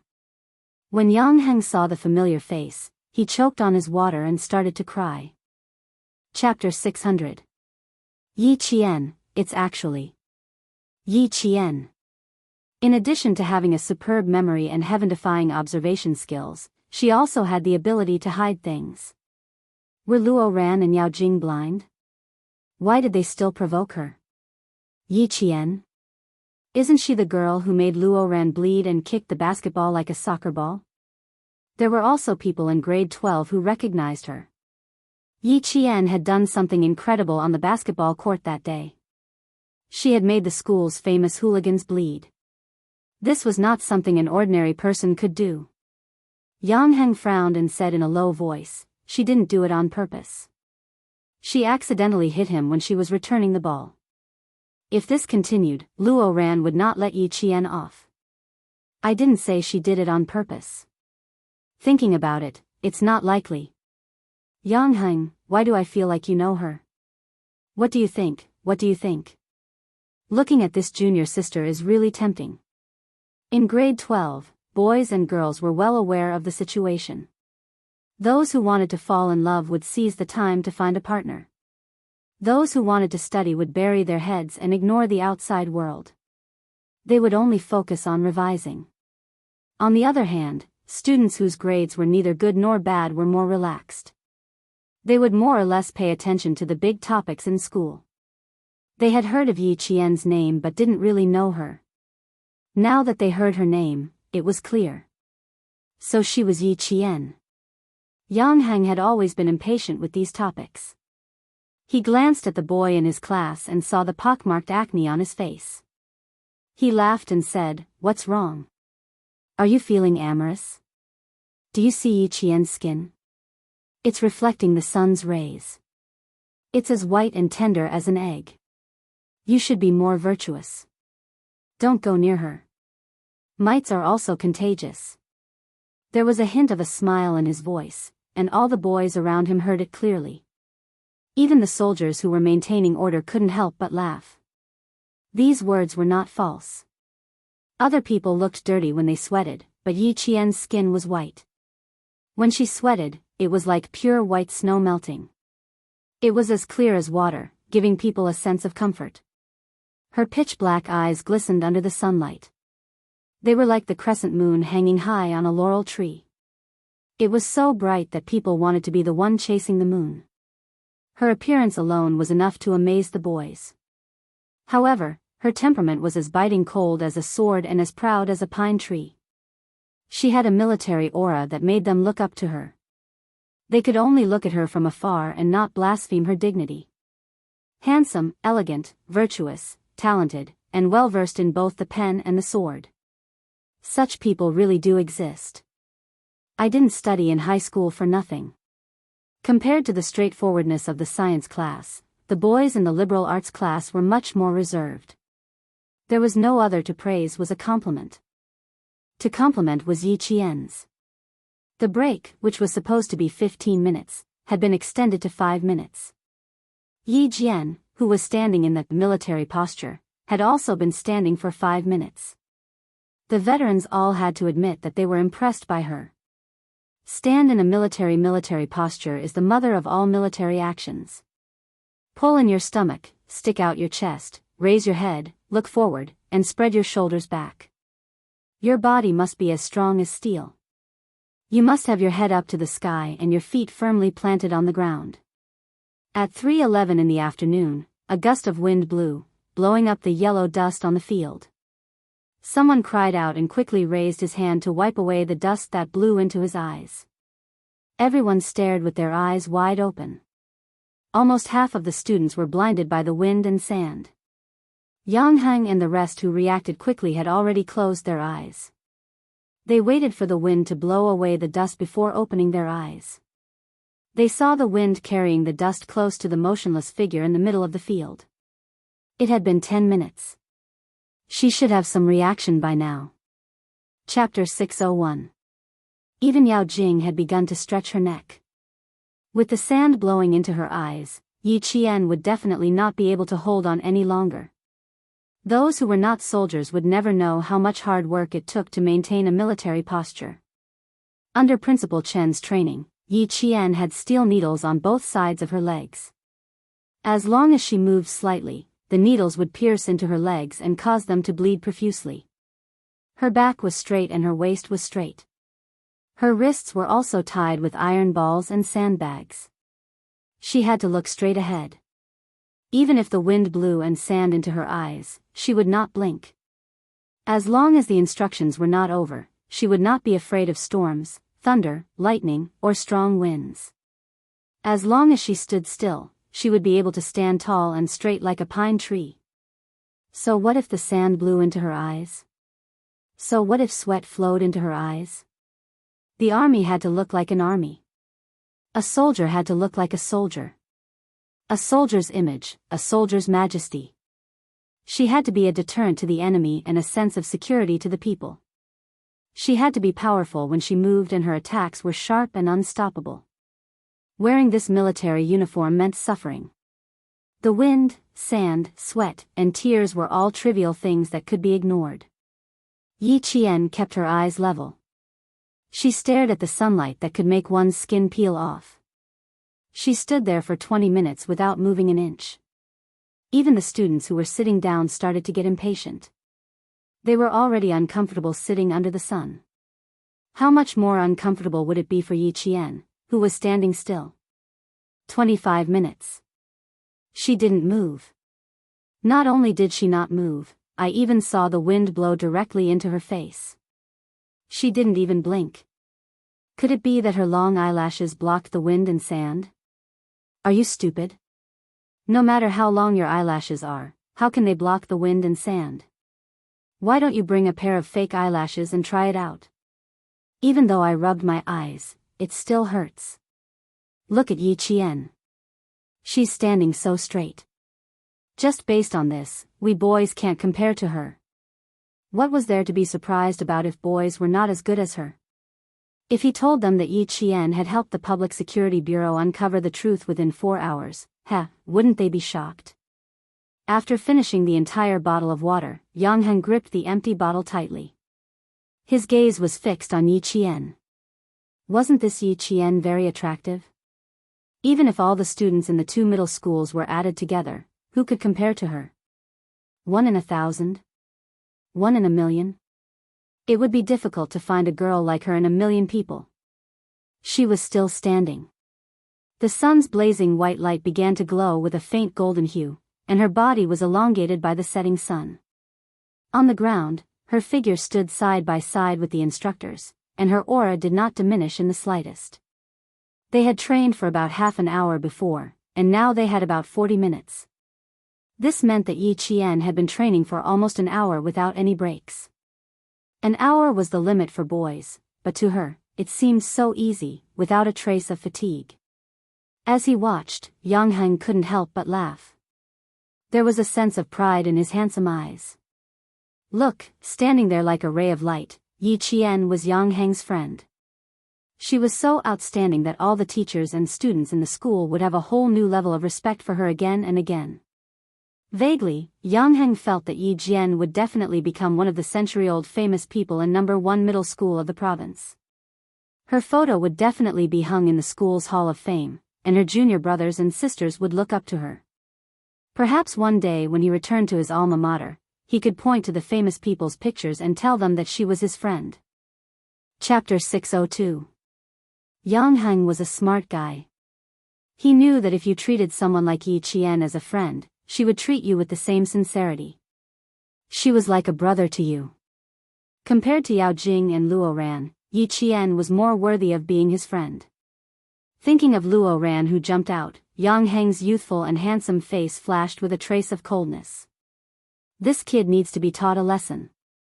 I'll find a chance to give him a warning after the military training. As for Yao Jing, if a warning didn't work, he had to think of another way. While the other guys were thinking about how to get to know Yi Qian, he was already thinking about how to solve some problems for Yi Qian. Another 5 minutes passed. The instructor of Class 1 looked at the time and said to the instructor, "She's now qualified for a new recruit to join the company." Qualified for a new recruit to join the company? You've misjudged her. The instructor laughed. They were all standing under the sun. Even without moving, their shirts were drenched in sweat. He stared at the spear-like figure and said, "She's a veteran." Veteran? The instructor was surprised. You mean she's actually a soldier? She's definitely not a soldier, but there must be people from the military training her in secret. Our anti-chemical regiment. Sigh, it's too late, too late. The instructor let out a long sigh. Too late, too late. She was already qualified to be a soldier. It would be difficult for the anti-chemical regiment to recruit her. Although the instructor didn't feel as emotional as the instructor, he still felt that it was a pity that a soldier like a student couldn't be recruited into the regiment. Half an hour later, the instructor finally said, "Attention, at ease, rest where you are." Applause rang out as the 16 figures walked over. Each applause was louder and more enthusiastic than the last. It was as if they were welcoming a triumphant hero and praising her bravery with applause.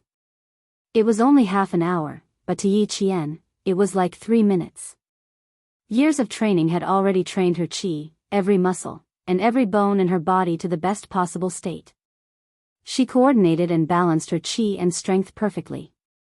After half an hour, she felt relaxed and did not feel any discomfort at all. As for the other students, the longest they could stand in a military posture was only 15 minutes. The instructor had intentionally increased the duration because he wanted to shock the students in Class 1 who were afraid of being implicated. He wanted to let them know that they were being arrogant and should be ashamed of themselves if they were to criticize them.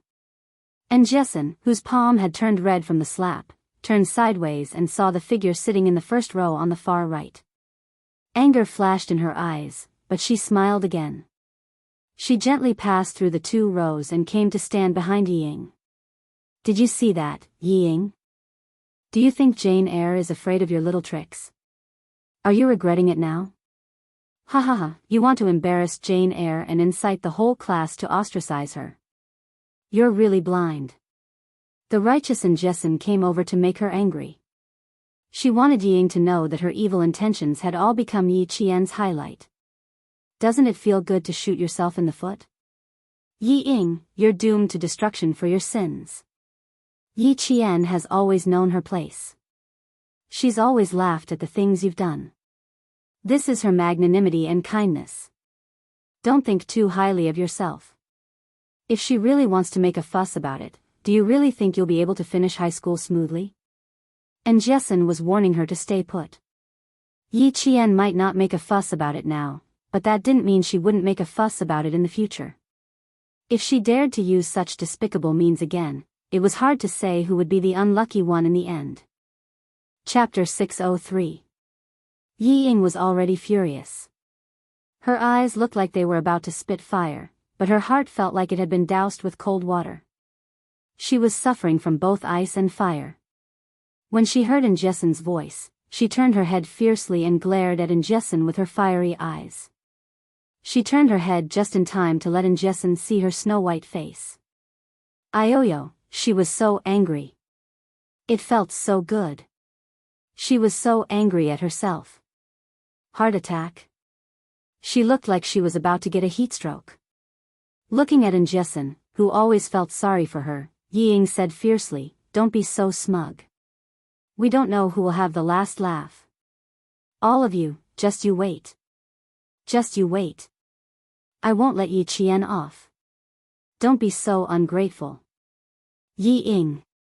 If you dare do anything to Jane Eyre, I, Jessen, will be the first to come after you." Jessen couldn't even be reasoned with. She couldn't take it anymore and scolded in a low voice, "Who do you think you are? You're not as good as Jane Eyre in literature and Jane Eyre in martial arts. You're not even as good as Jane Eyre. Just you wait. We'll wait. I'll wait for you to suffer a crushing defeat." Jessen knew at a glance that Yi Ying, who had gone crazy, wouldn't stop. Seeing her good friend Yi Qian become the center of attention, the anger in her heart because of Yi Ying dissipated bit by bit. She smiled and said, "This time, I really have to thank you for letting Jane Eyre shine. From now on, who in the school doesn't know about your 2 Class 1's Yi Qian? Thank you, Yi Ying." She could threaten Yi Ying and warn her, but she definitely couldn't thank her. She was the one who had personally brought Yi Qian to success time and time again. This was undoubtedly a great insult, and Yi Ying couldn't accept it. Jessen's words were like a soft knife stabbing into Yi Ying's heart, causing her to feel pain. "Shut up." Yi Ying's voice was distorted as she stared at the back of Jessen, who was about to return to her original position. She was so anxious that her hands clenched into fists, and her body suddenly tilted and fell limply onto Meng Wen's body when Jessen returned to her original position. He was angry and furious. Coupled with the unwillingness in his heart, he finally fainted for real. She was so angry that she fainted. Meng Wen had been sitting beside her the whole time. When Jessen opened her mouth, she was so embarrassed that she couldn't raise her head. She even moved her body to the side, not wanting to hear such embarrassing words. However, when Yi Ying fell, she was so scared that she screamed. Unfortunately, the applause was so loud that only the girl on her right could hear her scream. Even her classmates behind her could not hear her. Fortunately, the 10 students who had picked on Yi Qian were all standing at the front. Yi Ying had fainted, and the soldiers who were in charge of maintaining order were the first to notice. It was common for girls to faint during military training, so the soldiers did not panic. They contacted the medics, and 2 minutes later, a stretcher came to carry Yi Ying away. Fainting was a good thing. At the very least, she could avoid the upcoming storm. No one paid attention to the fact that Yi Ying had fainted. It wasn't a heart attack. Everyone's attention was on Yi Qian, who had returned to the team. Loud screams, long cheers, and the warmest applause welcomed the return of Yi Qian, whom everyone worshipped. Meng Wen also wanted to leave. She usually liked to fight with Yi Qian because without Yi Qian, she would have one less strong competitor in class, and she would have a better chance of getting into a top university. Chapter 604. Unfortunately, Yi Qian was here, and he was so good at it. She couldn't take it lying down. He was already so good, but he still had to take up the teacher's time in class. This made her even angrier. She wanted to make her suffer during the military training, but, in the end, she was the one being put in a spot. The remaining 9 people wished they could find a hole to hide in. Luo Ran, who was being restrained by an unfamiliar instructor, ate a mouthful of dust. His head was pressed against the ground, and his facial features were squeezed out of shape. He couldn't move his body at all. He couldn't see Yi Qian's performance in these 40 minutes, but he could hear the cheers. Luo Ran hated himself for being restrained by this soldier. Otherwise, he would have rushed up and cheered for him. All the instructors returned to their respective classes. They were greeted by the enthusiastic applause of their classmates. Even though their palms were burning, they didn't want to stop for a long time. Yao Jing's applause was just for show. She didn't make a single sound. How could she be happy when someone she didn't like won so beautifully? She couldn't be happy. She only wanted to destroy the person who was like the moon surrounded by stars. She wanted to hide her light and warmth in the darkness. She would never be able to see the light again. Wang Dandan, who was standing beside her, glanced at her with a smile. Her gaze moved slightly as she continued to applaud her instructors. She also gave her applause to Yi Qian, a girl whom she admired. Jing, I think Yi Qian isn't a simple person.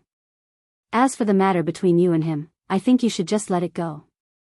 Wang Dandan smiled as she spoke amidst the applause. It was as though they were having a normal conversation. She wasn't worried that Yao Jing would fall out with her. You saw it for yourself. Do you think he only trained for 20 to 30 minutes? How is that possible? It's obvious that he only trained for a few years. He doesn't have such a solid foundation. Don't make a mistake. Not only will you offend Yi Qian, but you'll also make Yang Heng stay away from you. Yao Jing's eyes darkened. She wiped the sweat from her forehead and smiled. Dandan, your words have a deeper meaning. Why? Do you think I'll be too harsh on Yi Qian? Are you sure you'll get the same results as you did in junior high if you deal with her so heavily? Wang Dandan turned her head with a sweet smile. She had a pair of small canine teeth, and when she smiled, her teeth were sharp. Although her rosy cheeks were not as pretty as Yao Jing's oval-shaped face, they were as sweet as candy. Didn't your parents come to school last time? What was the result? We're friends. That's why I'm advising you. Of course, it's up to you whether you want to listen or not. I don't think Yang Heng likes someone like Yi Ying. You don't have to extend your love to her. As she spoke, she even blinked her eyes, as if she was implying something. The smile on Yao Jing's face faded as she looked at her best friend with a cold gaze. After a long while, she chuckled and said, love the crow, love the crow. That seems to be the case. After all, Yang Heng told me that he was interested in Ying Ying. He's my brother. Wang Dandan didn't say anything else. She frowned slightly and stopped trying to persuade her. She had known Yao Jing since junior high. Because of their families, they had a good relationship. She knew Yao Jing quite well. She had tried to persuade her, but Yao Jing still hadn't come to her senses. It seemed like only Yang Heng could persuade her. Chapter 605. Yi Qian was indeed not someone to be trifled with. Having grown up in a business family, Wang Dandan quickly realized that Yi Qian was the most beneficial person to her. She had made up her mind not to trifle with him. If you don't know the ins and outs of a person, you should never make a move. Hopefully, Yao Jing would be able to figure it out herself. Following Yi Qian's return to his class, the applause from the entire field was like a tidal wave, each wave louder than the one before. There would always be applause, it was just a matter of time. Yi Qian had used the experience of 2 lifetimes to win the applause that came late. Finally, she had added the most beautiful touch to the most beautiful years of her life. With her ability, she had not let down the most beautiful years of her life. In the most beautiful moments of her life, she had not let down her most beautiful self. Under the command of the instructor's whistle, the 8 classes of the 2nd year and the 7 classes of the 3rd year stood at attention and walked in unison back to their original positions. Probably due to Yi Qian's influence, everyone couldn't help but straighten their backs. The chanting of 1, 2, 1, 2, 1 was filled with the vitality of the sun. Behind them was the second year's class 1. They rushed towards the returning Yi Qian. And Jessen picked her up and threw her high into the air with everyone's help. Amidst the clear laughter, they caught the girl who had brought glory to their class. Yi Qian, you have become the most beautiful scenery in our lifetime memories. With you in our memories, even if we are old, it will still be colorful. Open up the box of memories. Your smile, your elegance today will become the most beautiful memories of our lives. Yi Qian, Yi Qian. Yi Qian, Yi Qian. 1, 2, 3, throw her up. Ha ha ha, catch her, catch her. Laughter and military songs filled the air. You sang about your comrades, I sang about the little white poplar. In this spring of youth, with you, me, and him, it was the most beautiful day ever. Yi Qian was so happy that he couldn't control himself. His laughter was like spring water from a mountain stream, splashing out one after another to make people happy. Amidst the laughter, the instructor blew the whistle, signaling the excited students to put down Yi Qian. The stern instructor gave the class time to gather together and form a tight, inseparable group. Just now, the first class had experienced a split, and they needed this kind of positive energy to mend the cracks. And the best person to unite the class was Yi Qian. She used her strength to let the whole class see that her return was not to drag the class down, but to win glory for the class. Students, do any of you still think that your classmates will be your burden? Will I become a burden to you? The instructor's words made the 9 people in the front row blush even more. All of them lowered their heads and no longer had the confidence they had when they had objected. Yi Qian stood in her original position. Behind her, a classmate whispered, Yi Qian, you're so cool. From now on, I'll only respect you. We almost got into a fight just now. Let's see if the 9 of them still have any face left. Ha, they're so embarrassed that they can't even raise their heads. Yi Ying fainted at the right time, or else she would have been embarrassed. Yi Qian had some people in the class who didn't like her, and so did Yi Ying. Yi Qian always smiled at these words. She didn't like to gossip because she felt that no matter whether she said it or not, if this person's character was really bad, others would know, so it didn't matter whether she said it or not. Chapter 606. The instructor in front of them spoke earnestly, explaining why the students had to undergo military training and why they had to be united. The students who quarreled today seemed to have the spirit of collectivism, but in reality, they were all individualists. They were afraid of being implicated, afraid of delaying themselves, afraid of falling behind, afraid of not being able to get first place. They were afraid of this and that, but they never thought of lending a helping hand to their classmates. They never thought about whether they could use their break time to properly teach the students who didn't understand. All you think about is escaping, all you think about is individuals. Students, your behavior has already violated the meaning of our military training, which is to cultivate the strong perseverance and collective spirit of hard work, to cultivate a good style of study and life. You all still have to learn more. In group activities, the spirit of the group is your pillar. This pillar cannot fall, it has to be supported by someone. Those who have the ability to support it, then help those who are less capable. This way, you will be able to go further and faster.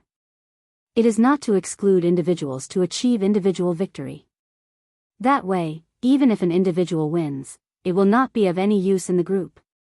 These words were not only for the 9 students in front of them, but also for the entire class. With the instructor's whistle, the morale of all the students in Class 1 instantly reached a high point. Everyone's morale was high, and even their voices were louder than ever. Yi Qian had used her own actions to prove that not only would she not be a burden to the class, but she would also lead the class to a higher score. Whoever dared to doubt her would have to take a look at themselves first. The instructor seemed to have forgotten about Luo Ran for a moment. He did not expect such a person to exist at all.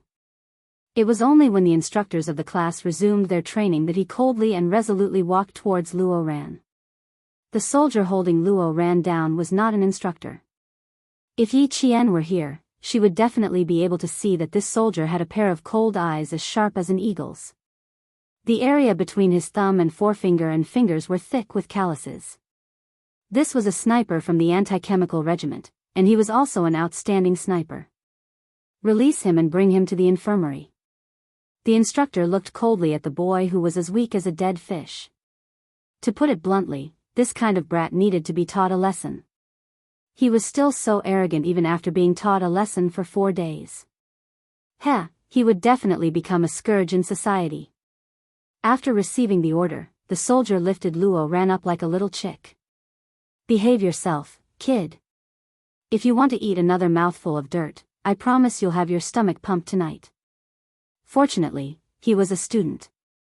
If he was a soldier in the regiment, he would have been dragged out and taught a lesson. Luo Ran was a stinky and stubborn person. He was used to being arrogant, so how could he bear this kind of humiliation? He wanted to put on airs and be fierce, but when he opened his mouth, it was as if his throat had been burnt. He was so hoarse that he couldn't even say a word. Fuck, just you wait. Don't leave this place if you dare. The instructor laughed instead of getting angry. All right, we'll be waiting. We're not afraid that you won't come looking for us, we're just afraid that you won't dare to come looking for us. He was lawless. It was not easy to teach him a lesson in the army, but if he dared to provoke the soldiers outside of the army, he would be asking for trouble and would have a stain on his record for the rest of his life. In the infirmary, Ying woke up from her coma after being treated by the medics. Just as she regained consciousness, she heard an extremely arrogant voice coming from outside. Let me go. I'm going to sue you. You're abusing a student. I'm going to sue you. Chapter 607. This was Luo Ran's voice. Ying struggled to open her eyes. Yes, she could still look for Luo Ran and get him to teach Yi Qian a lesson. No, not in the army. He had to do it outside. Also, she couldn't implicate herself. Then, looking for Yao Jing. Tomorrow was a field training and they were going into the mountains. Could she find an opportunity? That's right, that's right. This was a good opportunity. She had to seize it. She had to look for Yao Jing and get her to step up. After all, her parents were officials. If something happened, the school couldn't do anything for the sake of Yao Jing's parents.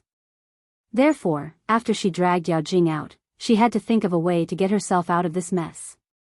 She was still on the bed and her brain was still in a semi-conscious state, but her mind was already spinning fast. The door of the hospital opened. The soldier who dragged Luo ran and said to the military doctor, I'm afraid he needs to be injected with a tranquilizer. He didn't know the rules in the army. They had to let him know what the rules were and what it meant to follow the rules wherever he went. The military doctor looked at the boy whose right side of his face was bruised and the right side of his body was covered in dust.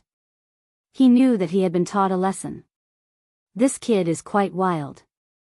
I'm afraid one shot of tranquilizer won't work. I'll need a few more. You decide how many shots to give him. I'll hold him down while you give him the injection. When the soldier spoke, his voice was cold, and it definitely did not sound like he was joking. His hand moved for real, and he flipped Luo Ran over to another bed. The strength of his hand was so strong that Luo Ran roared hoarsely, but there was nothing he could do. He had no way of winning against the soldier. He wanted to show off, but he was in the wrong place. Luo Ran, who wasn't afraid of anything and only knew how to do whatever he wanted, tore his camouflage uniform. As he struggled fiercely, he saw the military doctor walking over with a long needle. The needle was injected, but it wasn't a tranquilizer. It was an anti-inflammatory needle. However, Luo Ran really calmed down. When the needle pierced his skin, he didn't dare to move. The teacher in charge of the school's logistics also rushed to the hospital. Seeing Luo Ran sitting peacefully on the bed, the teacher heaved a sigh of relief. This Luo Ran really knew how to cause trouble. He had never seen such an arrogant student. He even dared to go against the instructor in the army. Why wasn't he afraid that he would be beaten to a pulp? I'm sorry to have troubled you. There are still 2 students in our school who have fainted from heatstroke. I'll have to trouble the military doctor to take a look at them. I'll do the ideological work here. Her own school students had caused trouble, and it was the teacher who had to step forward to apologize and clean up the mess. After they left, the teacher reprimanded Luo Ran. I don't care what your opinion is, there are still 2 more days of military training. You must behave yourself for the next 2 days. Do you hear me? Who's causing trouble? Who caused trouble? I just ran over to tell the truth. Is that considered causing trouble? Luo Ran had never respected his teachers. The school had recently built 2 computer rooms and more than 100 computers, all donated by his father, so that he could finish high school in China. After taking his family's money, he still wanted him to act like a grandson. The school's attitude towards him was the same. As long as he didn't cause any big trouble and didn't cause any trouble in school, he would be allowed to finish 3 years. The teacher didn't have any requirements for him at all. Anyway, this kind of person wouldn't take the college entrance exam. He only wanted to get a high school diploma. He had no interest in preaching at all. He glared at him coldly and left. Chapter 608.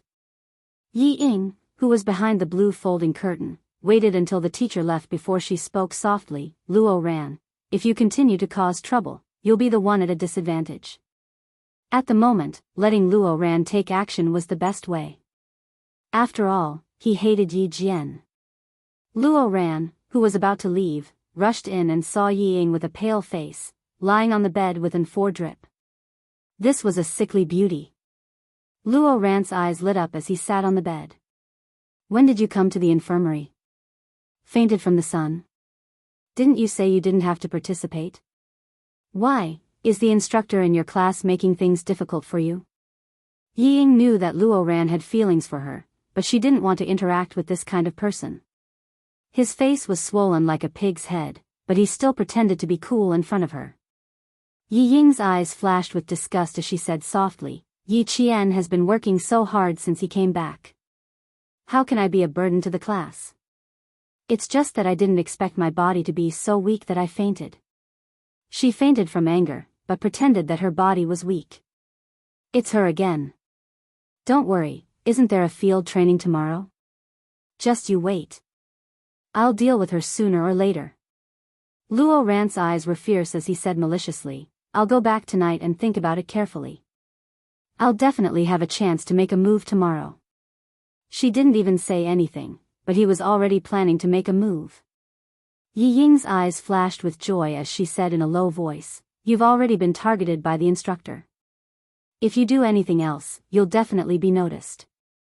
Also, Yi Qian performed so well today. Luo Ran, don't be rash. She was reminding Luo Ran to be more careful and cautious. Alright, this has nothing to do with you. It's between me and Yi Qian. The sound of the door being pushed open was heard. Luo Ran immediately shut up and walked out with his hands in his pockets. He saw 2 boys carrying a girl over on a stretcher. He rolled his eyes and left the infirmary as if nothing had happened. Yi Ying was anxious. She hadn't hinted to Luo Ran to pull Yao Jing in. There was still more than half of the 4 drip left. There was no hurry. The field training was tomorrow. She could go after the 4 drip. This time, he must get Yao Jing involved. There were only 2 beds in the infirmary. When the military doctor saw that Yi Ying had woken up, he instructed a boy to pick up the 4 drip and said to Yi Ying, Student, your condition has improved. You have to give up your bed to another girl. It was only 2 hours of training from 2:00 in the afternoon to 4:00 in the afternoon. Some students with weaker physiques would feel a little uncomfortable. It was normal for them to suffer from heatstroke. Yi Ying wanted to lie down, but she could only get up. She glanced at the clock hanging in the infirmary. Her drip would be finished before 5:00, just in time for dinner. At 5:00 in the afternoon, the military training ended with the announcement of the students. The students of Grade 2 Class 1 were still a little confused. Why did it end so quickly today? He didn't feel tired at all. He was still full of energy. Instructor, it's rare that we still have the strength. Why don't we do it for another half an hour? A boy laughed and said from behind. Hurry up, it's expired. It was already rest time, so the instructor was no longer intimidating them. Naturally, the students didn't have to be so tense. After 5 days of interaction, the instructor was pretty good except for when he was training. I also feel that I'm full of energy today. Yi Qian, you are the source of my life. Someone suddenly roared such a sentence. Instantly, the entire class burst into laughter. The source of your life is your mother. Not Yi Qian. Ha ha ha, if you want to find the source, you have to find your mother. Chapter 609. Yi Qian is the strength of our unity. You have to say it like that. Come, come, come, let's sing, unity is strength, together. Raise your voices.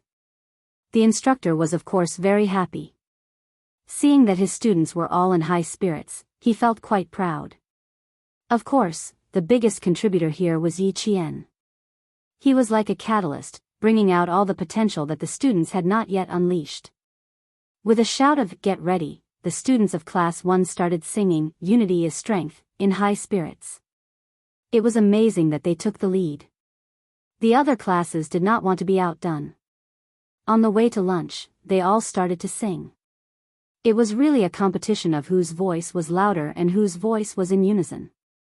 Brothers and sisters of Class 4, do you have any? Yes, yes, yes. Do you want to fight? Fight, fight, fight. Where are the eagles of Class 8? Over here. Over here. Dongfang Chui, Battle Drum Thunder, you want to sing? Who's afraid of who? Class 6 is really unhappy. Singing is not loud, not forcing yourself if you don't sing. Why don't you go stand guard? The entire field was filled with deafening singing. If you can sing well, so can we. Let's see who can win. Singing was originally a tradition in the army. Now, it had also become a tradition in military training. First, it was to unite the morale of the troops and unite the hearts of the people. Second, it was to inspire the hearts of the people and relieve the pressure. In the army, it was to encourage the recruits to persevere. In military training, it was to encourage the students to persevere. They would bleed, sweat, but not cry. They would not fall behind if they lost skin or flesh. Third, and most importantly, it was to liven up the atmosphere. The instructors were very strict to begin with. When they shouted during training, it was scary. It was also not very humane. It was also a bit of a blow to the students. Singing together could close the distance and liven up the atmosphere. They could also get to know the instructors better and get along more harmoniously. Class 1 took the lead and brought the 5 days of training to the climax of livening up the atmosphere. Everyone was shouting at the top of their lungs. Some of them even pulled so hard that the tendons on their necks were exposed. And Jessen, who had howled until her throat was dry, laughed and said to Yi Qian, "Our morale is high. Look at what you've done. The other classes are so envious of us." She did not pay any attention to why Yi Qian was able to work with the instructors and carry out their orders like a real soldier. She also did not think of asking about it. To her, there was nothing worth asking about. Yi Qian was so capable. What could possibly stump her? Instead, it was Yi Qian himself who was thinking about how best to break the news to Jessen. Principal Chen's identity could not be leaked. There must be a reason why a world-class sniper would hide in a small town for nearly 15 years. Here, he could not mention Principal Chen at all. There's nothing to be envious of. Since Ying brought it up, I have to satisfy her. Yi Qian raised her delicate eyebrows. Her expression was as calm as the clouds in the sky. There are too many petty tricks. It's like an endless loop, back to junior high. An endless loop. She had to deal with it again and again. It was getting a little annoying. The aroma of the food drifted over. And Jessen could not help but swallow her saliva before replying, "This person just likes to play petty tricks. She's still the same as before." She suddenly recalled the vicious words she had said earlier. Her expression turned serious and she immediately said, "When you were training, didn't I warn her not to cause trouble for you?" She said, "Let's wait," 3 times in a row. Her expression was so ferocious that it looked like she wanted to eat a living person alive. Chapter 6:10. Yi Qian didn't need to think to know how Yi Ying would react. He could even replicate it. Even her voice and tone were exactly the same. Hearing this, he laughed and said, "Why did you have to provoke her? She wanted to embarrass me, but in the end, she saw the thing she didn't want to see the most. If you provoke her again, she will faint from anger." I stood there for less than a minute, and she really fainted. Fuck. Jane Eyre, do you think she will wake up and say that I was the one who made her faint? And Jessin was a fearless person. She laughed and said proudly, "It's quite an achievement to make her faint from anger. She's always been the one making us angry, but now we're the one making her angry. Ha ha ha, why do I feel so good?" As he spoke, his smile gradually faded. He continued, "But I think this matter has been a big blow to her. Originally, she wanted to embarrass you and use your classmates to oppose your military training. In the end, you became the big star of the school. Based on my understanding of her, she must be even more unwilling to accept this. She said such harsh words just now. Do you think there will be any movements during tomorrow's field training?" Yi Qian stopped in his tracks. Tomorrow's training is field training? How many kilometers? There was even field training for a long-distance rapid march in the wilderness. It seemed that the military training this time was very important to the province. They even arranged such a strong training program for the students, 20 kilometers. Gather at 5 a.m. sharp tomorrow morning. Everyone, go into the mountains for field training. Just thinking about it, my legs are already turning to jelly. And Jessin immediately focused her attention on the field training. Her previously high-spirited expression instantly withered like a withered flower, and in just a moment, it was gone. Yi Qian frowned slightly. Luo Ran, Yi Ying, and maybe Yao Jing, the 3 of them could become tigers. They really needed to be careful. The 2 of them chatted as they walked over. The students in the class had already formed a long line and started to get their food. It was still the same place as before. At noon, the sun was shining brightly. Now, the setting sun was like a brocade, covering the entire horizon with golden light. There was also a large patch of fiery clouds in the horizon, which was exceptionally dazzling red. Yi Qian, our idol must be in front." When the students at the back of the line saw Yi Qian coming over, they waved their hands and shouted, "Students in front, make way! Make way! Our idol is first." And Jessin seemed to be welcoming herself. She even waved and said, "Hello, students. Thank you for your hard work." Coincidentally, the instructor who came to look for Yi Qian overheard them. He pulled a long face behind them and smiled helplessly. "This female classmate of yours, I've been observing you for a few days. If it weren't for your long hair, I would have thought you were a boy." From the beginning to the end, he had the aura of a man. He didn't have the temperament of a delicate girl at all. And Jessin, who had taken advantage of Yi Qian's momentum to put on a show, turned around and looked at the instructor standing beside her. She said seriously, "Eavesdropping is not the behavior of a gentleman. Instructor, you're wrong. With your voice, even the class next door can hear you. Why would I need to eavesdrop?" The instructor was amused by her. She was also a very likable girl. As expected of one of the most important classes in the school. The students were all active and obedient. Compared to the classes of his other 2 comrades, she was much easier to teach. The boy in charge of the food had already heard the commotion behind him. Without saying anything, he helped Yi Qian to the side. The pile of food made the boy in front of him twitch his mouth. His face was full of doubt. "Bro, are you sure Yi Qian can finish it? Don't treat her as a boy's appetite." Chapter 6:11. If you can't finish it, you can save it for supper. You'll definitely wake up hungry at night. Another boy behind the boy felt that it was not a problem to save more food for Yi Qian. Class 1 was a science class, so it was natural for the boys to take care of the girls. Before they set off, Teacher Tong had said that the boys had to take care of the girls. And Jessen blushed at the instructor's teasing and immediately changed the topic. Instructor, are you looking for Yi Qian? You guys chat, I'll go eat. Oh my god, I'm so hungry. Forget about chatting with the instructor. She panicked when she saw the look in their eyes. As soon as she left, the instructor smiled at Yi Qian and said, "The instructor is looking for you. Let's talk while we eat." He was talking about them because the instructor saw the might of a soldier in Yi Qian and could no longer treat her as a student. Yi Qian got along with the instructor very naturally and did not feel any pressure. He smiled and said, "Okay, I'll come over to look for the instructor later.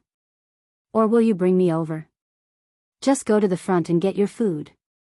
I'll let the students know."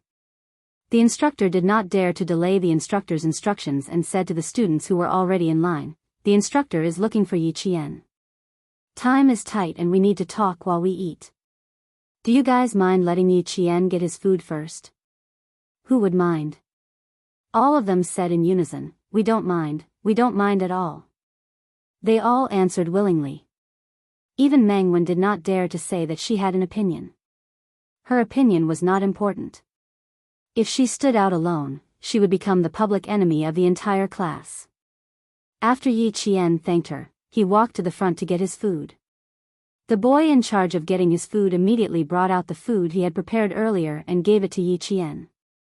"How about 2 big drumsticks? If it's not enough, I'll add more. We have plenty of drumsticks in our class." The military arranged the students' meals quite well and the portions were sufficient. It was just that there would be nothing left if they were late. The boys and girls were exhausted after a day's work. Even if they were picky eaters, they did not have that bad habit anymore. "You're so picky. If you're late, you'll be eating vegetables." The 2 chicken legs made Jessen's eyes pop out. She screamed and saw the fragrant braised chicken legs in the stainless steel tub filled with vegetables. She kept muttering, "I haven't eaten meat for more than 10 years. I have to eat my fill today." "You haven't eaten meat for more than 10 years, so you have to take it easy. Be careful not to stuff your stomach." Hearing her muttering, the boy joked, "There's a lot of food for dinner, and there's a 20 kilometers field training tomorrow. Tonight's dinner won't be full, but you'll be stuffed." Today's class was more harmonious than ever, and the relationships between the students were even closer than before. The instructor was not waiting for Yi Qian in the office. Instead, he was waiting for Yi Qian in the army cafeteria. At this time, it was dinner time for more than 1,000 soldiers of the anti-chemical regiment. During the day, they were training on the obstacle course in front of them. They were not allowed to enter the field behind them, and the students were also not allowed to enter the field in front of them. As soon as Yi Qian entered the cafeteria with the instructor, her sharp ears and eyes heard a soldier say, she's coming." Yi Qian, who was wearing the same army training uniform as she walked into the cafeteria full of soldiers, didn't look out of place. She was a soldier, just a soldier who had not yet been officially registered.